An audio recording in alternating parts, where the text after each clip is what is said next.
Chapter 281. Your Highness. Serenade descended from the carriage, supported by her escort. Naturally, that escort was her loyal subordinate Elise, who was carrying a massive sword coffin. It must have been a tough journey, Serenade. I spread my arms to welcome my guests. Serenade and Elise both slightly bowed to me. Hidden beneath her strands of sapphire blue hair, Elise's expression was neutral, but she stole a quick, disdainful glance at me. Her complexion looked fine. She must have been doing well. Serenade stood straight and smiled warmly. I apologize for the delay. We've been clearing the road from the imperial capital to here. It took a bit longer than expected. What did you say? You came here while also clearing those treacherous mountain roads? I thought they were taking a while to arrive, but that wasn't the reason. They accomplished an unimaginable task in no time. These people. With newfound admiration, I looked at the members of the Merchant Guild. They started to look like heroes against all odds. Our Merchant Guild undertook the nationwide road project, and we're not entirely finished. We've only completed the most basic stages as we made our way here. Serenade pointed towards the cargo wagons behind her. Still, this shouldn't interfere with the magic stone distribution. If you grant the permission, we can start shipping magic stones from Crossroad to the imperial capital as early as tomorrow. You've done well, Serenade. Thank you. As I expressed my gratitude, Serenade fidgeted with her fingers, appearing somewhat shy. Oh no, Your Highness. It's a promise I made with you. There's no need for thanks. Okay? Yes. You're making me feel embarrassed too. I scratched the back of my neck, feeling awkward. Just then, a strangely fluffy atmosphere began to form. Standing beside me, Evangeline, who had been shivering, looked up at Serenade with a shocked face and began to mumble. This mature, sophisticated, and beautiful woman, could she be? Let me introduce you. Evangeline, this is Serenade, the owner of the Silver Winter Merchant Guild. I introduced Serenade to Evangeline. Serenade, this is Evangeline, the heir to the Margrave title of Crossroad. Pleased to meet you, Evangeline. My name is Serenade. I look forward to working with you. Serenade took the initiative to bow, demonstrating flawless etiquette. It was a greeting with not a single flaw. I am also pleased to meet you, Serenade. But Evangeline, who had been sneaking glances between Serenade and me, suddenly asked. Actually, when I was living in the imperial capital, I read a lot of gossip magazines about the two of you. I rested my forehead in my palm. Now that I think about it, this Evangeline character collected and read all sorts of scandalous magazines about me when she was attending the academy in the imperial capital. All kinds of rumors were rampant about the relationship between the two of you. I was so curious that I couldn't sleep. Please, just tell me one thing. Evangeline hurled a fastball directly at Serenade. What exactly is the relationship between you two? Huh? Well, you see. Confused and hesitant, Serenade cautiously glanced at me before mumbling, her face slightly flushed. An ex-girlfriend, maybe? At this, Evangeline's eyes popped wide open as she let out a loud squawk. Ex-girlfriend? Why does saying it like that make it sound like she was an EX-rank girlfriend or something? Wait, you mean you dated someone this pretty senior? No, I mean I didn't date her. Well, I did. But, as I stammered, Evangeline, who had been trembling, suddenly punched me in the shoulder. You womanizer. Bad man. Why the hell did she hit me? Thank you for coming all this way, Serenade. Young Lord's mansion. The drawing room. Sitting across from each other with some light refreshments, I asked Serenade, is everything all right? You must have plenty of work in the imperial capital. Was it really necessary for you to come all the way to this Margrave's territory? Businesses in Silver Winter's Merchant Guild have all stabilized. Alberto has been a huge help with the new projects in collaboration with the imperial family. I was pleased to hear Alberto's name. The old butler who used to handle Star Palace. Now it seemed he was making a name for himself in his second life at Silver Winter's Merchant Guild. I've put Alberto in charge of overseeing businesses in the imperial capital. He's extremely meticulous, given his lifelong service to the imperial family. His connections are also extensive. So, in that aspect, he might even be better than me. And for emergencies, we can communicate through messenger eagles. The Merchant Guild of Silver Winter had a communication system using messenger eagles. Some even came along with the Merchant Guild's convoy this time. If something urgent came up, I could contact them using those birds. But still, shouldn't the guild leader be in the imperial capital rather than at the end of the world in the south? Also, Serenade, stirring her tea with a spoon, began to shake slightly as she spoke. Alberto urged me to go wherever my heart desires. He pushed me to. Whoa. The atmosphere has been getting increasingly mushy. My tolerance for this kind of mood isn't great, you know. Ash, get out here and handle this. Weren't you her first love? And most importantly, at that moment, Serenade's expression became serious. I absolutely need to tell you something in person, Your Highness. I blinked in surprise. She had something to tell me? Inhaling deeply and looking straight at me with her silvery gaze, Serenade was about to speak when... Ah! She turned her gaze abruptly to the side. Huh? I looked in the same direction. Ah! Lucas was standing at the entrance of the drawing room. Hiding his massive body behind the door and only peeking his head in, he was checking out the situation. Hey, big dog. You think that's going to hide your size? It's been a while, Sir Lucas. How have you been? Serenade was the first to wave and greet him. A flustered Lucas rolled his blue eyes around and awkwardly scanned the room before finally saluting. It's been a long time, Miss Serenade. Why are you standing there? Come. You're the prince's escort, after all. Ah? Well, you see. Lucas glanced at me cautiously. I was also sweating bullets internally. Shall I, resume my escort duties, my lord? Lucas, who spoke those words, still had bandages wrapped around various parts of his body. He had been left neglected in a cell for a week even after the battle had ended, without receiving proper treatment. He would need a few more days for a full recovery. You're not fully healed yet. Rest a few more days. But don't push it. Understood, my lord. With an expression like a dog abandoned by its owner, Lucas staggered away, exiting the reception room. Serenade, who had been watching Lucas' retreating figure, awkwardly smiled before asking, Sir Lucas seems to have changed quite a bit in his demeanor, hasn't he? He used to be more.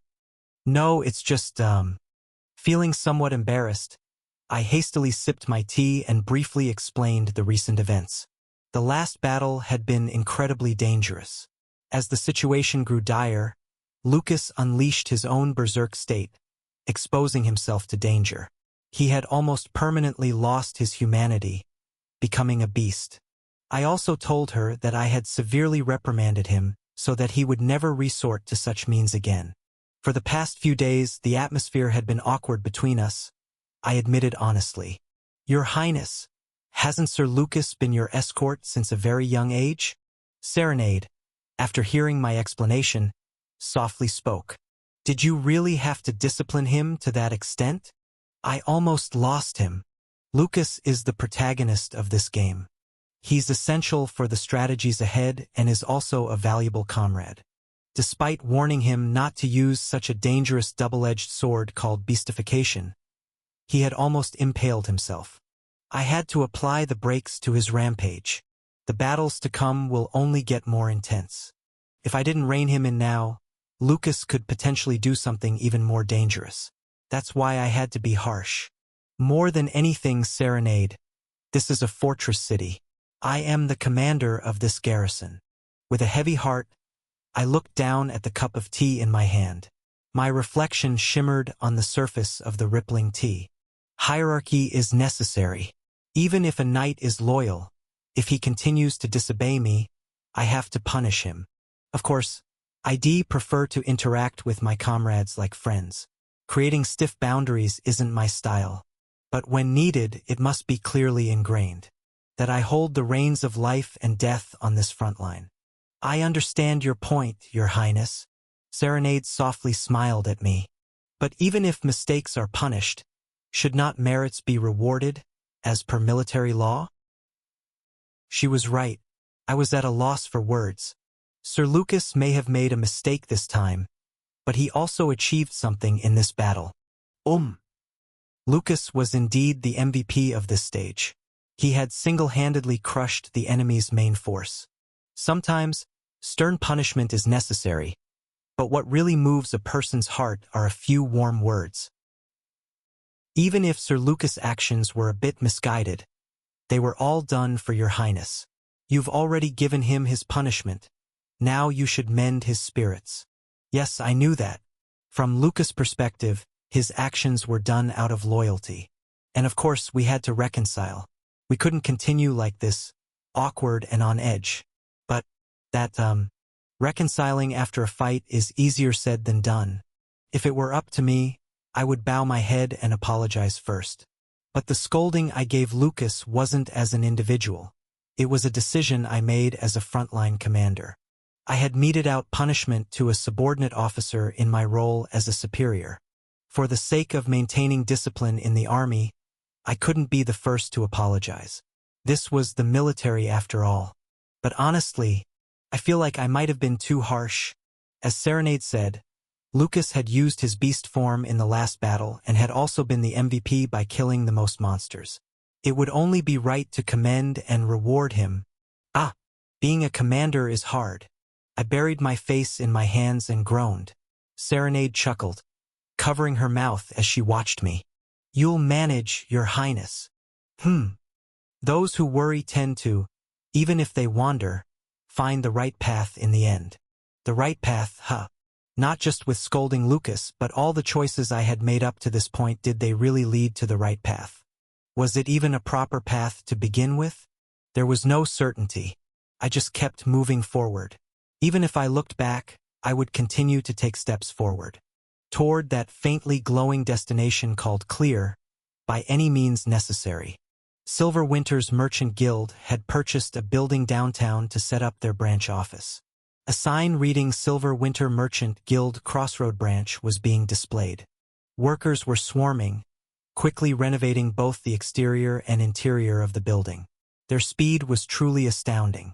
Your Highness, you have 2 tasks for our Merchant Guild, gemstone distribution and, While watching the renovation, Serenade glanced at me and asked, a tourism city project, right?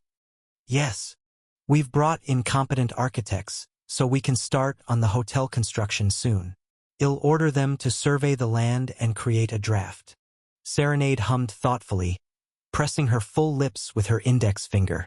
And about the fall festival. It's already that season. When does it start? In 2 days. ITLL last for 3 days. The traditional events for Crossroad are the martial arts tournament and dance festival. Correct?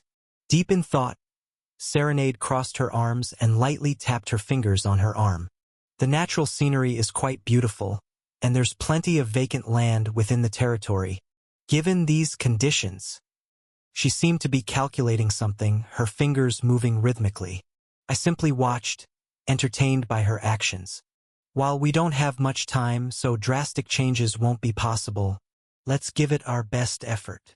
Finally, as if concluding her calculations, Serenade gave me a refreshing smile. Let's transform Crossroad into the top tourist destination in the South. Slowly but surely. The upcoming fall festival can be the first step toward that. Oh, sure. I sensed that something was a bit off here. No, the tourism city project I had in mind was simply to build a hotel with a casino to meet the minimum tourism score and lure in SSRSR grade heroes. It seemed that the head of the Silver Winter Merchant Guild had something much grander in mind. I chuckled wryly. How many tourists could possibly come to such a remote corner of the world? Chapter 282. In the blink of an eye, 2 days passed, and the morning of the autumn festival arrived. Around noon, I swung by the base camp to call back all the personnel who had been dispatched. They had been working on stabilizing the base camp and, a few days earlier, had finished installing a teleport gate at the forward base. They were also in the midst of clearing that area. I told them to take a full break during the 3 days of the festival. You can't be away on missions while everyone else is enjoying the festival, can you? Wow. City air. It's been ages. Kuolin stretched his arms wide and yawned. The full moon was near, so all 5 Penal Squad beastmen were back in their regular human forms. It felt like Kuolin's previous meta for shedding their fur every season like dogs was on point. The air smells delicious. Hannibal, who returned with Kelly Bay, shouted with a lively expression. The elderly dwarf blacksmith and his young assistant headed toward the downtown forge, chattering along the way. The festival, it's been so long. It'll be fun. Won't it, Lily? Godhand, who was pushing Lilith's wheelchair, tried to make pleasant conversation, but Lily responded with a sulky face. Sweating profusely, Godhand worked hard to soothe Lilith's mood.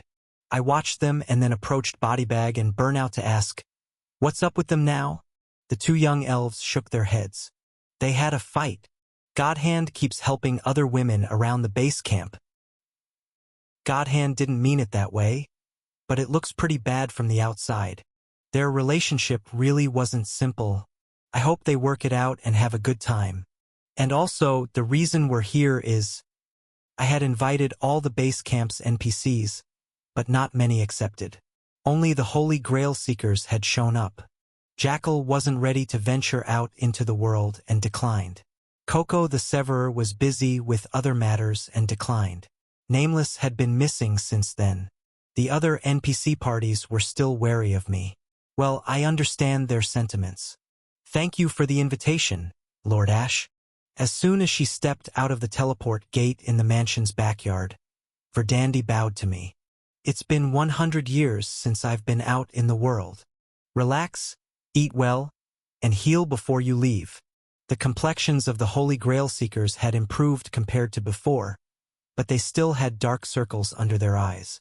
I hoped they would enjoy the festival and rejuvenate their spirits.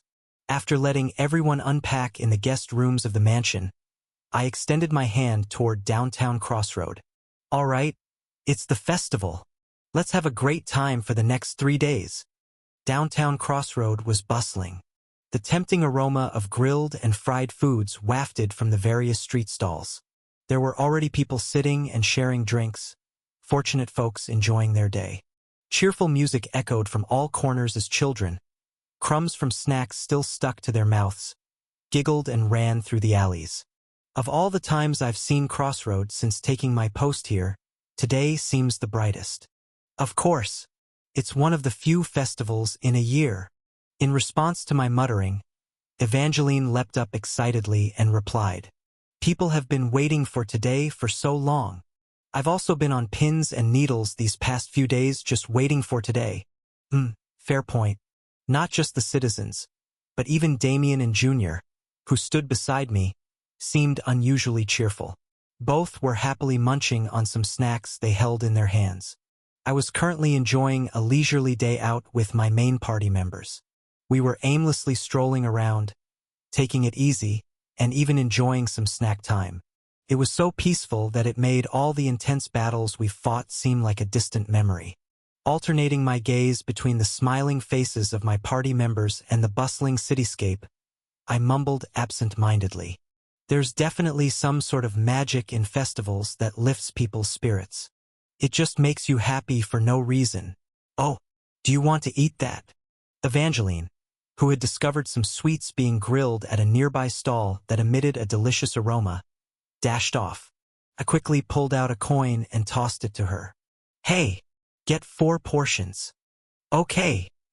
Snatching the coin out of the air, Evangeline darted off and returned swiftly with 4 pieces of something resembling Korean hotteok. How could something filled with sugar sandwiched between carbs taste bad? As I took a hot bite and puffed on it to cool it down, Evangeline tilted her head and looked around. "By the way, where's Lucas?" "No idea. Haven't seen him since the day before yesterday." I had told him to focus on recovering from his injuries rather than resuming his duties as a guard. Since then, had been sulking and had disappeared from sight. Is he resting in his room? Shaking her head, Evangeline answered my question. He wasn't in his room. I knocked before I left. Oh? Then is he receiving treatment at the temple? This time, it was Damien who shook his head. No, Your Highness. The temple only provides emergency care and a ward for severely ill patients during the festival. I see. Even the priests need to rest, after all. Yes, especially Saintess Margarita. She threatened to go on strike if she didn't get a break during the festival. Margarita. She must been under a lot of pressure. Well, she did have a tough time during the last defensive battle. So where the heck did Lucas go? We had planned to enjoy the festival as a close-knit main party, perhaps even reconcile some differences. His absence made me uneasy. The main party of 5 felt incomplete without Lucas, who was usually responsible for bulk and brawn. The group seemed to have shrunk somehow. Just then, Junior, who was enjoying some candied tomatoes, squinted and pointed forward. Huh? Isn't that Lucas? Huh? Ah, it really is. Sure enough, in the direction Junior pointed, there he was. His identity was easily revealed by the golden hair sticking out from under the hood of his robe and his distinctive build. What was he doing there? Lucas, after glancing around, cautiously entered the military encampment and approached a window guarded by a few soldiers. The sign erected in front of the window read, "Registration for Martial Arts Tournament." Watching this scene unfold from a distance, I broke into a cold sweat. A martial arts tournament. It's tomorrow, right? The martial arts tournament. Is it a tournament big enough to involve someone like Lucas? A moment later, Lucas seemed to have finished his registration, swiftly making his way out. He looked around cautiously, pulled his hood tightly over his head, and hastily scurried away. I should never assign him a stealth or infiltration mission.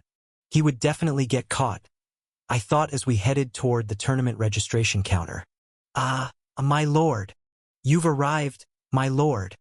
The soldiers who noticed me saluted in unison. I returned their salute with a nod. We're in the middle of a festival. Make sure to relax a little. Eat and drink moderately while you work. Haha. It's not like it's strenuous work or anything. And as you said, we're snacking while on duty. The soldiers awkwardly showed me the snacks they'd hidden behind their backs. I chuckled and asked, "How's the tournament? Many participants?" "Oh, absolutely. It's a madhouse, especially since new prizes were added yesterday." Prizes? Something new was added? Yes. Didn't you know? The Merchant Guild of Silverwinter has sponsored new prizes and made an announcement. Oh, really? Curious, I looked at the poster the soldiers were pointing to. Let's see, the new prizes are 5th 8th place, unlimited festival stall vouchers, 3 4th place, Silver Winter Merchant Guild voucher, worth 5,000 audels. Second place, free full set of blacksmith gear. First place, knighted by the Lord. Wait, hold on. Is the first place prize some sort of joke? Knighted by the Lord? Who decided this? Hey, did the Merchant Guild of Silverwinter propose this prize? Yes, indeed. The guild master herself came to post it. I grabbed the back of my neck, feeling a headache coming on. Serenade, what are you doing? While I stood there in shock, Evangeline eagerly wrote her name on the registration form. I'm going for 5th place. I want to eat at the stalls. Hey, this is not the time for that. Juniors and Damien also cautiously stepped forward. Hee, I'll go for 4th place. Your Highness, please sign me up for 2nd place. This is not the time for you guys either. I barely managed to stop Junior and Damien, who were excitedly getting ready to write their names down. No, wizards. Those with farsight. You can't. People will die if you participate. More importantly, why are you all ignoring the first place prize? I felt a little hurt or maybe awkward that they were blatantly disregarding the first prize and only looking at the lesser ones. Look at the first place prize. Being appointed as my knight is a big deal. Evangeline then covered her mouth, giggling as she explained to me. That is called an honorary knight for the tournament. It's like a title given to the winner every year. It's more of an honorary award. So it's not really granting actual knighthood. Yes, of course, if you win the tournament, your skills are more or less verified, so you might get employed on the front lines or even truly become a knight. I see. So the first place prize was traditional, given out every year like this. The uproar wasn't even about the first place prize that had always been there. It was all because of the newly added rewards from the Silver Winter Merchant Guild equipment crafting permits, gift certificates, and vendor permits. Let's be honest, does winning an honor award get you food, money, or equipment? I don't need first place. Such brutally honest beings of material greed. I'd honestly been a bit pleased thinking the participants were crowding in because they wanted to become my knights. How absurd that this isn't a competition where everyone wants to be first. Evangeline patted me on my trembling shoulder. By the way, what prize do you think Lucas applied for among these? I tightly closed my mouth and looked up at the wall poster. I had a hunch why, but that same reason tasted sour on my tongue. In Eddie's Honeybee Dance Festival registration desk. Fortunately, the dance festival rewards were relatively modest. There were no rankings, just awards like most popular, biggest laugh, cutest, and so on. This was a competition for fun, after all. Most popular, the right to dance all night with the partner of your choice. That was the top prize for most popular. Well, it could have been worse. This is also a traditional prize for the winners who come down to the Crossroad Festival. Evangeline said, pointing to the most popular award. If you win the dance festival, you get to dance with the partner of your choice. Something like that. I see. Well then. Evangeline quickly went forward and fetched 4 application forms. Let's all participate. What's about it? You should participate too, senior. Evangeline frowned and spat out the words. Isn't it common sense to end the festival by all dancing together? It's not a Bollywood movie. Why would we end by all dancing together? What's more, I'm uncoordinated. Apart from the social dancing I learned from Serenade, I can't dance.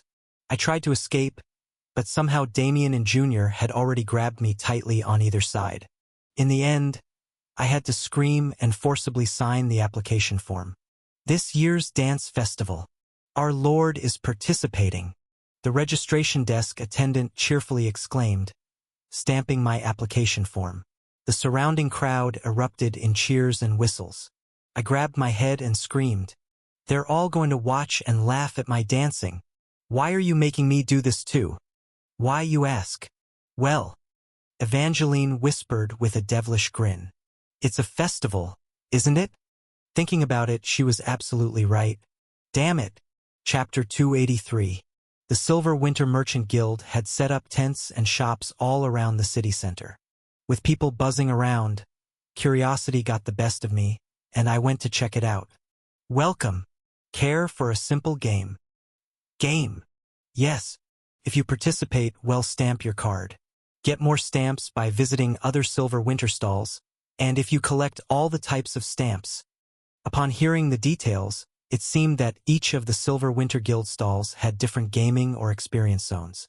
Complete a lap around the stalls, collect stamps, and trade them in for a small prize. What's more, it was all free. We definitely have to do this. The first stop was a dart-throwing stall. The 4 of us took turns throwing darts. I completely missed the mark due to lack of skill, and Evangeline threw too hard, causing her score to be low. Junior expertly hit all the targets. And then there was Damien. He threw his darts so that each one landed dead center. Heh. With a weird laugh, Damien shrugged his shoulders. This smug, arrogant son of a... It's just a dartboard. But this is actually pretty fun. The staff put a commemorative hat on Damien for breaking the all-time record. Wearing a silly, oversized hat, Damien grinned like a little kid. Evangeline clenched her teeth, seemingly envious of that hat. We're going to visit the other stalls. No, we'll make a round at all of them. I may be weak at darts, but it'll take first place in everything else. Can we use magic for the next games? No, I will use it. I want some souvenirs too. Easy there, guys. Please, just take it easy. And so, our plans for the afternoon were set. We would go around all the Silver Winter Merchant Guild stalls and collect stamps. We visited other stalls, playing bowling, disc throwing, a card-matching game, and even solved quizzes. Really, it feels good to collect each stamp. Every time a new stamp was added to my collection, a peculiar sense of accomplishment filled me. I'm not one to be hooked on achievement scores or completion rates, but now I get it. A little. At each experience zone, lines had formed. People in line bought snacks from nearby stalls and chatted. No wonder they'd set up shops all over the place. There were other parties enjoying themselves too. Shadow Squad was laughing while bowling. Coolin was collapsing while arm wrestling, and the Penal Squad was roaring with laughter. The Holy Grail Seekers were smiling faintly while playing a card-matching game. I quietly watched them all, each enjoying the festivities in their own way. If the city had been a place free from monster invasions, could I have seen such a scene every day? Stamp collection complete. As dusk approached, we finally visited all the game and experience zones and successfully collected all the stamps. We finished all the quests on the first day of the update, just like how Korean gamers usually do. Seeing this made me feel like my party members were somehow more familiar. Not in a good way, though. We should be enjoying this leisurely, you idiots.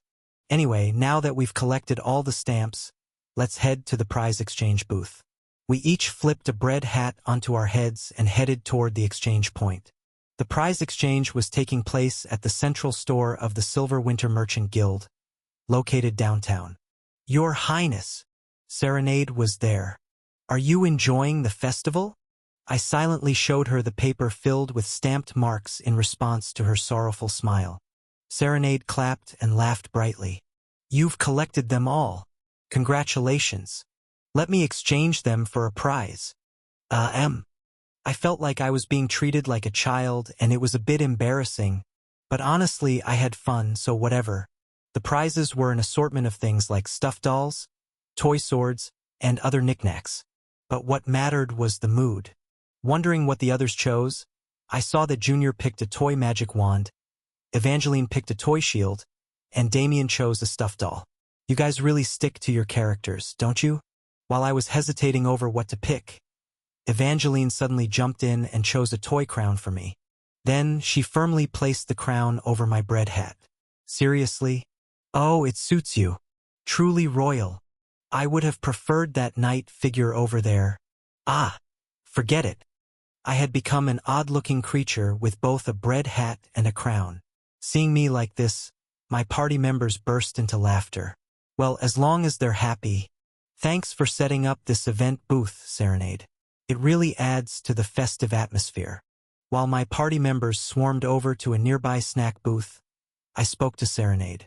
But if you give all this away for free, will you make any profit? We definitely can't make a monetary profit, Serenade said, smiling gently. However, we can build a good image. Image? This festival is an opportunity for the citizens of the city to enjoy running their own stalls. People bring out homemade liquor to sell and share the snacks they baked at home, Serenade explained in a soft voice. What would happen if the merchant guild from the imperial capital suddenly intervened and started doing business on a large scale? We might gain a short-term profit from trading, but we'd also earn ill will, not to mention ruining the spirit of the festival. Serenade slowly scanned the crowd of citizens filling the streets. Even though Silver Winter is the largest merchant guild nationwide, we haven't achieved anything in the southern region. We have to start from scratch here. So, you start by planting a good image. Exactly.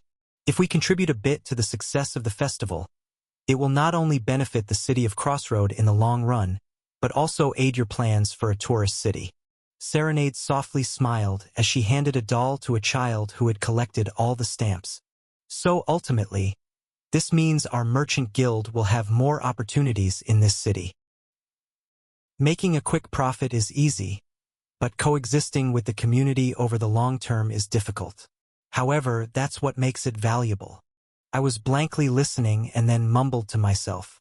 You're a good merchant, Serenade. Hehe. You flatter me. I just did what would eventually benefit us more. I spotted my party members returning with snacks.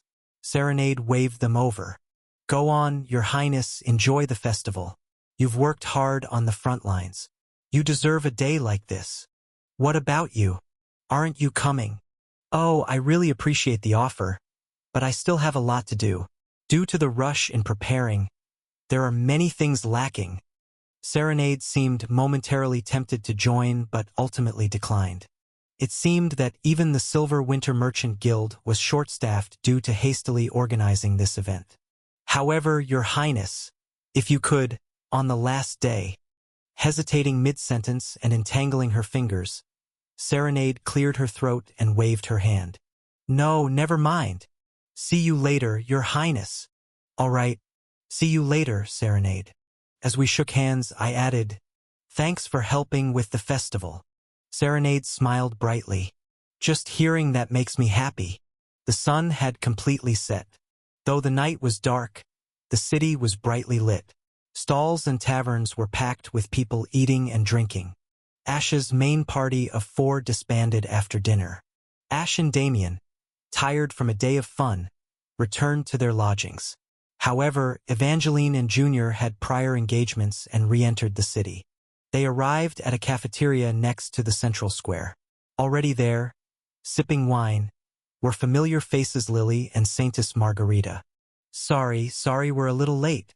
We were having dinner with our party, so it took longer than expected. Evangeline and Junior greeted them warmly as they joined the table. However, the atmosphere was not exactly cheery.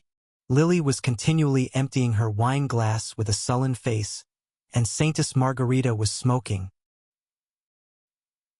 What's with this vibe? Evangeline and Junior quickly exchanged glances. Why were the senior mage and the Saintess in such a grim mood on a festival day? Evangeline clapped her hands and forced a smile. All right, Crossroad Women Heroes and Mercenaries Welfare Committee, or, for short, CWHMW, our second meeting. Let's start on a high note. The name never got any less awkward, but the atmosphere needed reviving. Junior chimed in. Exactly. Come on, CWHMW members. Let's have some sweets and chat. Drowning ourselves in hard liquor and chain-smoking will only hurt us, you know? Especially on such a good day. Evangeline and Junior summoned the cafeteria owner to order food, desserts, and drinks. However, even as the table filled with new dishes, the somber expressions on Lily and Saintess Margarita didn't lighten up. Sweat trickled down the faces of Evangeline and Junior. What's wrong with these people? Saintess, is something bothering you? Unable to hold back any longer, Evangeline finally asked. You both look particularly down today. If someone picked a fight with you, as the president of the CWHMW, I will set them straight. Evangeline subtly emphasized the word president. Junior quietly thought to herself, Evangeline, you sure are ambitious, aren't you? No, it's nothing. Today was supposed to be my day off, but it's been hectic. Snuffing out her cigarette, Saintess Margarita poured herself another glass of alcohol. The scale of the festival this year is bigger, and it's livelier, which has resulted in more injuries than in previous years. I see. The emergency medical stations keep calling because they're understaffed. I considered ignoring it and resting, but I felt uneasy. I went, and before I knew it, I had spent the entire day at the emergency medical station. The sun is setting, and I didn't even get to enjoy the festival. Taking a big gulp of her drink, Saintess Margarita sniffled. So, the atmosphere is just gloomy because I couldn't rest even on the day of the festival. I shouldn't be complaining about this as a cleric. I'm sorry. Don't worry about it. We totally understand. No need to apologize. Evangeline and Junior emphatically comforted Saintess Margarita.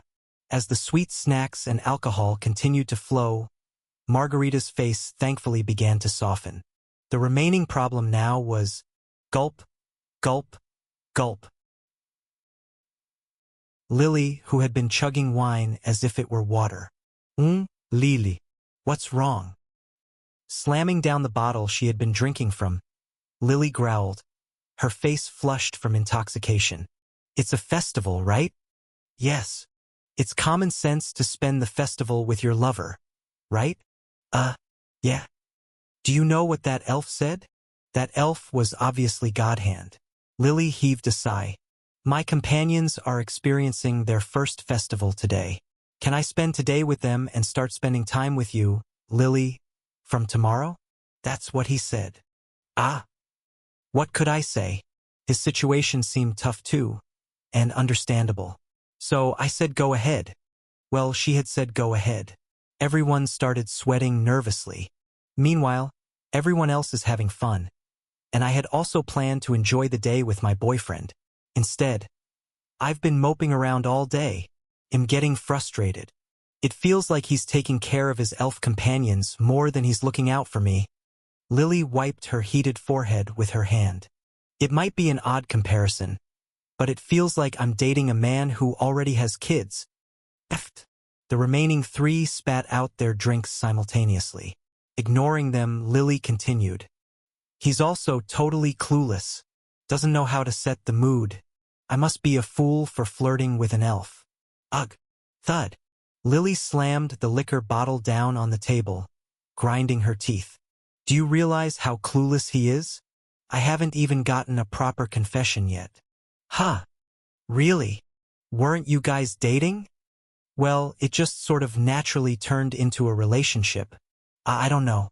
Maybe this is the elven way of dating. Lily guzzled down the liquor. The darkness looming over the table deepened. Hey, even though we're all a bit lost right now. Just then, Evangeline shot up from her seat, raising her glass high. I assure you, as the president here, that we'll all get what we want in the end. Oh, that's right. Greater happiness is definitely coming. Junior hastily agreed, rising from her seat as well.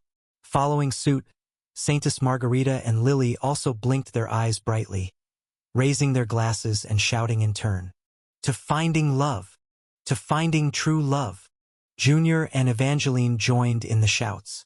To finding health. Wait, what am I looking for? Crossroad is mine. Cheers. It was a toast lacking context, typical of a tipsy gathering. But who cared about context at a place like this anyway?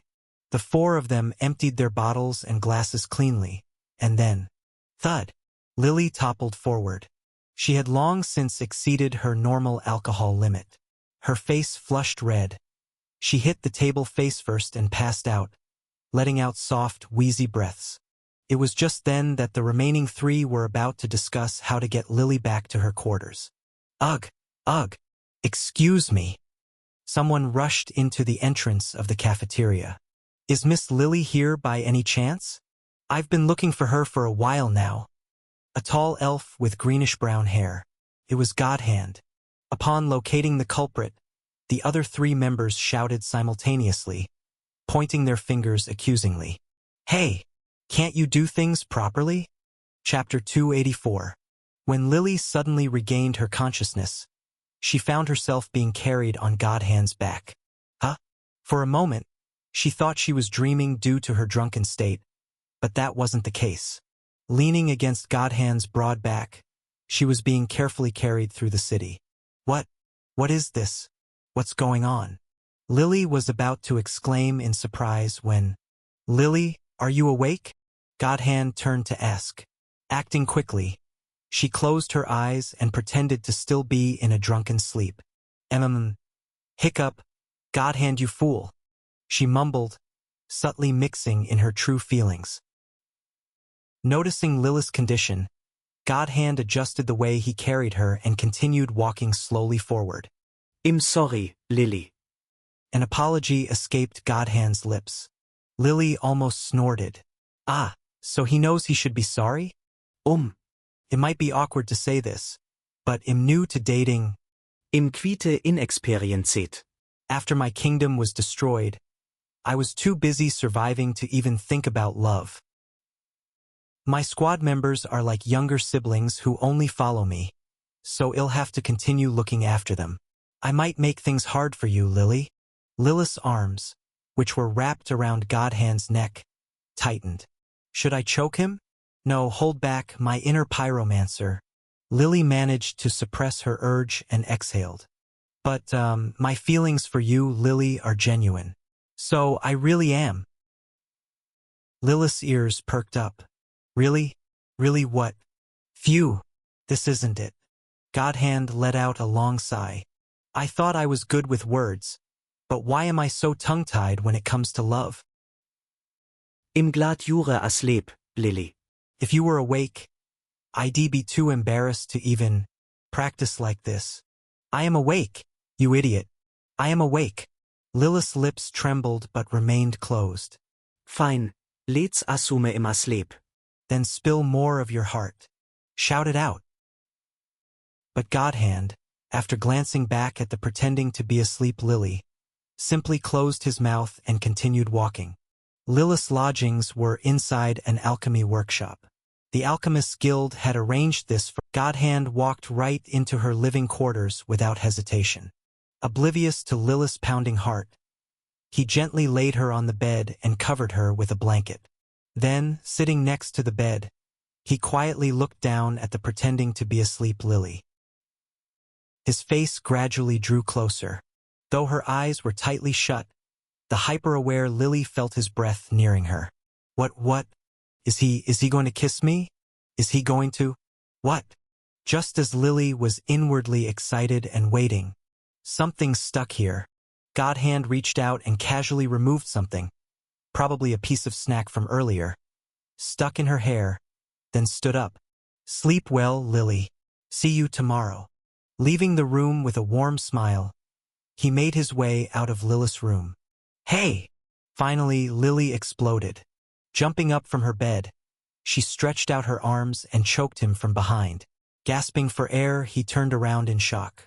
Lily? When did you wake up? You are so clueless. Ugh. Gah. Lily, I can't breathe. You don't deserve oxygen. You love idiot. Crash. Bang. From Lilith's room, the sounds of something rolling violently, his screams, and the grand explosion of a fire spell leaked out. Sitting next to Lilith's room and sipping on their drinks, the master and deputy master of the Alchemist Guild calmly poured more alcohol into their glasses. Ah, the spirit of the festival. It is a festival, after all. Boom! Splash! My pitiful cry eventually faded away. And so, the first night of the fall festival passed like this. The next day, in the barracks, I arrived here in the morning to watch the martial arts tournament. Is it just me? Sweat trickled down my face as I looked at the bustling crowd. There seemed to be a lot of people. There appeared to be more people than what I had seen yesterday in downtown Crossroad. What's going on? Damien, who had been trailing behind me, let out a yawn before answering. Didn't you know, Your Highness? It seems that the Silver Winter Merchant Guild promoted the Crossroad Festival in nearby cities. What? Really? Yes. The martial arts tournament starts today, so it looks like people from nearby cities have begun to arrive to spectate. So that explains the sudden influx of tourists. Internally, I sighed at Serenade's incredible efficiency. When did they even manage to do the promotion? The martial arts tournament was being held in an arena within the barracks. A crowd of early spectators had already gathered around the arena like a cloud. My seat was prepared in the best viewing area. Long live the power of a lord. I made space for Damien to sit beside me and looked around. Where are the rest of our party? Junior drank too much yesterday and is resting. Evangeline is participating in the tournament, so she's gone to prepare. While we were chatting, a soldier approached us and handed over a sheet of paper. It was the same soldier I had seen at the tournament registration desk yesterday. Lord, here is the list of today's tournament participants. Ah, thanks. A quick glance revealed many familiar names. A significant number of my heroic characters had entered the competition. Are they all that enticed by the tournament prizes? As I muttered, the mercenaries around me nodded in unison. A limitless market pass for 5th to 8th place? Can't resist that. Gift vouchers from the Silver Winter Merchant Guild for 3rd and 4th place? It's as good as cash. A full set of custom equipment for 2nd place. If you can resist that, you're no mercenary. But why are you all conveniently skipping over the 1st place prize? These guys were only talking about the other prizes. What about the chance to become my knight if you win? But when the topic of who would come in 1st place came up, the mercenaries collectively let out a loud whoa to express their disapproval. We don't need any honorable 1st place awards. What we want is tangible material rewards. Maybe the finals will be a battle of who forfeits first? Arg, these guys. I gritted my teeth at the mercenaries' blunt honesty. You bastards. I've memorized your faces. You'll pay for this later. Just as the chatter continued, the opening match began. Let's see who the competitor for the opening match was. Lucas. Lucas appeared, standing on one side of the arena. Of all people, why did it have to be you for the opening match? Ah. Lucas looked uncomfortable when our eyes met, then quietly lowered his head. I scratched my chin, emitting a sound of awkwardness. Lucas' opponent was one of the N-ranked heroes belonging to our frontline subparty. He clenched his fists nervously in front of his chest. In this unarmed combat tournament, no weapons were allowed. Not only wooden weapons but also magic and skills were entirely sealed by special magic circles. Purely physical. Fist against fist was the rule of the duel. Surrender, ring out, or 2 downs would end the game instantly. Though the event was more for entertainment, priests were standing by just next to the arena for emergencies. Contestants, get ready. Ader, who had appeared as a referee, called out in a resounding voice. So this is where the director has been hanging out during the festival. Lucas and his opponent stood at opposite ends of the arena, bowed slightly in a show of courtesy, and Ader's hand swung down as he yelled, "Begin!" Whoosh! Lucas dashed forward, his feet pounding the ground. Vroom! With immense momentum, Lucas lunged his fist forward. The opposing mercenary rolled on the ground in a panic to narrowly dodge it. Wham! A gust followed Lucas' missed punch. It was no joke. A gust of wind had actually rushed out along the trajectory of the punch.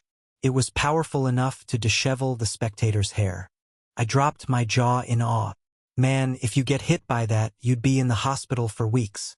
I surrender. I give up. The color drained from the face of the opposing mercenary as he immediately raised both hands above his head to forfeit.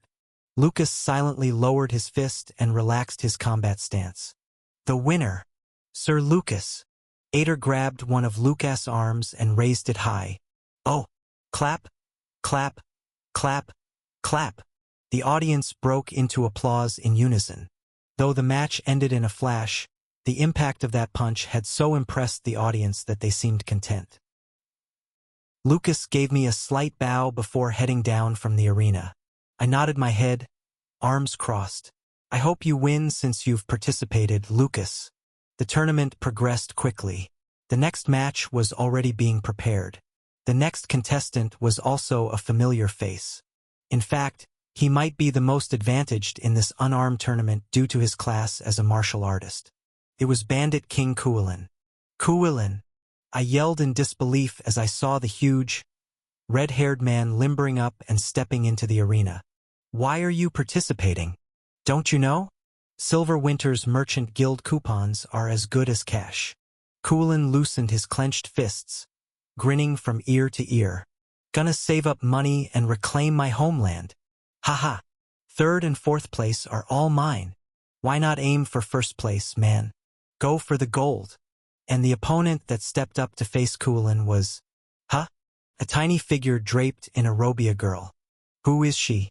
Confused, I broke into a cold sweat looking at her small stature.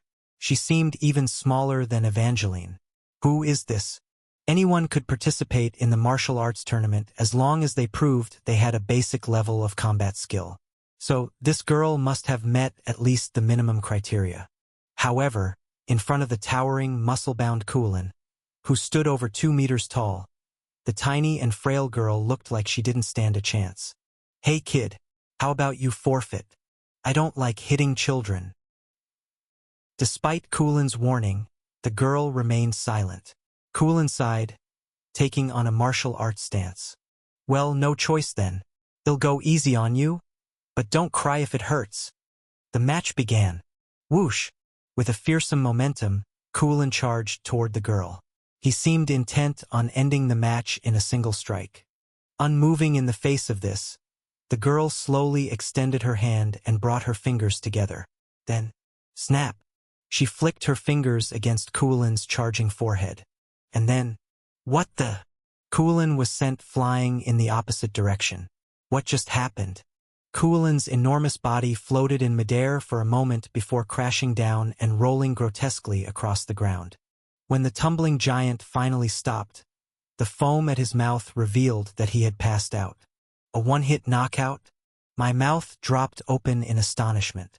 Even accounting for the fact that Kulin was in fragile human mode, could a mere flick from such a small girl send him flying like this? Moreover, the use of magic power was restricted in the current arena. Was she able to incapacitate Kulin with just a finger flick? Whoosh!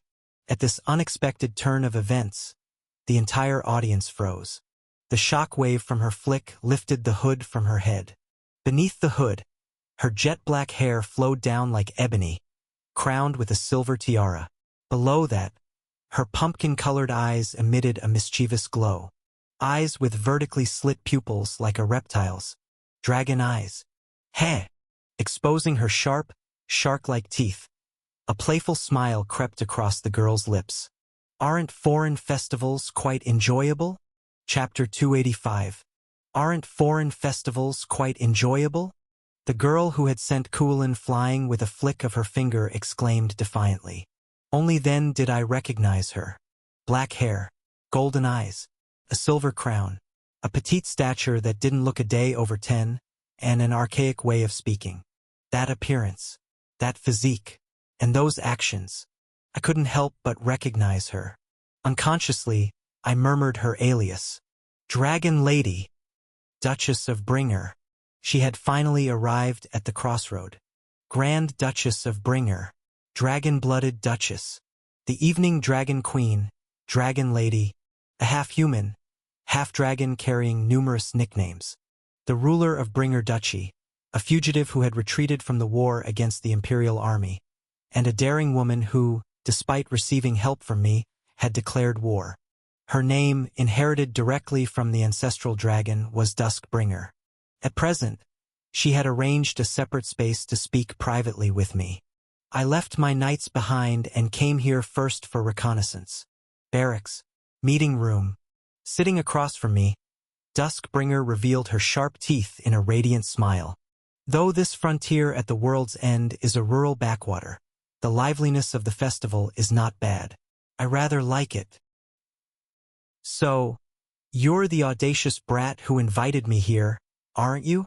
She might look no older than 10, but in reality, she was a cunning monster who had lived for more than 120 years. I made sure not to let my guard down and returned her smile. Ash. My name is Ashborn Hater Everblack. It's a pleasure to meet you, Your Highness. Upon watching me, a satisfied smile spread across Duskbringer's face. Indeed, you have a strong backbone. You're able to maintain your composure even in the face of my aura. Just like how the leaders of the Nightmare Legion exude malevolent energy, this half-human, half-dragon also seemed to emanate a sort of life force. But I had a passive skill to neutralize that. I never imagined meeting you like this, I said, pouring cold tea into the cup before her. I thought I would meet you at the city walls, considering you declared war.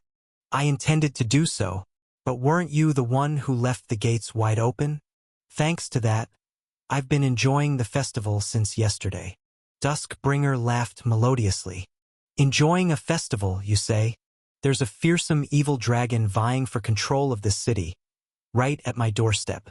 An evil dragon is still a dragon, yes. One corner of my mouth twisted into a sly grin. But a dragon with its teeth pulled. Ho! When I mocked her for having lost all her foundation, a momentary flash of intense anger swept across Dusk Bringar's youthful face. You are arrogant, just like your father. One could say you resemble your distant relative too, Your Highness. That was code for her being arrogant too. Neither of us backed down, and the dragon lady also twisted her lips into a smile. It was a malevolent smile that didn't suit the young girl's face, but there was a strange sense of pleasure to it. With that, I leaned closer to her face and growled. The country was ablaze, the army decimated, and all that was left were a handful of personal knights. Still, they held their heads high, refusing help and even sending us a declaration of war. If the Imperial Capital Academy ever opens a department of arrogance, you must be appointed as the chair professor, Your Highness. Your tongue is smooth, Third Prince. Smooth enough to make me want to rip it out. Isn't it Your Highness who showed her teeth despite my polite invitation? I had abandoned formalities by now. I opened up a path for you, only for you to start a war over command? Challenging me when you don't even have the chips to gamble with? Isn't it you who's ignorant of the world, Duskbringer? We had already agreed to draw swords against each other. No need for pleasantries. I planned to commandeer this dragon lady and her knights. There's no reason to lose in a skirmish. Despite my brusque words, the smile on Duskbringar's face grew even deeper. Her gaze felt like she was observing a pet cat acting cute, and it was a bit unsettling. So, Ash, do you not have the confidence? Will you not respond to my formal challenge? I have plenty of confidence. Bring your precious knights and let's have the 5-on-5 duel you suggested. Thud. I slammed my hands onto the table and spoke sharply. I accept your all-in gamble. The winner takes complete command of the opponent's forces. Do you agree? I not only agree but assure you, young prince, that I will win. Your southern front will serve as a stepping stone for the revival of my Bringer Duchy. Adorable dream you have there, Dragon King. We will win. You and your knights will help us clear out the monsters on this front.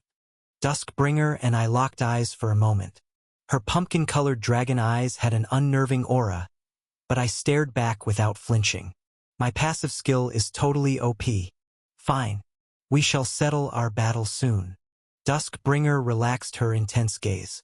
For now, I'll enjoy the remaining festival. Surely you're not cold-hearted enough to kick out a guest participating in the festival. Third Prince. Of course not. The festival at Crossroad is open to everyone. This is a monster front. As long as you're not a monster, anyone is welcome. Open to everyone, huh? Duskbringer downed the tea I had offered with a meaningful smile. You seem strong yet have your soft spots.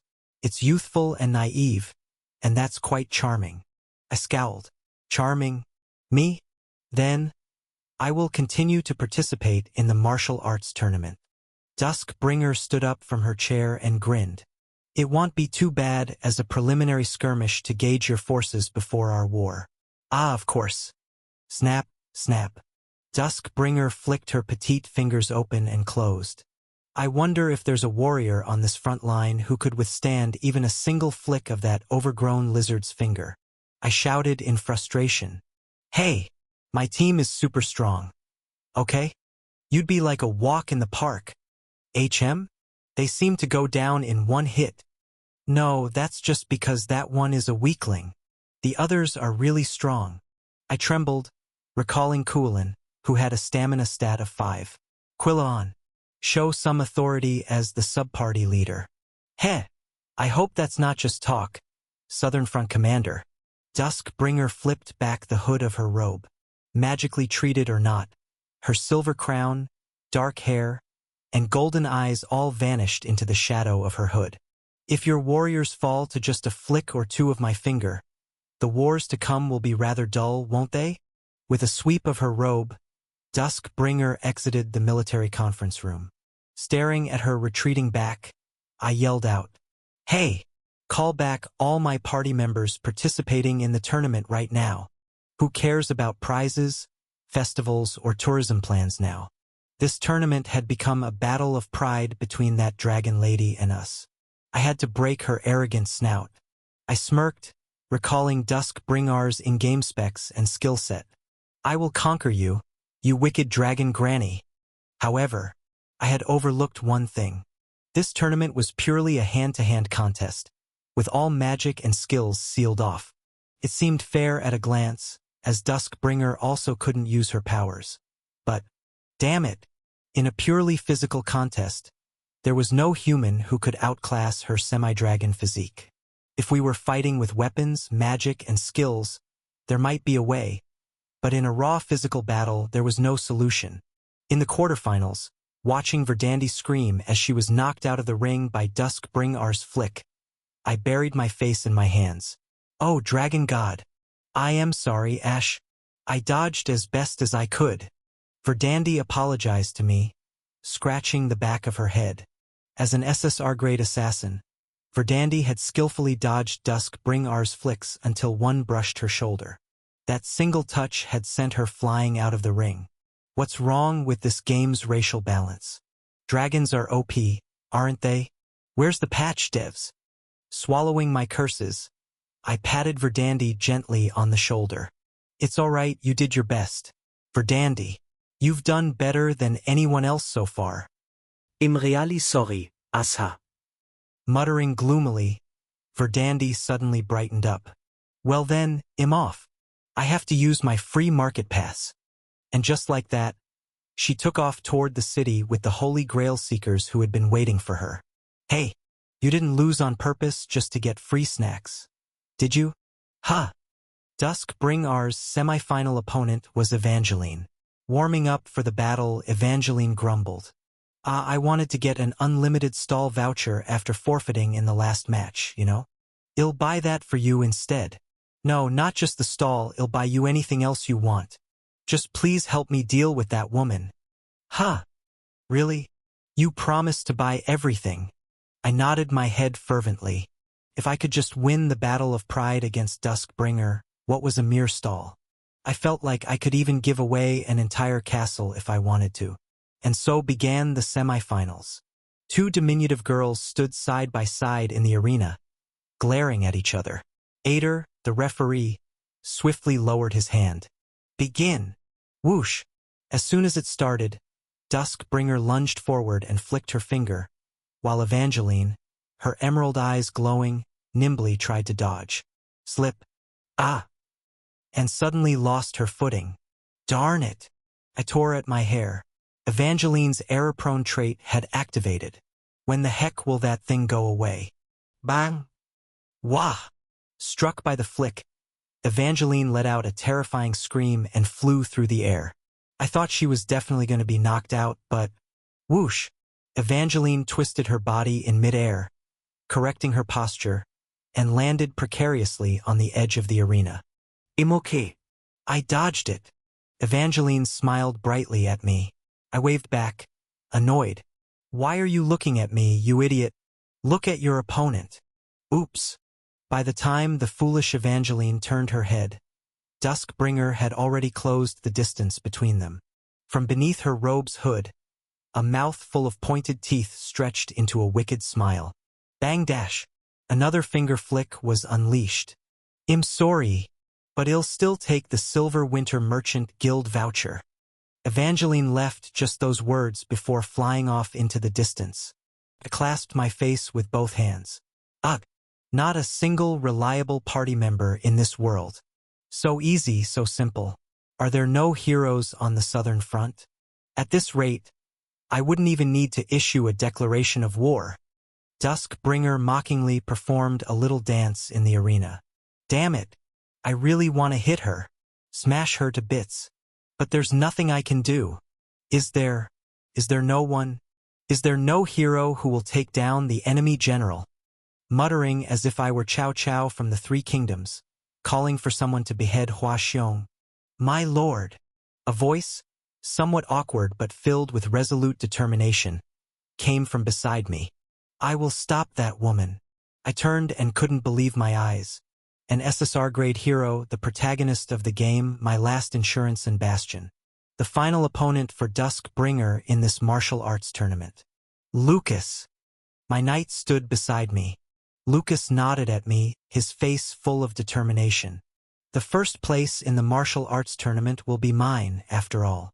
Chapter 286. Barracks. Conference room. Before the final match, I was giving Lucas some specialized training on attributes. You get it, Lucas?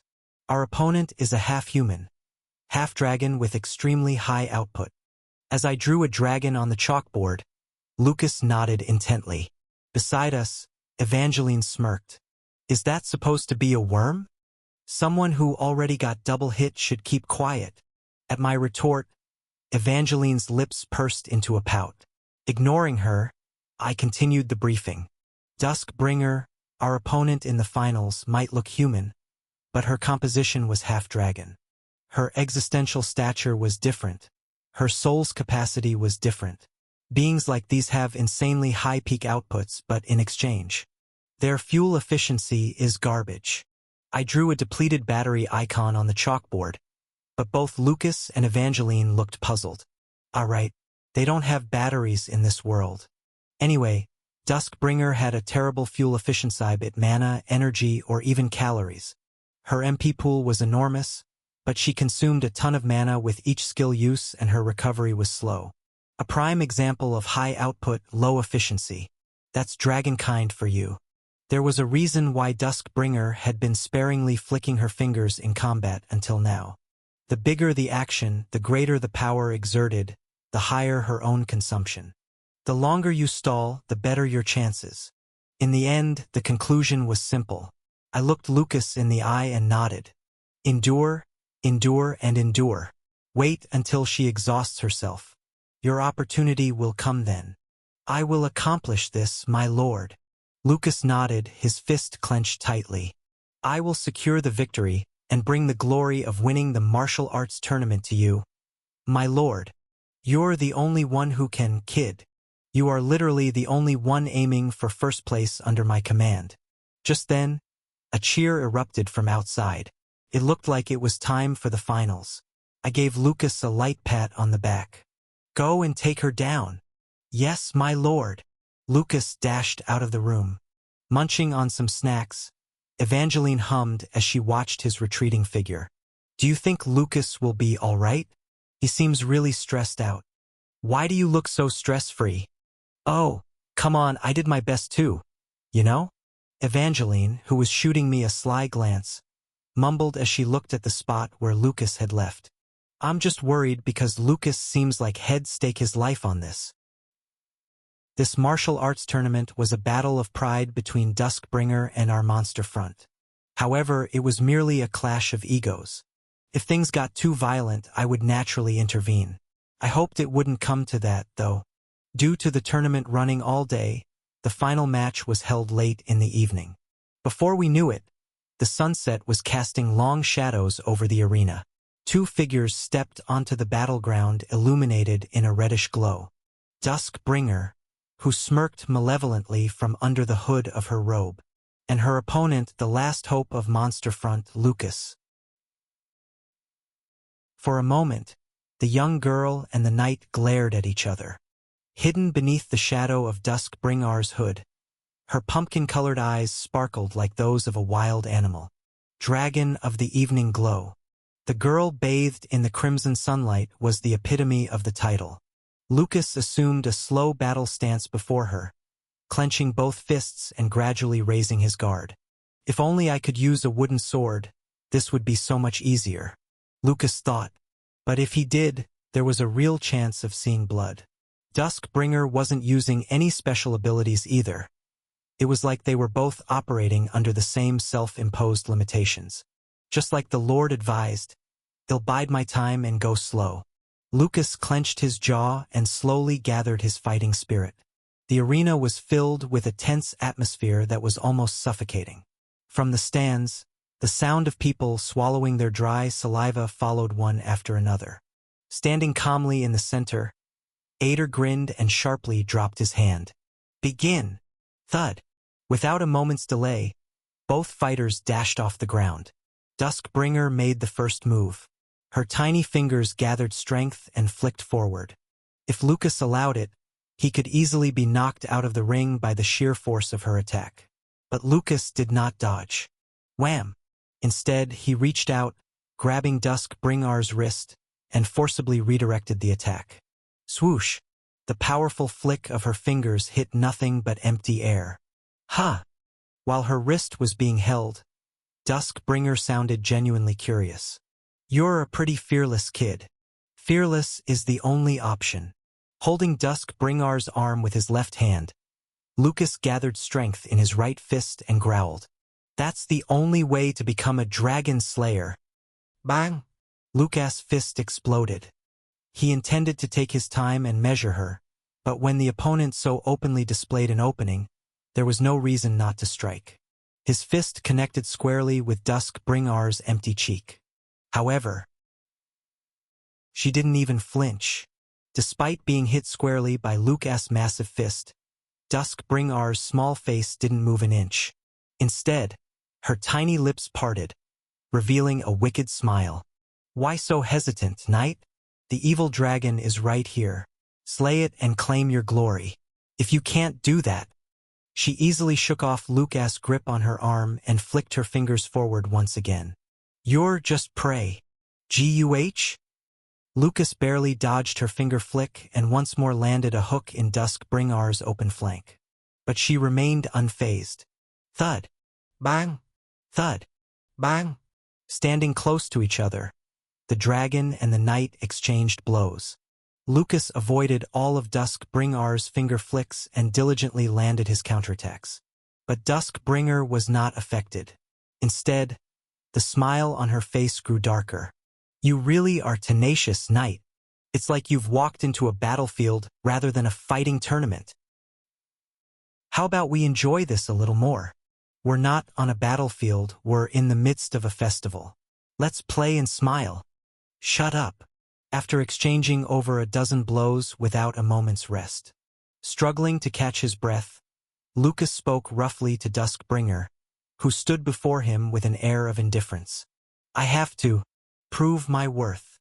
I have to prove in this tournament that I am a unique entity on this front line, that I am needed by my lord. Lucas' azure eyes ignited with a fearsome murderous intent. Don't get in my way. Just fall, you wicked dragon. Ah, I see. Duskbringer, who had been quietly observing Lucas, burst into a hearty laugh. You were abandoned once before, weren't you? So you're desperately trying to avoid your master's disdain? Lucas' shoulders tensed up. Duskbringer burst into loud laughter, clutching his stomach. Ah! How adorable! So adorable!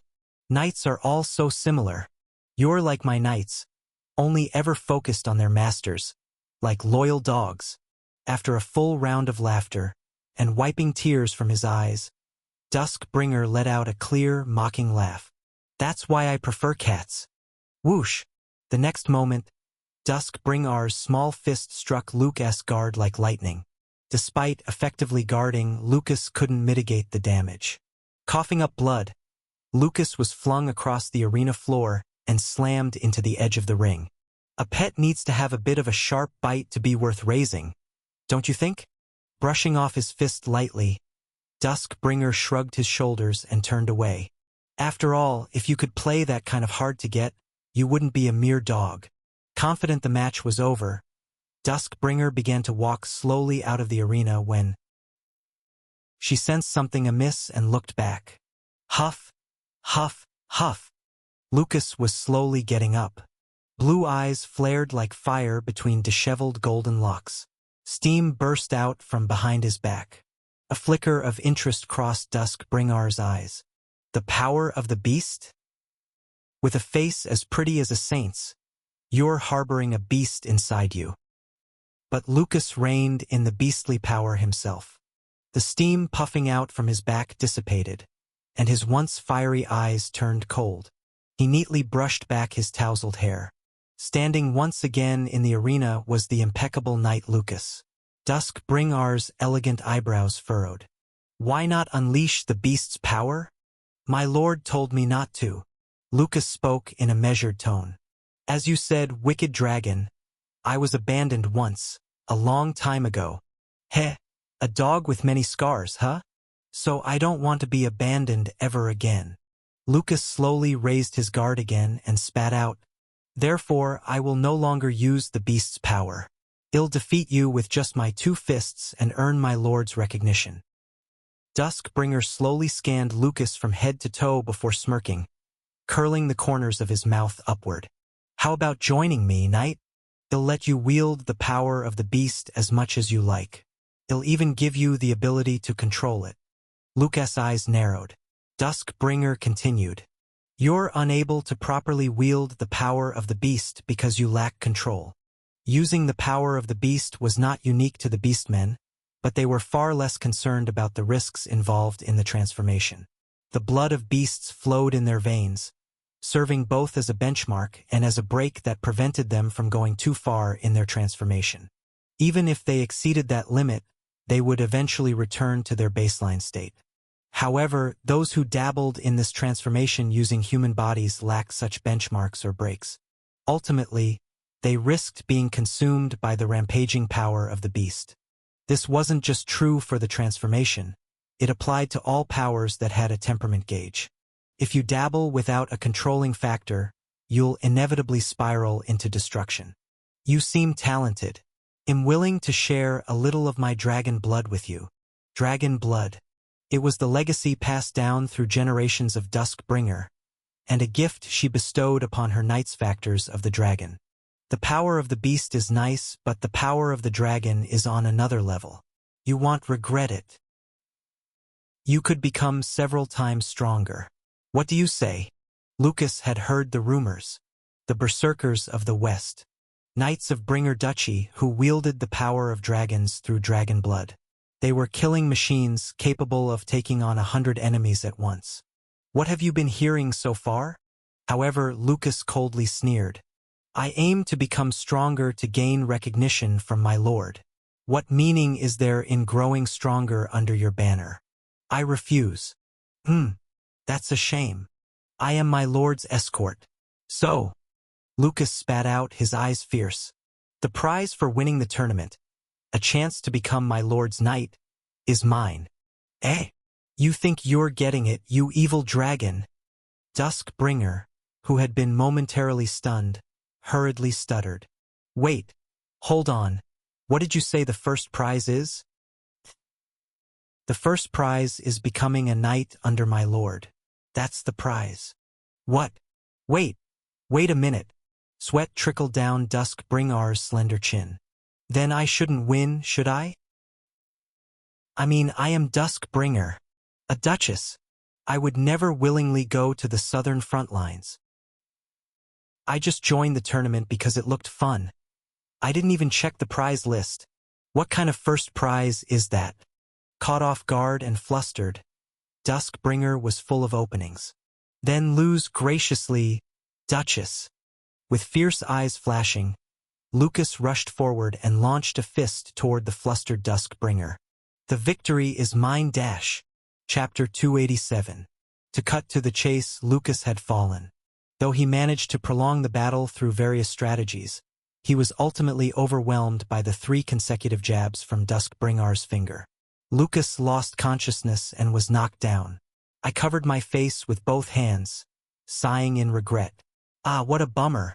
Hoping to win a purely physical battle against a half-dragon, half-human was an unrealistic wish from the start. Phew. Standing in front of the unconscious Lucas, Duskbringer was panting heavily, only to suddenly snap back to reality. I won, didn't I? Duskbringer shouted towards the fallen Lucas while waving her fist. You were too relentless. I didn't even mean to win. What? Was this some kind of new trick? As absurd as it was, awards must be given based on merit. I waved my hand to the side. It's getting late. Let's wrap this up. Proceed with the award ceremony. Yes, Your Majesty. The unconscious Lucas was taken away for healing by the priests. and the mumbling Dusk Bringer was quickly escorted off the stage by me. A podium for the awards was quickly arranged in the arena.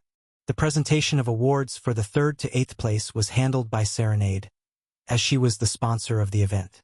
Hello everyone. I am Serenade from the Silver Winters Merchant Guild. The moment Serenade, standing on the podium, flashed a charming smile and greeted the audience. Cheers and applause erupted from the stands. Silver Winter, Silver Winter, Serenade, Serenade. Oh my God, take me, buy me too. They'll give it to you for free. She's really popular. Isn't she getting more cheers than me? Feeling both proud that Serenade had organized the festival well and a bit jealous at her popularity, I watched the award ceremony unfold with mixed emotions. Though the prizes for 3rd to 8th places had already been distributed, Serenade had taken the extra step to prepare plaques for each contestant. Awards may come and go, but these plaques will remain as lasting memories. Smiling at the sight of Evangeline cheerfully receiving her plaque, Serenade whispered softly in my ear. I also made sure to engrave our guild's name on the plaques. Hehe. Ah, indeed. Beneficial for both the winner and the sponsor, a win-win. While engaging in this small talk, it was time to present the finalists with their plaques. As the Lord, that duty fell on me. As I stepped onto the podium and Serenade stepped down, a disappointed sigh arose from the audience. Come on, people. Cheer and clap for me too. First, the 2nd place prize. With Lucas unconscious, Evangeline accepted the award on his behalf. Holding both the 2nd and 3rd place plaques in her hands, she burst into laughter. I have awards in both hands. I'm the true winner of this festival. Step down, step down. Evangeline's antics amused the citizens, and I promptly ushered her off the stage. And finally, the much-awaited champion. I cleared my throat, looked down at Dusk Bringer who was fidgeting before me, and announced, the honorable winner of this year's martial arts tournament is none other than this brave soul, Dusk. The winner will be bestowed with the title of Honorary Knight of the Dueling Tournament, and will have the honor of serving as a knight under me, Ashborn Hater Everblack. As I unsheathed the ceremonial sword for the knighting, Dusk Bringer recoiled in disgust. No, no. I won't accept it. I don't want to be your knight. No. Would you prefer to lose then? That's what I want too. Want to overturn the result? Upon hearing this, Dusk Bringer clutched his head in agony. Tch, that's even worse. Losing is worse than dying. Then you have to accept it. Come on, kneel. Ack. In the end, Dusk Bringer begrudgingly knelt in front of me, enduring the ceremonial sword touching both of his shoulders and then lifting above his head. With this, Dusk has become an honorary knight of Crossroad. Do you swear to devote the rest of your life to the peace and well-being of the city? Hey, the ceremony doesn't end without the oath, dragon. It's just a formal knighting. Let's get it over with. Dusk Bringer clenched his eyes shut. I swear. Finally, after completing the oath, Dusk Bringer trembled as he looked up at me, his face flushed red. His pumpkin-colored eyes were even brimming with tears. I've never even sworn an oath like this to the Emperor. You humiliated me like this. I won't forget this, Ash. You earned this humiliation yourself. You swept through the tournament just to earn this humiliation. I snorted. After all, it's not a proper knighting. It's just a title for winning a gimmicky tournament. There's really no reason to be so upset. After handing over the first-place trophy made of glittering glass, Dusk Bringer waved her fist at me and scampered down from the podium. I'll make you pay for this humiliation. You'll see. Is it trendy these days to exit with a third-rate villain line? I see it often. Anyway, the tournament is now over. After the final round, the spectators, who had been slowly trickling out, now exited like a receding tide, leaving the barracks suddenly deserted. I looked at the tournament bracket hanging on one wall and sighed. Oh man, it's a total mess. In the end, I couldn't prevent Dusk Bringer's victory. My party members who had faced him all went down in defeat. I briefly turned my head to see my party members enjoying festival foods and snacks while holding their trophies. Defeat? It seems like I'm the only one who feels defeated. Don't be too sad, senior. Evangeline, who approached me, tried to comfort me while excitedly waving the trophies in her hands. The battlefield will be different from the tournament. She's right. We didn't bring out our highest firepower and jokers, Damien and Junior. If it's a 5v5 party battle, we can truly showcase our abilities. That said, Dusk Bring Our specs are absolutely ridiculous. It's definitely inefficient and drains quickly. But the base physical stamina and magical power are simply on an inconceivable level. The amount of resources they had left could probably last them a day or two of battle at most. I need to reassess our PvP tactics. As I was thinking this, Lucas, having regained consciousness, rushed toward me, fell to his knees in front of me, and slammed his forehead into the ground. Please kill me. I should have seen this coming. I chuckled and patted Lucas on the shoulder. You fought well, Lucas. Now, get up. But sir, if she was the best fighter and she's asking to be killed, what does that make me? Evangeline also tried to calm Lucas down. Here, the second place badge and a full set of equipment crafting rights. Honestly, I think these are even better than the first place prize, don't you? Lucas took the second place badge and the voucher from Evangeline, staring at them in silence. Wah! Ha! Wah-ah-wea! He started making some sort of bear-like noise. A sorrowful wailing came from Lucas. Evangeline, who was watching Lucas with wide-open eyes, muttered, "Es crying." I broke into a cold sweat. What? He's crying? Seems like it. Look at those eyes filled with sorrow. Tears are starting to flow. Wah-ah-wea. Following Evangeline's commentary, Lucas sat down on the ground with a face that looked like he had lost everything in the world and continued his sorrowful wailing. Is he actually crying? I just wanted to earn your praise, sir. I was only trying my best. Lucas pounded his chest with a face full of injustice. But I got slapped for using beast transformation. And then you didn't even let me escort you afterward. Wah-wea. I slapped you because I was worried, and I didn't let you escort me because you hadn't fully healed yet. Wah-wea. Lucas continued to wail as he pounded his chest and then the ground. I plan to win first place, earn a spot as a Knight of Honor, and naturally reconcile with you. Wah-wea. I lost. It's all ruined. Everything is ruined. I was sweating bullets. It was quite disconcerting to see someone who was usually as strong as steel wail so pitifully. What's going on? What should I do? Just then, Evangeline nudged my side. What are you doing, senior? Lucas is crying. Apologize quickly. Huh? I have to apologize. Why did you even hit him? He's old enough to understand words. Well, that's true. He's 22, so he's not at an age to be physically disciplined.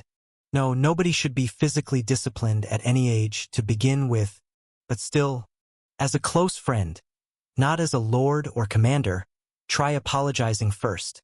Okay. Now repeat after me. I'm sorry. I opened my mouth to mimic Evangeline. Sorry. You crazy bastard. You were the one who used beast transformation first. Come on. Seriously. Wah-wea. As I yelled out, Evangeline smacked her forehead, and Lucas started to wail even more sorrowfully. I apologize for the disgrace, my lord. Sniffling, Lucas apologized. I waved my hand dismissively. It's okay, man. I apologize for going overboard at that time. There was no need for me to hit you. Sniff. No, it's my fault. I was the one who disobeyed your orders. Young Lord's mansion. Drawing room. After a long time, the main party of 5 had gathered, enjoying dinner, desserts, and a drink. Lucas and I had dramatically reconciled, all thanks to Evangeline's mediation. You sometimes get really hung up on weird things. Just because you're the commander doesn't mean you have to avoid apologizing first, said Evangeline, sipping juice through a straw. I responded while gulping down a glass of cold whiskey. Hey, I gave him punishment within the military system. How would it look if I apologize first? What does appearance matter? Reconciliation among friends should be the priority. You'll regret sticking to formalities later. Anyway, I acknowledged Lucas' achievements in the last battle and offset his earlier infraction of turning feral. My personal apology to Lucas made up for the excessive punishment. It was a complicated process, but we managed to mend the rift between us. Damien, who had been awkwardly watching our interactions, finally broke the ice. So, can we all hang out together tomorrow? It seems like tomorrow will be really fun. Junior picked up where Damien left off. Junior, who had brought herbs from Silver Winter's merchant guild, tightly packed them into a pipe and started puffing away. The last day is a dance festival, they said. Seems like it'll be a lot of fun. Your Highness, you're participating too, right? All right, there's a dance festival tomorrow. Reluctantly involved, I clenched my sweaty forehead and downed the remaining drink. Now I even have to dance in front of everyone? Great. While I was lost in thought, the rest of the party members started discussing their plans for tomorrow. Do whatever you want. Huh? At that moment, my eyes narrowed as I looked out the window. Am I seeing things? It seems like there's something blurry outside. Rising from the sofa, I walked over to the window and opened it. Yeeks! There stood Duskbringer, looking pitiful. Startled by my appearance, she flinched. What are you doing here? I asked, sweating nervously. What are you doing? Duskbringer was pressed against the drawing room window, spying on the five of us enjoying our snacks and drinks. Dude, it's not like you're the little match girl or something. Why are you peeping into other people's happy homes on Christmas Day? Chapter 288. An awkward silence flowed between Duskbringer and me. Unable to bear it, I asked again. What are you doing here? It's already late. Why haven't you gone to your lodging? Just then, a stereotypical sound of hunger, a rumble, emanated from Duskbringer's stomach. What the hell? Why are you making such a pitiful face? You're not some little match girl. You're a freaking duchess. If you go into town, there are restaurants open late and decent inns. Go have a look. I have none. What? I have no money. Duskbringer's petite shoulders slumped. I clenched the back of my neck as my blood pressure shot up. What a dramatic duchess you are. Come on, even if you're in retreat, you're still a duchess of a duchy. How can you not have money? I used all my assets and even looted items to fund the military. Of course, I have no personal wealth left. Well, considering they were pretty much decimated in the war, it makes sense that the national treasury would be empty. What about that shiny crown you're wearing? Selling that could buy you at least one mansion. This symbolizes the rule of the duchy. Obviously, I can't sell it. I laughed dismally. What a farce. Talk about a fool's paradise. I did manage to escape the siege and left the duchy, but all my subordinates were injured. So, I gave them all the money I had and told them to heal and follow later. I came ahead to scout if the southern front was actually safe. So you arrived and found you had no money left? Exactly. That's why I participated in the tournament. I thought I'd get some prize money if I won first place. Never thought I'd get this. Duskbringer took out the first place trophy and squawked. How could I possibly imagine that they'd give me something I couldn't even exchange for a meal, like a knightly honor dash? It's an honorable position, you brat dash. As we yelled at each other, I felt eyes on my back.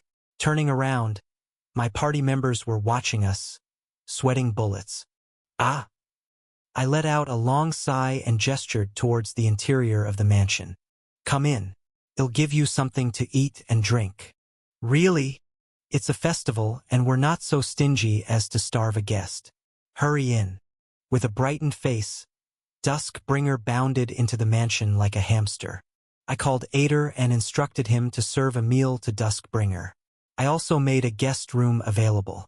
It's as good as me inviting her anyway, but it was a mistake. Duskbringer began devouring my kitchen supplies as if she was a dragon. What the heck is going on? The chef, summoned in the middle of the night, cooked non-stop, sweating blood and tears. But Duskbringer continued to eat voraciously. Sharp teeth, like a shark's, tore through the dishes like a saw blade. I usually don't get this hungry. Duskbringer mumbled an excuse, puffing out her small cheeks as she continued to munch away. But I exerted myself too much during the martial arts tournament. I was starving to death, you know. Pass me some of that piled-up meat. And take out the bell peppers. I can't eat those. How about carrots? Oh, how did you know? I hate carrots too. Take them out. Are you a child or what? What are you doing with your age? I sighed and shook my head. The high-output, low-efficiency traits of a dragon were manifesting in full force. An adult human was devouring an amount of food enough for dozens. Was this much necessary to maintain that level of output? I knew dragons ate a lot, but this is crossing a line. If I were to take in Duskbringer as my vassal, the first thing to reconsider would be the food budget. Evangeline and Lucas, who were watching this spectacle, slightly opened their mouths. I thought I was the strongest among female food fighters, but turns out I was only thinking in human terms. I lost in the martial arts tournament, and now am losing in the amount of food I can eat. What can I possibly win at? Don't feel defeated. It's just a different race. By the way, Damien and Junior were diligently picking out the bell peppers and carrots beside Duskbringer. Don't pick them out. Let her eat everything. While observing this miserable scene, Ader sneakily approached and whispered in my ear. My lord, the food storage is empty. What shall we do? Refill it as soon as the morning market opens. Feed her until she's satisfied. Looking at Duskbringer, who was annihilating the dining table with a happy face, I clicked my tongue. It's like a festival. If there's someone who can't enjoy it, so be it, but no one should be going hungry. Then Duskbringer cheerfully exclaimed, "The food here is great." Yes, thank you for the compliment. The last day of the autumn festival dawned. From midday, the entire city was filled with lively music. Citizens took out instruments from their homes, which were usually gathering dust, and played joyful music. I initially thought the dance festival would be something significant, but it wasn't. People simply gathered in the central square, dancing in the most arbitrary music. I told you, it's just a countryside festival, said Evangeline, who was observing the spectacle with me at the central square. I chuckled. It's not so bad, is it? Citizens had gathered and were singing traditional folk songs, playing various drums, string instruments, and wind instruments. Someone danced with a shoulder dance, and someone else sang out of tune with a red, drunken face. Elderly folks that you normally don't see came out and performed a slow, traditional circle dance. So this is a national dance showcase. Feels quite endearing. Let's go for a round. Let's go. Before I knew it, my main party members were all swept into the huge circle dance in the central square. Evangeline took the lead, followed by Lucas, Damien, and Junior. They all held hands, awkwardly smiling while circling in the flow of the traditional dance. I stood a bit apart, watching the scene with a chuckle. There's something cute about watching kids play. Quite a festive atmosphere, isn't it? It's like a rural festival. Just then, someone came and stood beside me. I turned to find it was Duskbringer. I'd given her some pocket money, and she had spent it at the stalls, bringing back handfuls of snacks. She seemed to be enjoying herself more than anyone else. For some reason, her face looked slightly chubbier than yesterday as she looked up at me and blinked. Aren't you going to dance? I have a solo performance scheduled for later. I'm saving my entrance. I wasn't particularly thrilled about it, but it's a festival. If everyone can have fun, I'm more than willing to contribute. My eyes scanned the square, landing on various members of my party. Everyone seemed to be having fun. Ash. Then, with a voice muffled by munching on snacks, Duskbringer abruptly spoke. Rebels are your country's enemies. TL note. She refers to her group as, which literally means someone who has made a mistake. I had two options to go with, either traitors or rebels. Neither of them are fully correct, but rebels sounded better, so I'm going with that. Your father betrayed my country, which had been loyal to him for hundreds of years, and your brother led an army that trampled over my land. In the midst of a festival that was peaceful beyond words, the dragon lady abruptly jabbed me with this heavy conversation. But you invited those rebels here. You even said you would provide a chance for them to recover at this front.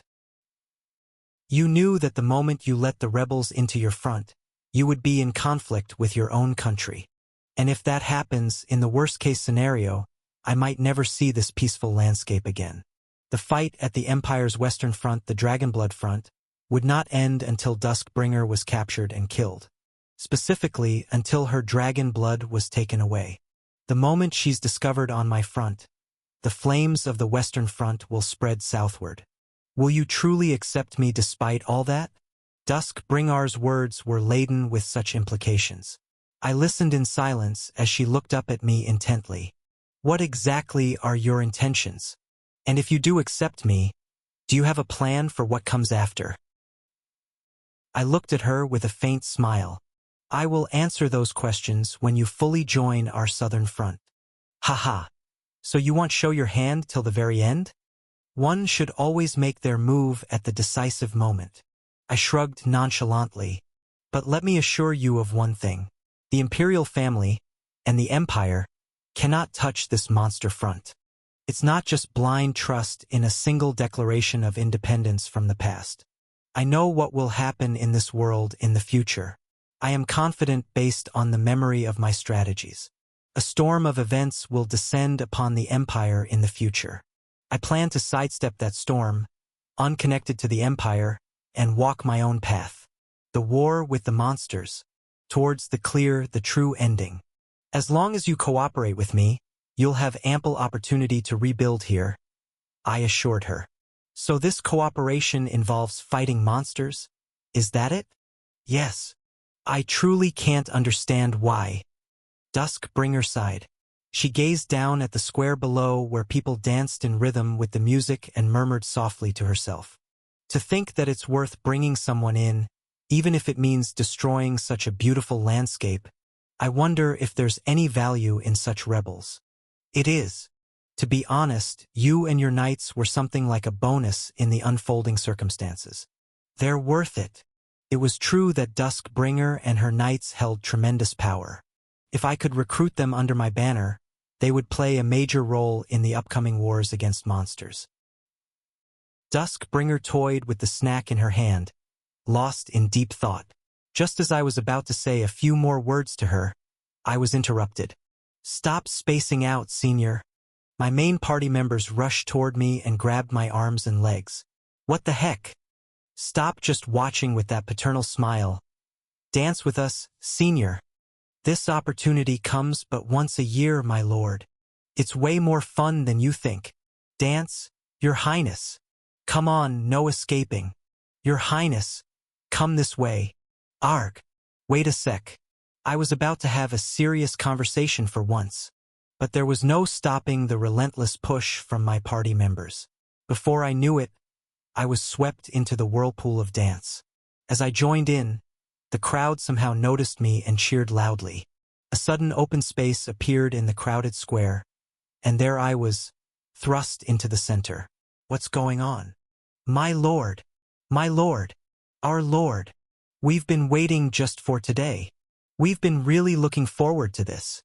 The citizens surrounding me shouted in cheers. Wait, what were they looking forward to? Dance, dance, dance. Prince dance, prince dance. Show us the legendary dance that turned the imperial capital upside down. Within moments, the atmosphere became such that I had to dance. Covered my face and yelled. Damn it. If this was Imperial Capital New Terra, you'd all be executed for blasphemy. But this isn't New Terra, is it? Where are we? Crossroad. Sigh. What can I do? I saw this coming when I signed up for this. After glancing at my party members and the crowd, all smiling at me, I raised my hands and snapped my fingers. Then let's get the music started, you rascals. Watch closely. I used to show off this expensive dance only when I got donations in the hundreds during my streaming days.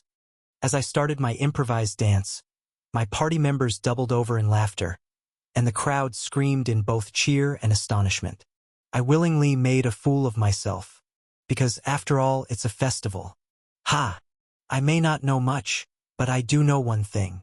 Watching Ash's antics wide-eyed, Duskbringer finally revealed a sharp-toothed smile. You are a prince adored by your subjects, Ash. A piercing light tinged the smile that spread across the dragon lattice lips. The love of the subjects the rebels will never be able to regain. Closing her large, pumpkin-colored eyes briefly, she pulled her hood low over her face and slowly turned away from the square. I think that's enough scouting for now. She began to walk slowly towards the west gate. It was a joyful festival crossroad.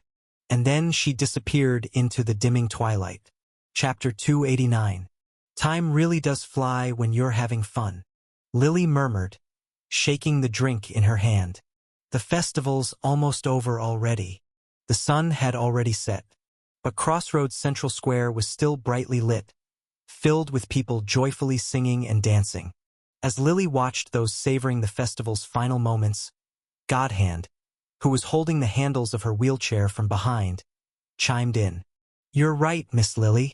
It went by in a flash. Lily chuckled softly as she looked up at Godhand. Did you enjoy the festival, Godhand? Absolutely. This was the most fun I've ever had at a festival in my entire life. Godhand grinned widely, though his hair was pulled and tugged at various places, and some strands even appeared scorched. It was a consequence of getting scolded by Lily on the first night of the festival. Still, he seemed quite cheerful, which made him look somewhat foolish. Well, he's been focusing on me since then. She felt there was no more need to scold him. Quietly, Lily deactivated a level 1 skill, Fire Cannon, she had stored in her magic power. Even so, walking around with this activated seemed a bit excessive. As he carefully observed Lily, Godhand hesitated before asking, Did you really enjoy yourself, Miss Lily? It's my first time going on a date, so... Godhand scratched the back of his head awkwardly. I was worried you might not find the time spent with me enjoyable. I'm not exactly the most fun guy to be around. Staring intently at the flustered Godhand, Lily burst into soft laughter. Just being with you is good enough for me. Lily didn't ask for anything extraordinary from her lover. Sharing the same space, seeing the same scenery, experiencing the same things, and creating the same memories. That was more than enough to make her happy, especially over these fleeting 2 days. Mesmerized by Lily, Godhand slowly moved to the front of her wheelchair. Me, Miss Lily. Stuttering and hesitating, he slowly knelt on one knee. I know it's a bit late to say this now, but still, even if it's late. Frantically, Godhand took something out of his pocket. It was a short piece of metal rota bland, clunky lump of iron. But at Godhand's fingertips, that metal rod blossomed into a rose in an instant. It was a feat only possible because he was a metal mage. As Lily watched this miraculous scene in awe, Please, will you officially date me? With his eyes tightly closed, Godhand held out the metal rose. I will make you happy for as long as we're together. I can't say it'll be forever, but... His speech cut off as he bit his lip. He spoke too hastily and ended up biting his lip. Despite the embarrassment and pain, Godhand somehow finished his confession. I will make you happy. Staring at the awkward Godhand, Lily let out a brief laugh. Let me see your lip. Ha! Your lip. It looks like it's bleeding. Show me. Godhand hesitantly leaned his face forward. Lily, who had been holding his chin to examine his wounded lips, lightly kissed him. Godhand's face instantly flushed red. With a similarly reddened face, Lily grinned. I'd love to date you, but there's one thing you must promise. What promise? Never lie to me. No matter the situation, always tell me the truth. Can you promise that? Without hesitation, Godhand nodded. Of course, my lady. The two awkwardly chuckled, their eyes meeting for a long moment. Just when the mood was becoming perfect. Bang! Thud! A sudden crashing noise came from the side. Startled, Godhand and Lily turned their heads to find Bodybag and Burnout toppled over near a trash can at the corner of the square. It looked like they had been spying and had accidentally fallen over. Sorry. I wasn't trying to eavesdrop. Bodybag hastily scrambled to her feet and flailed her arms, her face a picture of embarrassment. I was just worried. Okay? Worried if Godhand, who's been forever single, could actually handle a relationship. So, I was just following to see. Nod, nod, nod. Burnout fervently nodded in agreement next to her.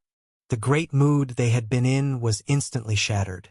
Just as Godhand was about to reprimand his younger siblings. Come here, Bodybag. Burnout. Lily gestured, her hand covering her smiling mouth. Let's hang out together.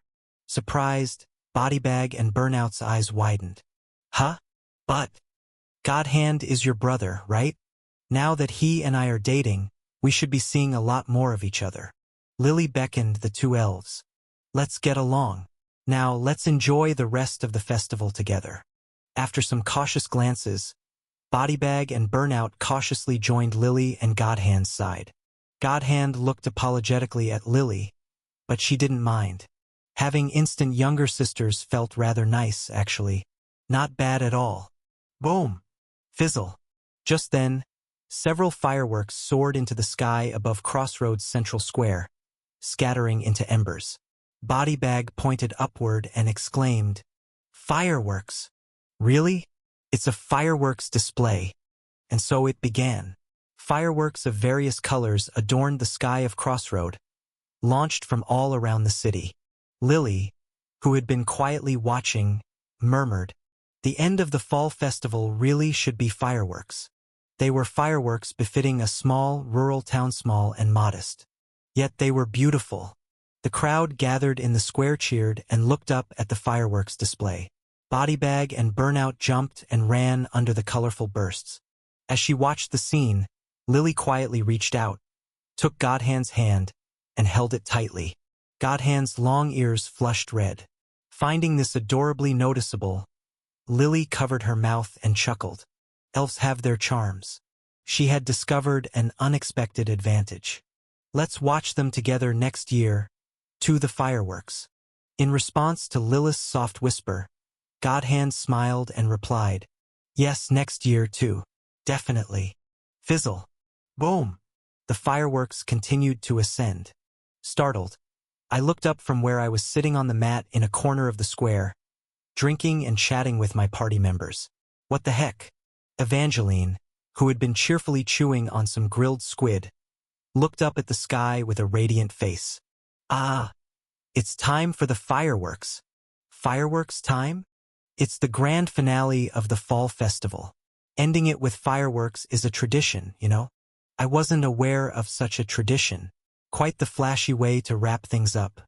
True, the scale is much smaller than the grand fireworks of the imperial capital, so I can see why you might be surprised. I mean, that wasn't exactly my point.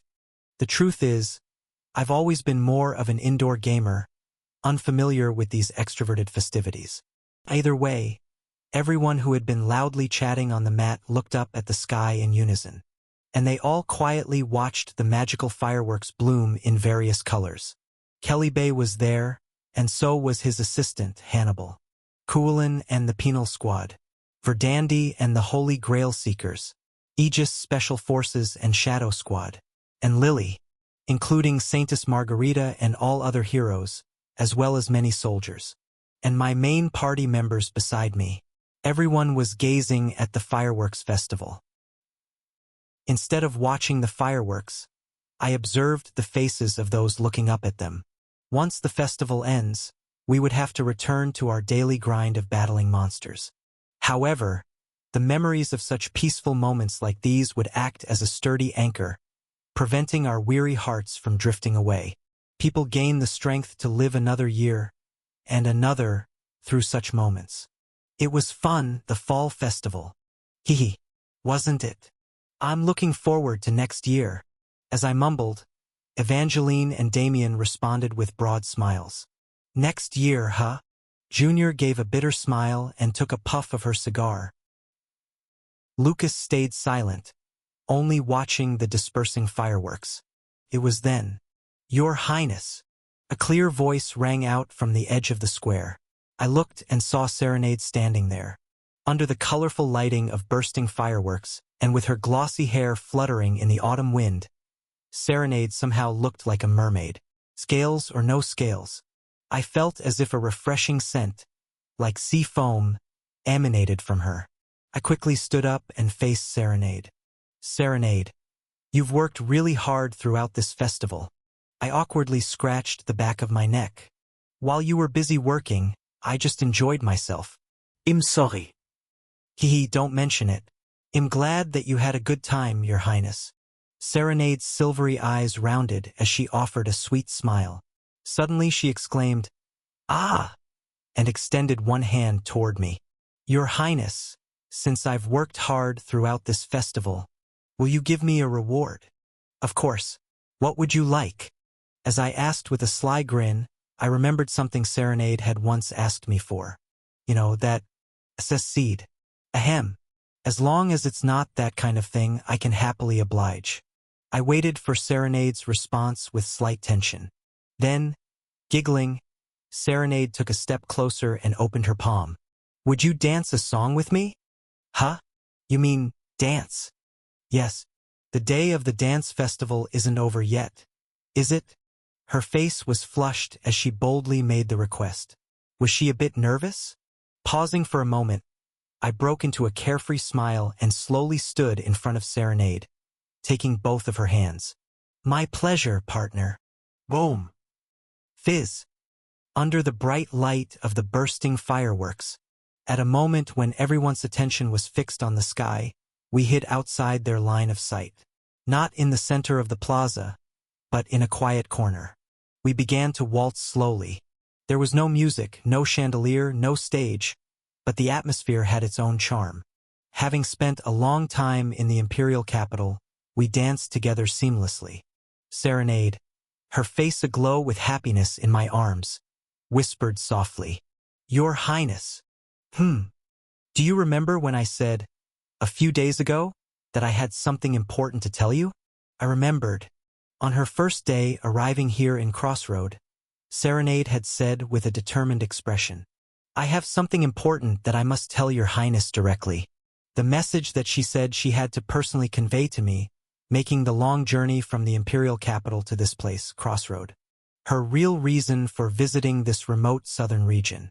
But whether it was because we hadn't had a chance to be alone, she hadn't told me until now. I swallowed hard. What could she possibly want to say to me? Could it be a confession? I'm not emotionally prepared for this yet. Even I think it's pathetic, but I really can't handle this kind of thing. Serenade glanced around nervously, confirming that nobody was nearby. As we continued to waltz, after making sure multiple times that no listening ears were around, Serenade whispered softly into my ear. There is a conspiracy unfolding. My mind went blank. I couldn't understand what she was saying all of a sudden. I blinked in confusion and asked nervously, What? There is a conspiracy unfolding in the imperial capital, Your Highness. Serenade repeated, her face deadly serious, whispering once more into my ear. Second Prince Fernandez is planning to rebel. Chapter 290. Central Continent. The heart of the world, the capital of the ever-black empire. Imperial capital New Terra. In this massive port city, roughly the size of a small nation, a grand fireworks display was underway to celebrate the final day of the fall festival. Boom! Bang! Brilliant fireworks embroidered the night sky. As befitting a festival held in the capital of the largest nation in the world, the fireworks that concluded the fall festival were on an enormous scale. The night sky was so dark that one could mistake the brilliance of the fireworks for a fleeting moon. Prince Fernandez, the second son of the imperial family, watched the dazzling fireworks from his office located in the highest turret on the west side of the king's castle. Slowly, Fernandez took a sip of the liquor in his glass and began to speak. Do you know why the fall festival of the Everblack Empire is held on the night of the new moon? There was no response from his interlocutor. Standing behind Fernandez, who was looking out the window, his companion remained silent, merely listening to his monologue. One would think that the festival would be better suited for a night when the moon is bright and the mood is festive. Why choose the new moon as the start date for the festival? And why hold the festival for the 3 days it takes for the moon to wane to the new phase? From the new moon to its waning phase, the 3 darkest days of the sky. The fall festival of the Everblack Empire was held during this period. It was a somewhat strange tradition to deliberately choose the darkest nights for celebration. Do you know why, Captain Reyna? When Fernandez turned to ask, his silent companion Reyna, the captain of the Mage Corps bowed her head slightly. I don't know, Your Highness. There are various theories, of course. Fernandez turned his gaze back to the window, staring at the dark sky beyond where fireworks continued to explode. In my opinion, the color of this moonless, pitch-black sky resembles the color of our country's emblematic tree, the Everblack. That is my speculation. The black tree that has brought wealth and prosperity to our nation, and has also helped humanity gain dominion over the world. He remembered the towering, black, thorn-covered tree that stood frozen next to the emperor's throne, smiling wryly as he recalled the tree that had entered eternal slumber along with his father. Fernandez continued, Well, this is just my personal theory. Most people think we hold the festival at this time because the fireworks are more visible. Reyna remained silent. The old officer's face, who had sustained injuries in the south and now leaned on a cane, was stern. Whether that expression was due to the pain of his aged body, or perhaps due to admonition from a superior he had not seen in a while, or maybe due to the path that lay ahead for her, Fernandez couldn't tell. Nor did he need to know. Reyna was a soldier. Regardless of what she harbored within, she would eventually move as Fernandez commanded. Let's set aside trivial matters like the timing of the festival. Fernandez turned away from the window and slowly walked to the center of his office, sitting down on a sofa. So, Captain Reyna, how was your mission in the south? It was enjoyable in its own way. Remaining standing, Reyna's thoughts briefly turned to Junior. In the end, he hadn't forgiven himself. Yet he had tried to keep the conversation going with that young child.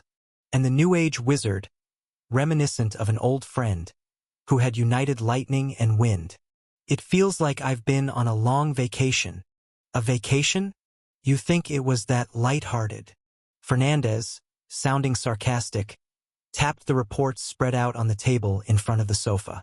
I've received complete reports on what happened at the Southern Front. I read the report you wrote, too. And you personally destroyed the shutdown protocol that we had so painstakingly set up there, didn't you? Shutdown protocol. A sacrificial magic circle designed to burn all humans within its radius, harnessing the immense energy extracted from their souls to magically preserve the entire area. It was a secret technique mainly used by the Magic Brigade to intimidate either suspected rebellious areas or regions of conflict with the enemy. Its installation had been the primary objective of the Magic Brigade dispatched to Crossroad, but Reyna had destroyed it during the defense of Jormungandr. The situation unfolded that way. I apologize, Your Highness. TSK. Reyna bowed her head, and Fernandez sank back into the sofa. It doesn't matter. The Southern Front isn't our primary concern right now. The face of his youngest sibling, who had audaciously declared independence, flashed through his mind. The sibling had refused additional support from the imperial family, babbling about handling the monsters themselves and asking not to interfere, as if foreseeing the bloodshed that would eventually erupt in the imperial capital and trying to distance themselves from the imperial family. What the hell are you planning, Ash? You've always had a knack for sensing things. If the Southern Front wanted to keep its distance from the imperial capital, then so much the better. From Fernandez's perspective, it eliminated one variable. There was no need to exert strong control over the Southern Front. Gazing at the beautiful scenery of the imperial capital shining through the window, Fernandez mumbled, "The most important thing is the shutdown protocol being installed here, in the imperial capital."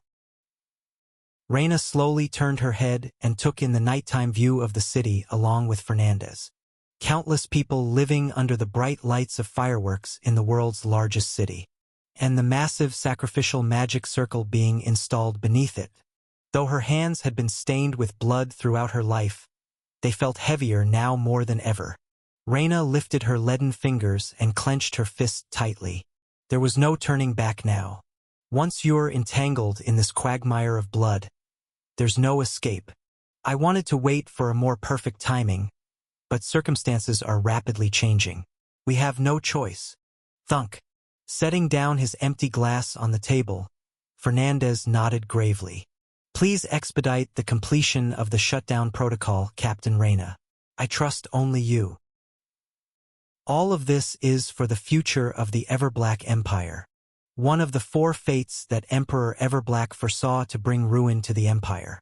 At the heart of the Central Dark Front, the Aegis Special Forces faced an unidentified dark power.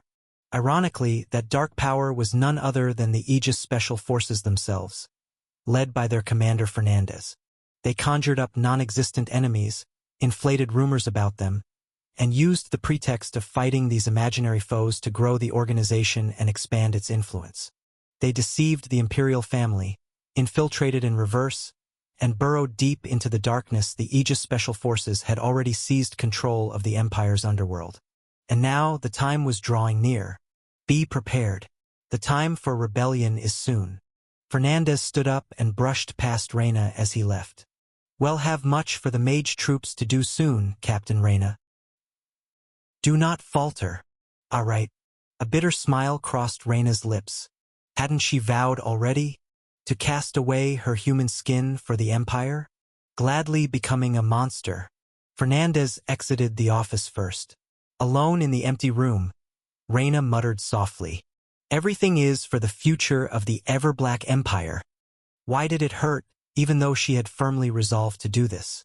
The bright smile of her long-gone friend Blitz flickered before her eyes, as did the trembling pupils of his adopted daughter.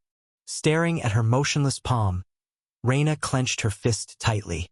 The wheel had already started to turn. Now no one could stop it. Second Prince Fernandez is planning a rebellion. Serenade continued to quickly explain to my bewildered self. As per our previous agreement with the Imperial family, our merchant guild has been assisting the Imperial family in all areas of their work. Collaborating with the Aegis Special Forces on intelligence was part of that. But the more we assisted the Special Forces, the more strange information began pouring in. At first, we thought it was nothing and were going to overlook it. As the information accumulated, the situation became all too clear, and you, Your Highness, were the only one I could trust to reveal this to. So that's why. Is that why you hurriedly came all this way? Having sensed the signs of Fernandez's rebellion, you came to tell me?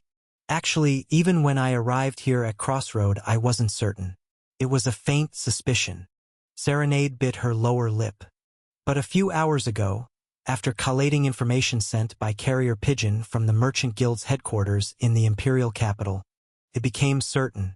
Second Prince Fernandez is plotting a rebellion.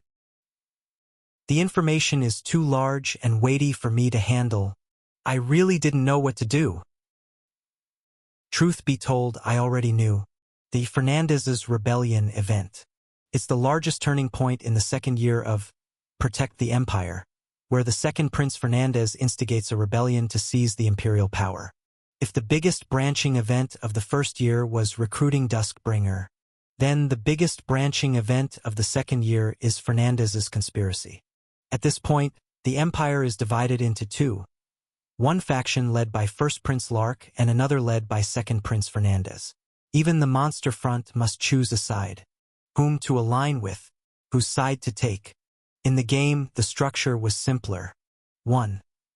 Aligning with Crown Prince Lark would grant you access to night troops and various soldier-related benefits. 2. Siding with Crown Prince Fernandez would grant you access to mage troops and various administrative benefits. In other words, depending on your choice, the focus of your frontline operations would differ.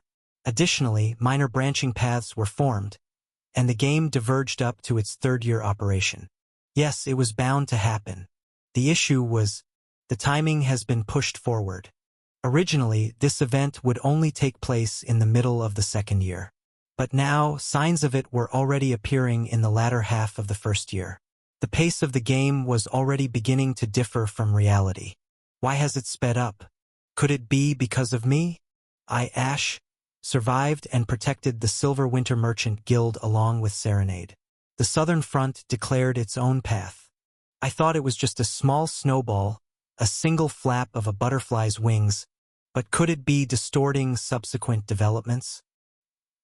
It didn't matter. Though the timing had sped up, it was still within the scope of my clear experience. My 740-second strategy wasn't futile. I knew how this world would move forward. Even Fernandez's conspiracy and the subsequent trends within the Empire. Even if the pace had changed, it was still in my hands. I would stick to my plan. Serenade shivered slightly within the crook of my arm as I sorted out my thoughts. Your Highness, I am afraid. I'm scared that I've come to know such information and don't know how to handle this heavy truth. Serenade looked up at me with fear-filled eyes. Tell me, Your Highness, if Crown Prince Fernandez truly conspires against you, what will you do? What should I do? I stared intently at this intelligent yet naive person. I had instructed the Merchant Guild to cooperate on intelligence, but I didn't expect that the fragmented pieces of information exchanged would lead them to the core of the long-hidden conspiracy. How smart must you be? Her cognitive speed was likely several times faster than mine. My survival, as well as Serenade's, had a butterfly effect, distorting subsequent developments. Yet I was confident. With my experience in strategy and Serenade's analytical skills, we could make it through. Through the treacherous path to clearing this volatile world, we would find the one safe route. Serenade, I have one question. So I quietly asked, if I say I have a plan, but it looks to be a very dangerous and difficult path, would you still follow me?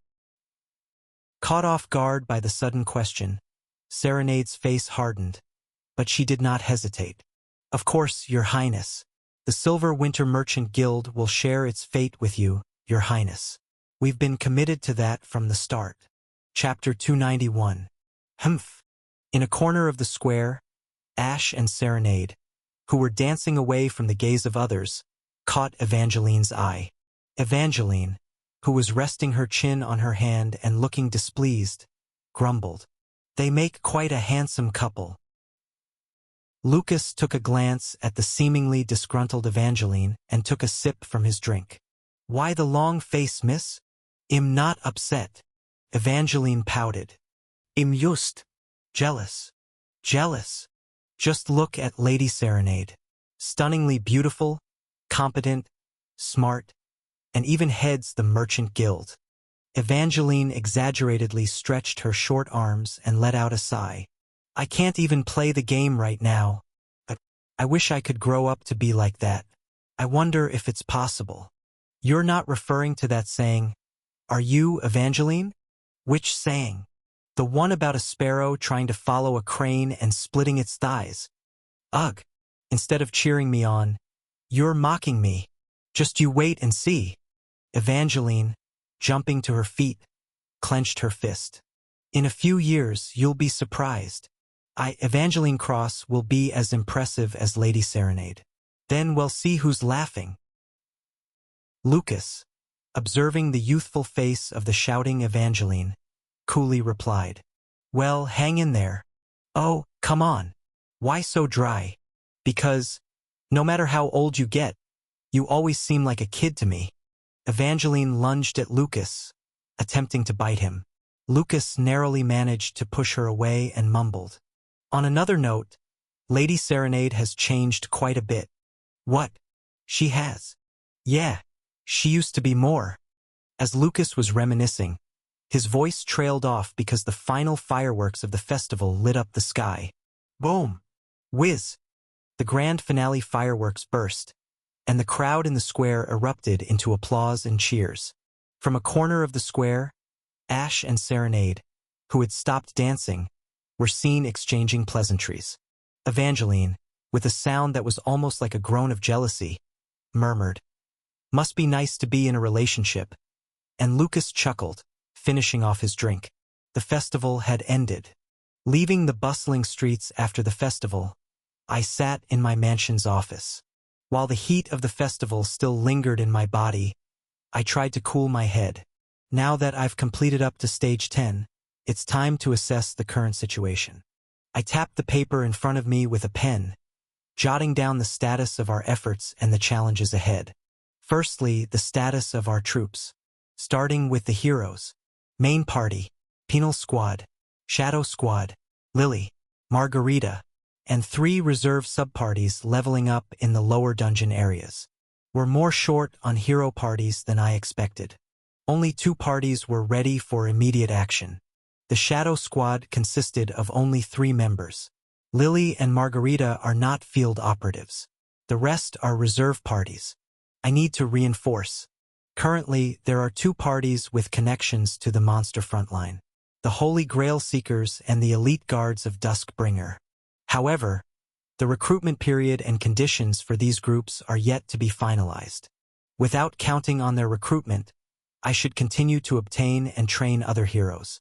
Next, the regular soldiers. Although I had successfully secured close to 1,000 soldiers through consistent recruitment, over 200 had fallen in the last defensive battle. Regular soldiers can't rapidly level up and boost their specs like heroes. They need to patiently gain experience on the battlefield to truly become veterans. We can't afford another disaster like the last stage. I bit my lower lip slightly. Fortunately, the recruitment of heroes and soldiers was gradually becoming smoother. Certainly, the number of mercenaries visiting Crossroad had increased compared to the early stages. Come to think of it, wasn't it Jupiter's old party who said they'd spread the word? I suddenly remembered the words of the fallen old soldier. He had promised to spread the word across the lands about how well the monster frontline treated mercenaries. Could it be that the rumor is spreading far and wide across the continent? Although I couldn't confirm, the ease of recruiting mercenaries was undeniable. As the number of clear dungeons increased, so did the number of dungeons available for farming and leveling. I need to systematically train heroes and soldiers and provide them with equipment. After briefly outlining the future training plans for heroes and soldiers, I moved on. City management and operations. The Silver Winter Merchant Guild had arrived to handle the distribution of magic stones and even paved the roads. Now, I could dispose of the magic stones that had been in stock. After supplying about half to the Imperial family, a significant quantity remained. If the Silver Winter Merchant Guild sells this throughout the continent, it could generate a considerable revenue. It was about time the budget got tight. This is perfect timing. Operating a city, especially a fortress city with a military focus, was astronomically expensive, almost like a water-drinking hippopotamus. I had been spending more to ensure the welfare of the mercenaries. But if the Silver Winter Merchant Guild manages the magic stone inventory, it would be a huge relief. With more monsters appearing and an expected increase in magic stone income, I might worry less about finances. With the secured budget, kick off large-scale construction projects. Building forward bases. Tourist city plans. Both projects were just starting and they'll burn through cash. But the forward base is essential for city security, and the tourist city project is vital for luring in recruiting high-ranking heroes. Let's proceed with them. I also had to account for other costs, like winter preparations and importing food from nearby cities during the harvest season. I roughly estimated these costs. They'll have to refine these numbers later with that Ader guy. Alright, the allies part concerning heroes and the city seem to be settled for now. Next, the enemies, monsters and dungeons. The current dungeon capture situation. All dungeons up to Zone 5 had been cleared. Only parts of Zone 6 were cleared, and for Zone 7, only the Wolf's Den at the entrance had been completed. Let's aim to clear all of Zone 6 first. From Zone 6 onward, it's the deep parts of the dungeon, often referred to as the Deep Hell. Compared to previous zones, I need to proceed more meticulously, thoroughly, and diligently. Advancing rapidly, as we had been doing, would become more challenging, but the rewards for overcoming these challenges would also increase. I'll proceed patiently, one step at a time. I briefly mapped out the remaining areas of Zone 6 and planned my strategy. And then, the Nightmare Legion commanders. I frowned as I thought of the named monsters. 3 Nightmare Legion commanders had fallen: Orlop, Celendian, and Lunard. 2 were encountered but remained: Salome and Raven. There must be others we haven't even seen yet. It wasn't hard to guess who the unseen Nightmare Legion commanders might be, as there were only a few named monsters of this caliber in the game. I quickly wrote down the strategies for dealing with the named monsters I had encountered in the game. Not only in the defensive battles, but we would also have to confront them in the dungeons. It was essential to ensure the party members were well prepared for any encounters, since we never knew which monster we might face next. After wrapping up the notes on dungeons and monsters, I took a long, deep breath and slowly lifted my head. And then, what will happen next? The biggest event in the second year, Fernandez's rebellion. A significant event that would entirely change the course of world history. I instructed Serenade to discreetly monitor and understand the situation in the imperial capital. The rebellion was set to occur in the next few months. It was inevitable, and there was no way to prevent it. The Emperor is in deep slumber, and Prince Lark, the first heir, is at the Western Front. Prince Fernandez, the second heir, holds the reins of the Empire as the chief administrator, and also commands the secret army. The rebellion had been in the works for several years. When I visited the imperial capital, I considered trying to stop it, but Fernandez already had the entire capital in his grasp. Even if I, a little lucky bastard, had attempted to expose him, people would have trusted and supported Fernandez, who had earned their trust as the chief administrator. I would have probably been silently removed by Fernandez. More importantly, I'm the commander of the monster frontlines. My focus is on the monsters. The internal strife over the throne within the Empire isn't my concern. With Fernandez's rebellion, the Empire will be split in 2. In the game, you had to negotiate between Lark and Fernandez's divided factions to maximize benefits. Initially, I intended to do the same, to extract the most support from both sides and exploit them to the fullest. The Imperial support troops were potent. Considering the significant role just one party from Reina played in the last 5 defense battles, receiving more elite soldier parties from the Empire would be immensely helpful for the upcoming strategy. But aligning with one faction means becoming politically subservient to them. And these support troops would gradually try to bring the front line under their control. So, when I visited the imperial capital, I changed my mind and declared my independence. I would no longer accept support from the royal family.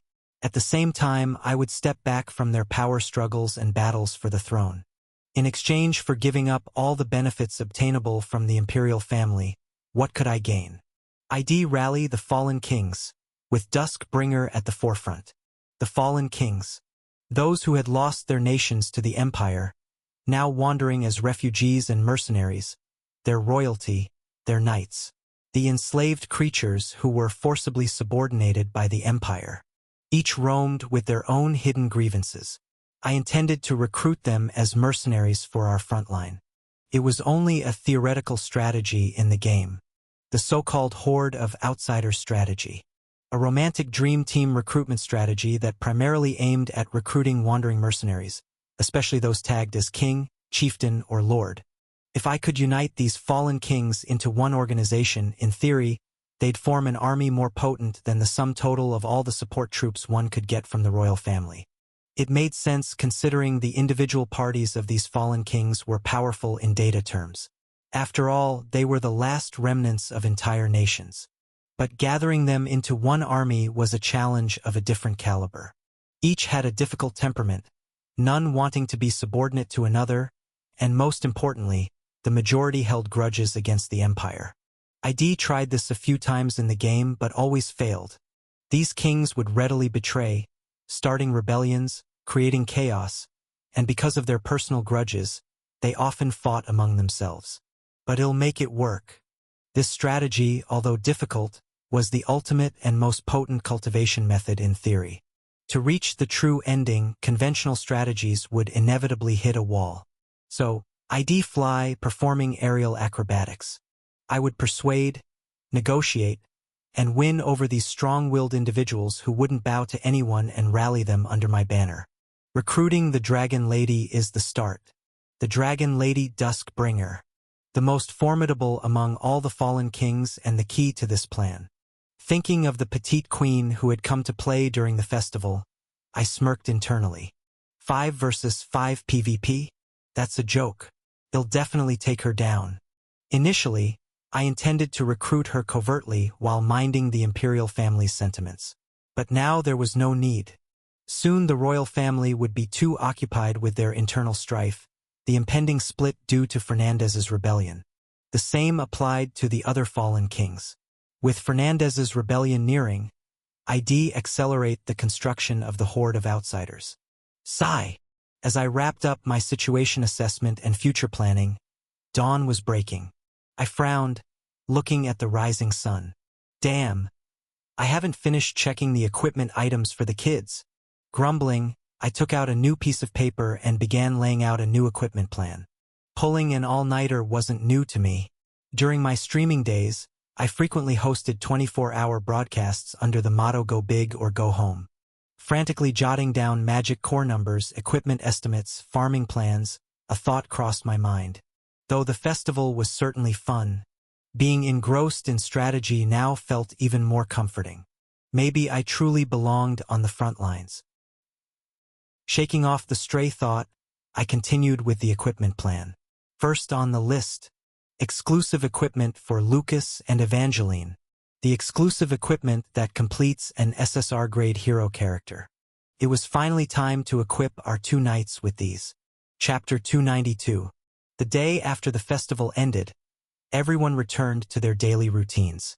The hero characters who had come out to enjoy from the dungeon's base camp were no exception. Kelly Bay, Hannibal, the Holy Grail Seekers, and even the Penal Squad had all returned. Late in the afternoon, following lunch, I visited the base camp. I was a bit tired from staying up all night organizing the plan for what came next, but there was work to be done. Heading to the base camp? Let's go together, senior. Lucas and Evangeline naturally joined as my escorts. That worked out since I was planning on making equipment for them anyway. As we passed through the teleport gate and arrived at the base camp, it was noticeably more lively than before. NPCs moved about in the brightly lit area, thanks to the torches. I didn't sense any hostility from the glances directed towards us. NPCs not yet familiar with me seemed wary, but after all, I was the one who had rescued many of them from captivity. Guys, unload everything over there. Yes, my lord. I instructed Lucas and Evangeline to place the festival foods they were carrying in the center of the base camp. They stacked the foods next to the biggest bonfire. It was a thoughtful gesture for those who hadn't attended the festival. They could eat or not. The choice was theirs. Hopefully, enjoying the food would build some goodwill towards our front. Grandma Coco, try some of this. I offered some food to the NPC in charge of teleportation, Coco the Severer. Well, at least you remember this old lady. Accepting the food without hesitation, Coco casually pointed to a corner of her workshop. I finished the teleport gate. Just install it. To my surprise, there lay the familiar stone chunks haphazardly piled on the ground. Those were expensive items. They were tossed aside as if they were mere roadside rocks. I finished it a few days ago. You lot were too busy with the festival to come get it. As she poured the foods I gave her into her witch's pot, Coco chuckled. If it took about 3 days to complete, does it take about a week to craft one teleport gate? I examined the completed teleport gate, pondering. Even though Coco was quite impulsive, the gate's crafting seemed to take some time. You'll need to place a lot of orders in advance so she can work non-stop. Ah, Your Highness. You're here. Right then, Coolin and the Penal Squad appeared. After briefly acknowledging their enthusiastic greeting, I gestured towards the pile of teleport stones. Pick those up. What? Pick them up. Those stones. We have to install them. And so, the penal squad found themselves struggling under the weight of the teleport stone chunks, grumbling as they followed me. They seemed quite heavy. Good. This would be a nice strength training for you, Kulin. Our next stop was Kelebey's workshop, where I found him busily crafting equipment. His assistant, Hannibal, was fervently aiding him. Looks like you're busy already, Kelebey, and the festival just ended yesterday. Who do you think is the reason for all this work? Kelebey glared at me, his big eyes flashing with annoyance. The day after the festival, Kelebey was adjusting the 11 pieces of equipment I had procured from Nameless. Given that I had purchased 11 pieces of equipment ranging from SSR to SR grade, there was a ton of readjustment to be done. Why the hell did you hand over 11 pieces for adjustment? Hand some of this over to your local blacksmiths. I reminded him. Didn't you say to entrust you with all equipment-related requests? That others would mess it up. He retorted. That was just a figure of speech. From now on, leave the minor adjustments to others. Thud. Kelebey slammed something onto the table. I mean, bring me high-end stuff like this. Only a master magical blacksmith like me can handle it. Got it. Before me lay a silvery red fur cloak. Even at first glance, it was obviously a top-tier item. I chuckled. When did you even find the time to make this? Obviously, I prioritized this one. Put off the boring adjustments for later. After a brief laugh with Kelebey, I looked around. Hey, Kulin, who was huffing and puffing from carrying the teleport stone chunks, looked at me with a puzzled expression. What now, Your Highness? Want me to carry something heavy again? No, I want you to wear something heavy. I playfully waved the cloak. Come try it on. Wait, is that for me? Yes, considering the gear you're already wearing, you're the most expensive kid in the monster front. And this cloak? It's your equipment too. Upon closer examination, Kulin's face stiffened. Don't tell me. This cloak. Right on the money. I nodded slowly. This was equipment crafted using the magical core of the Wolf King Lunard, the boss monster we fought during the last defense. It's the third Nightmare Slayer equipment we possess, and the first piece of armor. Moonlight Massacre, SSR, LV.55, Type, Auxiliary Equipment. Defense, 25 to 50. Durability, 24-24. Stats, Health plus 10, Strength plus 10, Agility plus 10. Increases attack speed by 5% with each attack. Stacks last for 10 seconds up to 10 times. At max stacks, all attacks inflict additional magical damage. At max stacks, receive reduced damage from all enemy attacks. Dash? Unlocked based on the number of enemies defeated with this equipment's effect. Dash? Unlocked based on the number of enemies defeated with this equipment's effect. Its features were perfect for a melee damage dealer.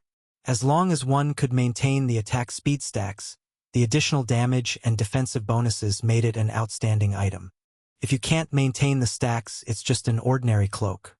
Even with conditions attached, its bonuses were stellar, especially for an auxiliary piece of equipment.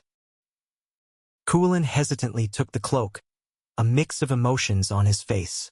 He might been thinking of his brother and ancestors.